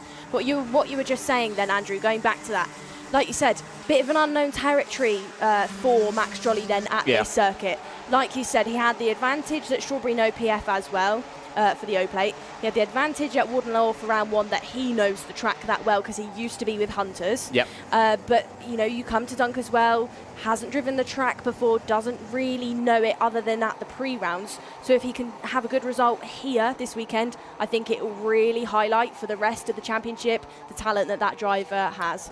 Absolutely. 5.25 minutes remaining in this one. Edward Haynes on his way to potentially pole position in Superheat A tomorrow. Through and out of turn number 8. There's the 147 of Ryan White, currently in 6th place. Aidan Hammond's continued to progress through in this race. Hammond, well, just as I say that, has lost 4 positions on that last lap, so was up into the top 10. Was the top rookie in this race, Nicole, but is now slipped to 14th. Questioning then what Joshua Griffin is going to decide to do if he can catch up to the number 7 of Edward Haynes, because Griffin in the previous heat had a 5-second penalty, which really dropped him down. So within this one, is he going to risk it and try and overtake, or is he going to be happy with the second and just sit there to preserve those results? Another retirement within this one then, the 1944 MLC has decided to come into the pits. That is Jack Folbrook Harmer then, lap down within this one so far. No more racing for him today as we are on our 3rd and final Minimax heat of the day. Edward Haynes though continues to lead the way, and now we have had a change for 2nd position. Riley Morrow has overtaken Joshua Griffin for that 2nd place. Riley, fastest driver out there on the circuit. Riley Morrow, to me, is a driver that's come here this weekend and really lit things up, I'd say. Definitely so. Riley, oh, a bit of good catch there by Ryan White. Just got a little bit deep on the brakes into turn 4. Nearly made contact with the back of I think it was that the 111 of Austin Oman. Well held. Yeah, really, really well held and well orchestrated by Max Jolly just to not panic there, and was able to take 7th place. But yeah, back to Riley Moore, another driver. I know we were talking a bit about it in the micros.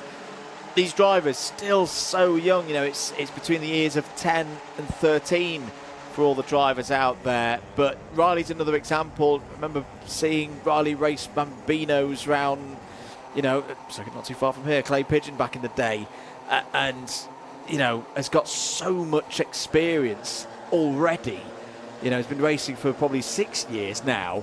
But I really think the way that he's picked up and here in Minimax, we've been talking about it all season, how, you know, there's lots of seeds in there and front runners in Micro last year. Yeah, I think Riley Moreau has surprised some in terms of how he's been able to force his way through and make an impact in the early stage of this season. But for those who've been watching him for a good few years, they know, yeah, Riley's a winner out there on track, so it's good to see him up at the front. We just had a change on the exit of Hanger then between Alfie Mayer and Lucian Smith, so that is Mayer that's got himself into 4th position, up by 8 places ahead of the KR Sport driver, the 144 of Lucian Smith. 5-second penalty is awarded to the 132 of Logan Rolfe, who started in 3rd place, has been shuffled down the order, is currently in 10th. So that 5-second penalty will drop him to about 20th place currently. We have, of course, got just under 2 minutes left, so expect things to change.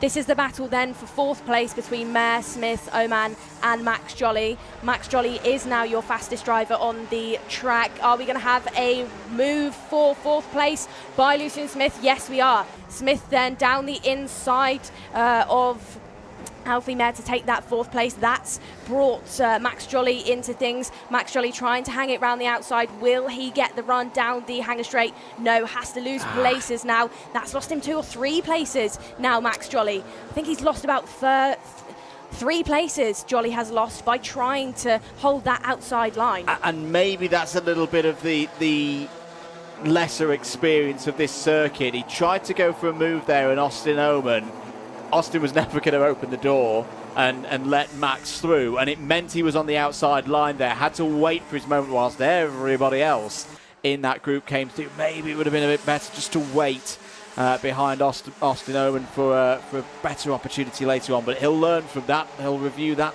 watch that later on this evening ahead of those super heats. in the early part of Sunday's timetable. There is a cut-off for this class, but it's only 3 drivers who will drop out, so the vast majority know that they will be going through into Sunday afternoon's big race. 25 seconds to go on the clock then. Edward Haynes still your race leader. Riley Morrow back by 0.7 of a second. Joshua Griffin still within touching distance. If you can have a strong finish here, there could be a chance of second place for returning Joshua Griffin, who won the pre-round here a couple of weeks ago. Time is not quite up, so we're going to get 2 more laps in here. And field running through into this group with Lucian Smith in 4th place there. Alfie Mayer running in 5th for another good result for SFR Motorsport, who are continuing to grow their presence, particularly in the younger categories in this paddock. Looking a little bit further down the order, good drive so far, Nicole, by Leo Livings, up 8 spots to 14th. Yeah, good showing by Leo within this one. No major movers in this 3rd heat. Elijah West is up by 8 places, so good result for the rookie driver. Like we said previously, Andrew, very few drivers won't make the final, so even if you're a little bit further down the order, sometimes you can rely on you are safe if you've just done enough within this one. Time is running out though, because we are on the last lap of this final Minimax race of the day. Edward Haynes continues to catch that race lead. Riley Morrow and Josh Griffin are in 2nd and 3rd. No change from Morrow or Josh in the past couple of laps, are just following the driver in front of them around pretty much for the whole thing. But Riley Morrow is definitely aware that the number 5 is just behind him, has a quick look over the shoulder just to view what that gap is. But it doesn't look like Joshua Griffin is going to have the run out of Hanger to try and catch him for that 2nd position. Edward Haynes, though, another race win. He will meet the checkered flag as your race winner. Stellar showing by Edward Haynes in the Strawberry Racing Kart today here at Dunkeswell for round 2, day 1. No nonsense from Edward Haynes. That is a very good day's work from Strawberry Racing and the number 7 seed from last year's championship. And well, could Edward Haynes add to his record of 2 wins, 6 podiums across the course of his British Kart Championship career. He wins Heat 3. I reckon that means he'll start, all the maths will get done in due course. Haynes is going to be at the sharp end of the field for the Super Heats tomorrow. 2nd for Riley Morrow, 3rd for Joshua Griffin, who continues to impress on his British Kart Championships return after missing out of Warden Law. Alfie Mayer and Lucian Smith in the top 5. Omen, Jolly, White, Warden, Rolfe all in the top 10 on the road. All of those results are before any penalties are applied, of course. George Swire 11th, Josh Cormack, Achille Giannone, Christian Sanguinetti and Leo Livings take us down to 15th. Good drive from Elijah West, I think yes indeed, was your biggest mover in that race. Joint biggest mover with Alfie Mayer. 8 positions gained for West up to 16th. Nelson Taylor, Aidan Hammond, Jensen Walker and Stanley Stafford take us through the top 20. And there were finishes as well for Fraser Anderson for Thule Motorsport, Eddie Duncan for TH Corsa, and Arthur Farrow for DHR. 2 retirements from that race, Jack Fulbrook-Harmer and Soren Gallagher. Chats going on there between the 2 teammates, the number 7 and the O-plate. Didn't want to wait until they were back in the order. No. You just shout instead, see if they can hear each other over the engines. They can indeed. One more race to go here today. The seniors have got their A versus B race coming up, so don't go anywhere.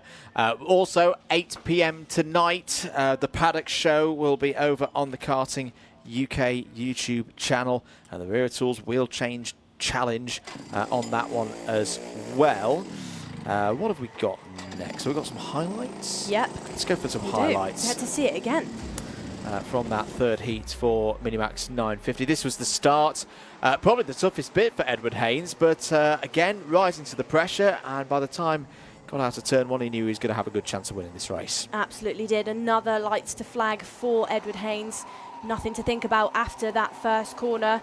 We did have a good start by Logan Rolfe, who started on 3rd position, but did later get shuffled down the order slightly. Just struggled, had a bit of a moment with one of the SFR drivers going through hangar, and that made him really vulnerable to the likes of Oman and Max Jolly, your O-plate. Jolly was doing his best to try and push forward, but a big moment then from the 147, the Hunter driver out there after the mini straight. Almost big dramas, but well held to not let the rear end be lost. Lucian Smith was on the charge. He finished in 5th position, made up 2 places. Him and Alfie Mayer were really trying to fight their way through the pack. Logan Rolfe did his best to try and pick up some positions after losing a smattering of places in the early stages, but it wasn't quite enough to not finish above 10th place, and I do believe he was given a 5-second penalty as well. But going back to Edward Haynes, your lights to flag winner, saw the checkered flag as your first driver for the 2nd time today. There he is on your screen with the black and orange helmet, with the strawberry branded suit on there. He's got a lot to be happy about today after racing. Absolutely. No, as I say, no nonsense performance from Edward Haynes. Has been leading the line very, very well across the course of the last day and a half. For our Minimax drivers, those following Minimax, they will open things in terms of super heats. So they won't be first race of the day because that's the first heat for KZ2. But super heat A at 11:30 tomorrow morning for Minimax, 11:50 for super heat B, and then the top 34 will race off in the first of the finals at 2:30 tomorrow, local time here in Devon. We'll be back with more racing here at Dunkeswell. One more race to go after this short break.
Last race of the day, and it's senior ROTAX that take us through to the finish.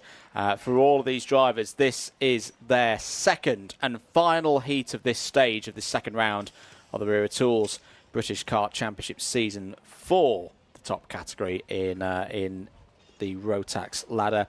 And it's still all to play for as well for that pole position in Super Heat A, and that clear path to potentially a haul of 65 championship points. I'm feeling good for this one, Nicole. I think this is going to be a tasty race to bring us to a close. Yeah, I hope they leave us with good things today. Last race of the day, let's make it a good one. Starting at the front row of the grid as well then is your 2 DHR drivers. We've got Lizzie Mentier right at the front, so really looking forward to what Lizzie gets up to in her 2nd heat of today. Poled it at the first round, poled it here again, but will start 2nd to Matthew Higgins there on row number 1. Row number 2, we have Harry Bartle with Lewis Gilbert, and on row number 3, we have Freddie Ingram and Matty Hingley. Row number 4 is all DHR with Macaulay Bishop and Jack West, and shortly behind on 5, we have Jack Lilly and Archie Walker.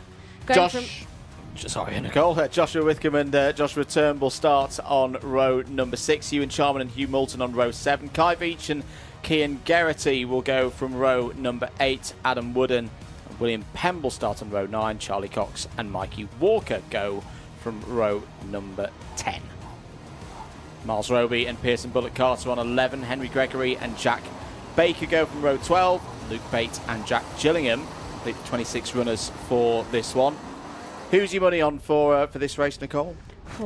Well, I think it's going to be out of probably Higgins and Gilbert within this one. Both really strong at the pre-rounds and from what I've heard in testing as well. And Higgins had that really good race win earlier with a very, very strong lead. Can he replicate same in his second heat of the day then? They'll go under the start-finish gantry for hopefully the final time. And they don't go on the first time of asking then. Nigel Edwards sends them round once again for another formation lap. You see the flashing amber light to indicate an extra one. Is there some problems potentially for Jack Gillingham? Seeing him is not circulating out on circuit according to our timing. I can see someone parked at the other end of the circuit. So that could be Jack Gillingham. Oh, it's Cian Garrity. Oh, Cian Garrity trying with to pull technical the choke problems. Then it looks like engine issues. Looked like he was trying to pull the choke, trying to get it restarted. Doesn't look like it's going to go. And that is the end of the race. Dan Ashton over to direct to Cian that he's not going to be able to take the start of this race. It has not been the kind of weekend the Kart Masters GP race winner from last year would have hoped. Cian Garrity is out of this one. That was, of course, in the X30 categories that Cian won his title, because at the front of the grid it's the GP plate holder in senior Rotax, Matthew Higgins, who will start this one alongside Lizzie Mentier for 10 minutes plus 1 lap. The revs will rise. Do the lights go green this time? Yes, they do. Away we go. Good start for both on the front row. Can Higgins hold the advantage off of turn 1? Yes, he can. Harry Bartels had a good start as well for Strawberry Racing. Higgins defends into turn number 2. Whoa. They have just about all made it through. There's a little bit of a hold-up in the middle of the pack. I think Jack Lilly's involved in the number 10 for Sam Pollitt Racing. A solid start there for Matthew Higgins. Nicole, he'll be happy at the front of this field. All getting caught out in that complex section, but it doesn't look like anybody had to stop because of any of that drama, but we will update on which drivers have fallen down the list because of that. Matthew Higgins then, strong start from him, continues to lead the way ahead of Harry Bartle. We'll see where Lizzie Mentier has dropped down to, so it is 6th place within these early stages. Macaulay Bishop then trying to keep himself ahead of Lewis Gilbert, heads down into pit bend. So it is Higgins that leads from Bartle. Ingram is up there in 3rd place, up by 2 positions so far. Bishop did overtake Lewis Gilbert for that 4th. Mentier's in 6th and Jack West down in 7th. Oh, almost. I'd say Bartle had a good go there down the inside of Higgins. Higgins left just enough racing room. That was actually quite heads-up driving from both Higgins and Bartle. Knew that if they want to win this race, they've got to keep themselves in contention. No good clashing wheels, locking together, taking yourselves out on lap 2 of a heat. Higgins still leads from Bartle. Freddie Ingram there, the second of the Strawberry Racing runners, in 3rd. Macaulay Bishop, the second of the DHR runners.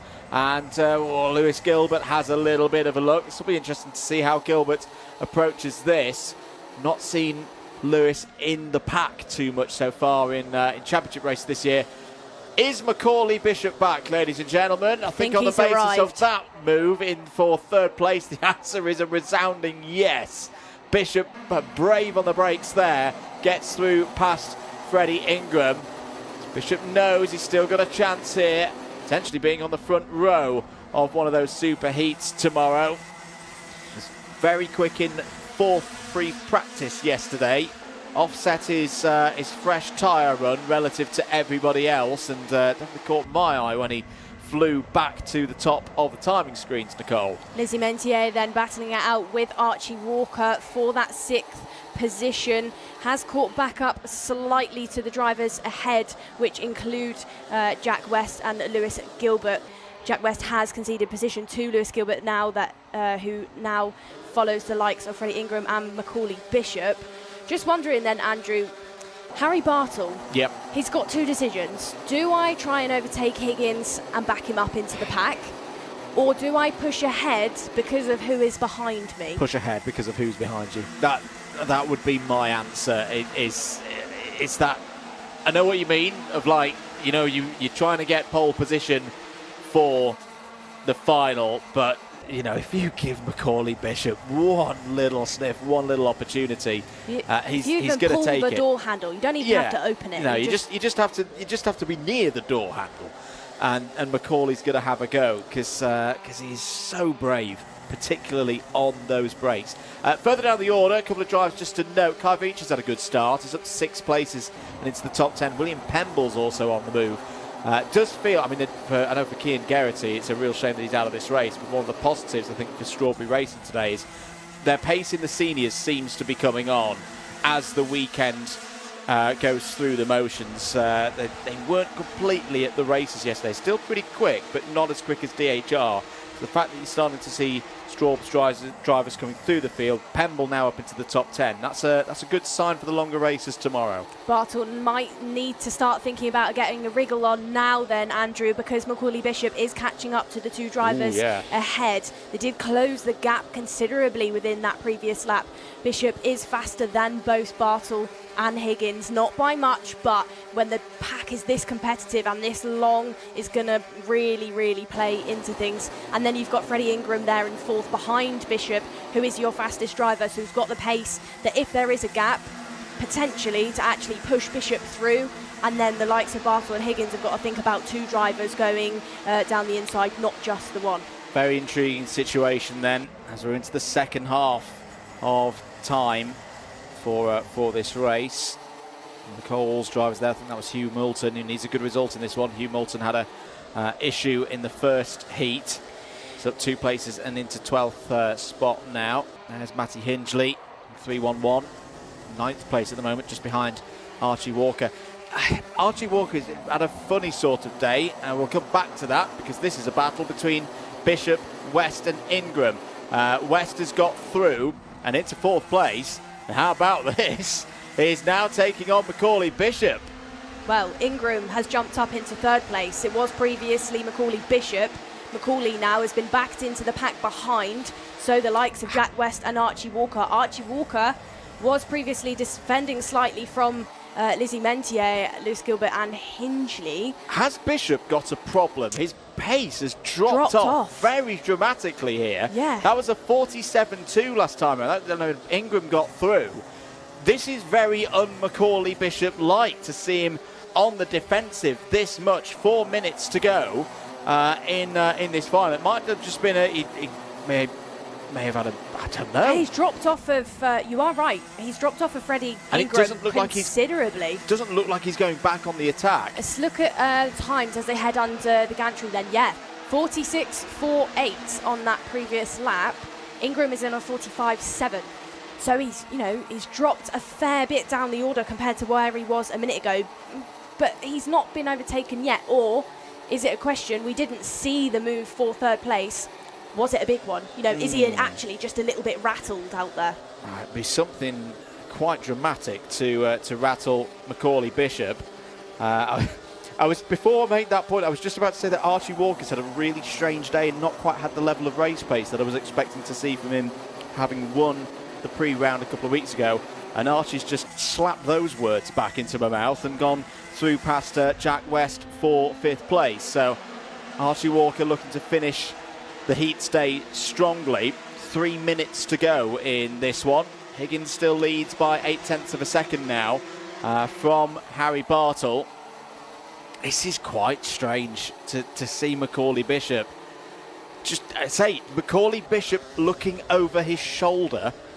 Didn't see that a lot in 2024. Interested to try and catch a word with him after this race, just to try and find out what is happening there with the number 1 cart. He looks okay now visibly. Times are pretty normal now. I'd actually say whatever went wrong in that middle stage of the race was actually just between Ingram and Bishop, that move, that change. Maybe he made a mistake, maybe it was just an impressive move by Ingram that really put Bishop off, because he's there now.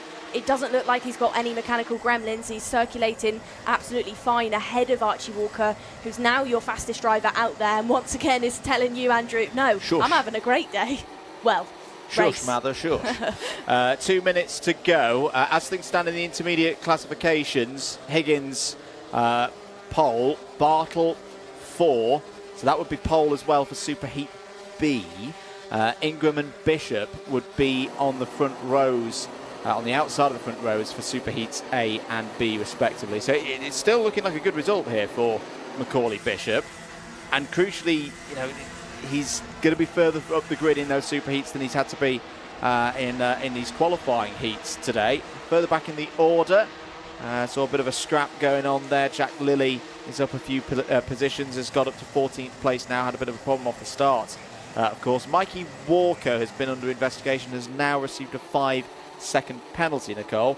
So that's not good news for Mikey. It's not been a great race, down in 20th place at the minute. Did say previously we had lost Ewan Charman, but I think that was a timing issue because he's shot back up to 14th place now. So Ewan Charman is still out there driving round. For any of his fans watching on, he is on your screen still going round there.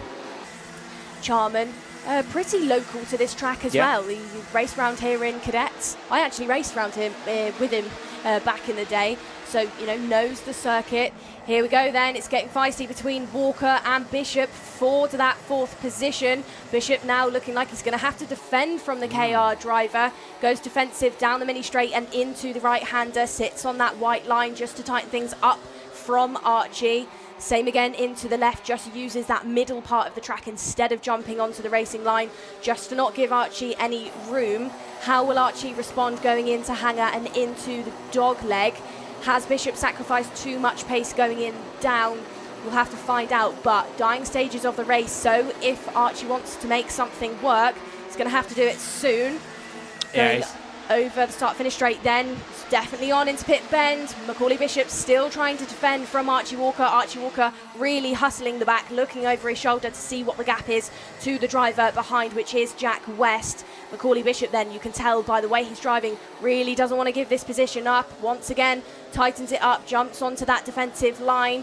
Can Archie Walker get a run, potentially around the outside? Can he pick that pace up? No, he can't. It's backing the rest of the drivers up because it's bringing Jack West, Hindley and Mentier into this fight now.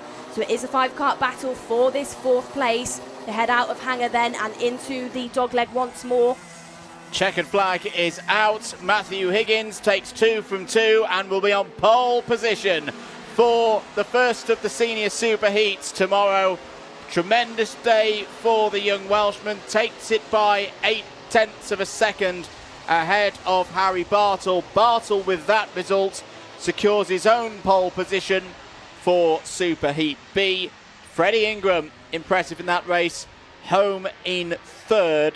4th on our screens, showing for Archie Walker there, but I know there's been some needed to be some manual work for the timing today. And in fact, yes, I thought that was the case. It's now reset that, Bishop 4th ahead of Walker 5th. 6th for West, Lizzie Mentier, decent points there. P7, Kai Beach, Lewis Gilbert and Hugh Moulton all in the top 10, Nicole. Top 20 then includes William Pemble, Frost Strawberry Racing, Adam Wooden, Ewan Charman, Jack Lilly, Henry Gregory, Luke Bate, Joshua Turnbull, Mikey Walker and Joshua Whitcomb. But don't forget, Mikey Walker was given a 5-second penalty. Charlie Cox, Jack Baker and Miles Roby are then the following drivers to finish and round out your 24 finishers. Then we did have early retirements from Cian Geraghty and Jack Gillingham. We're not sure what the problem was with Jack, but we did see Cian pull over on the rolling up lap. Looked like it was engine issues out there for him. But there, those 2 drivers didn't complete a single lap out there.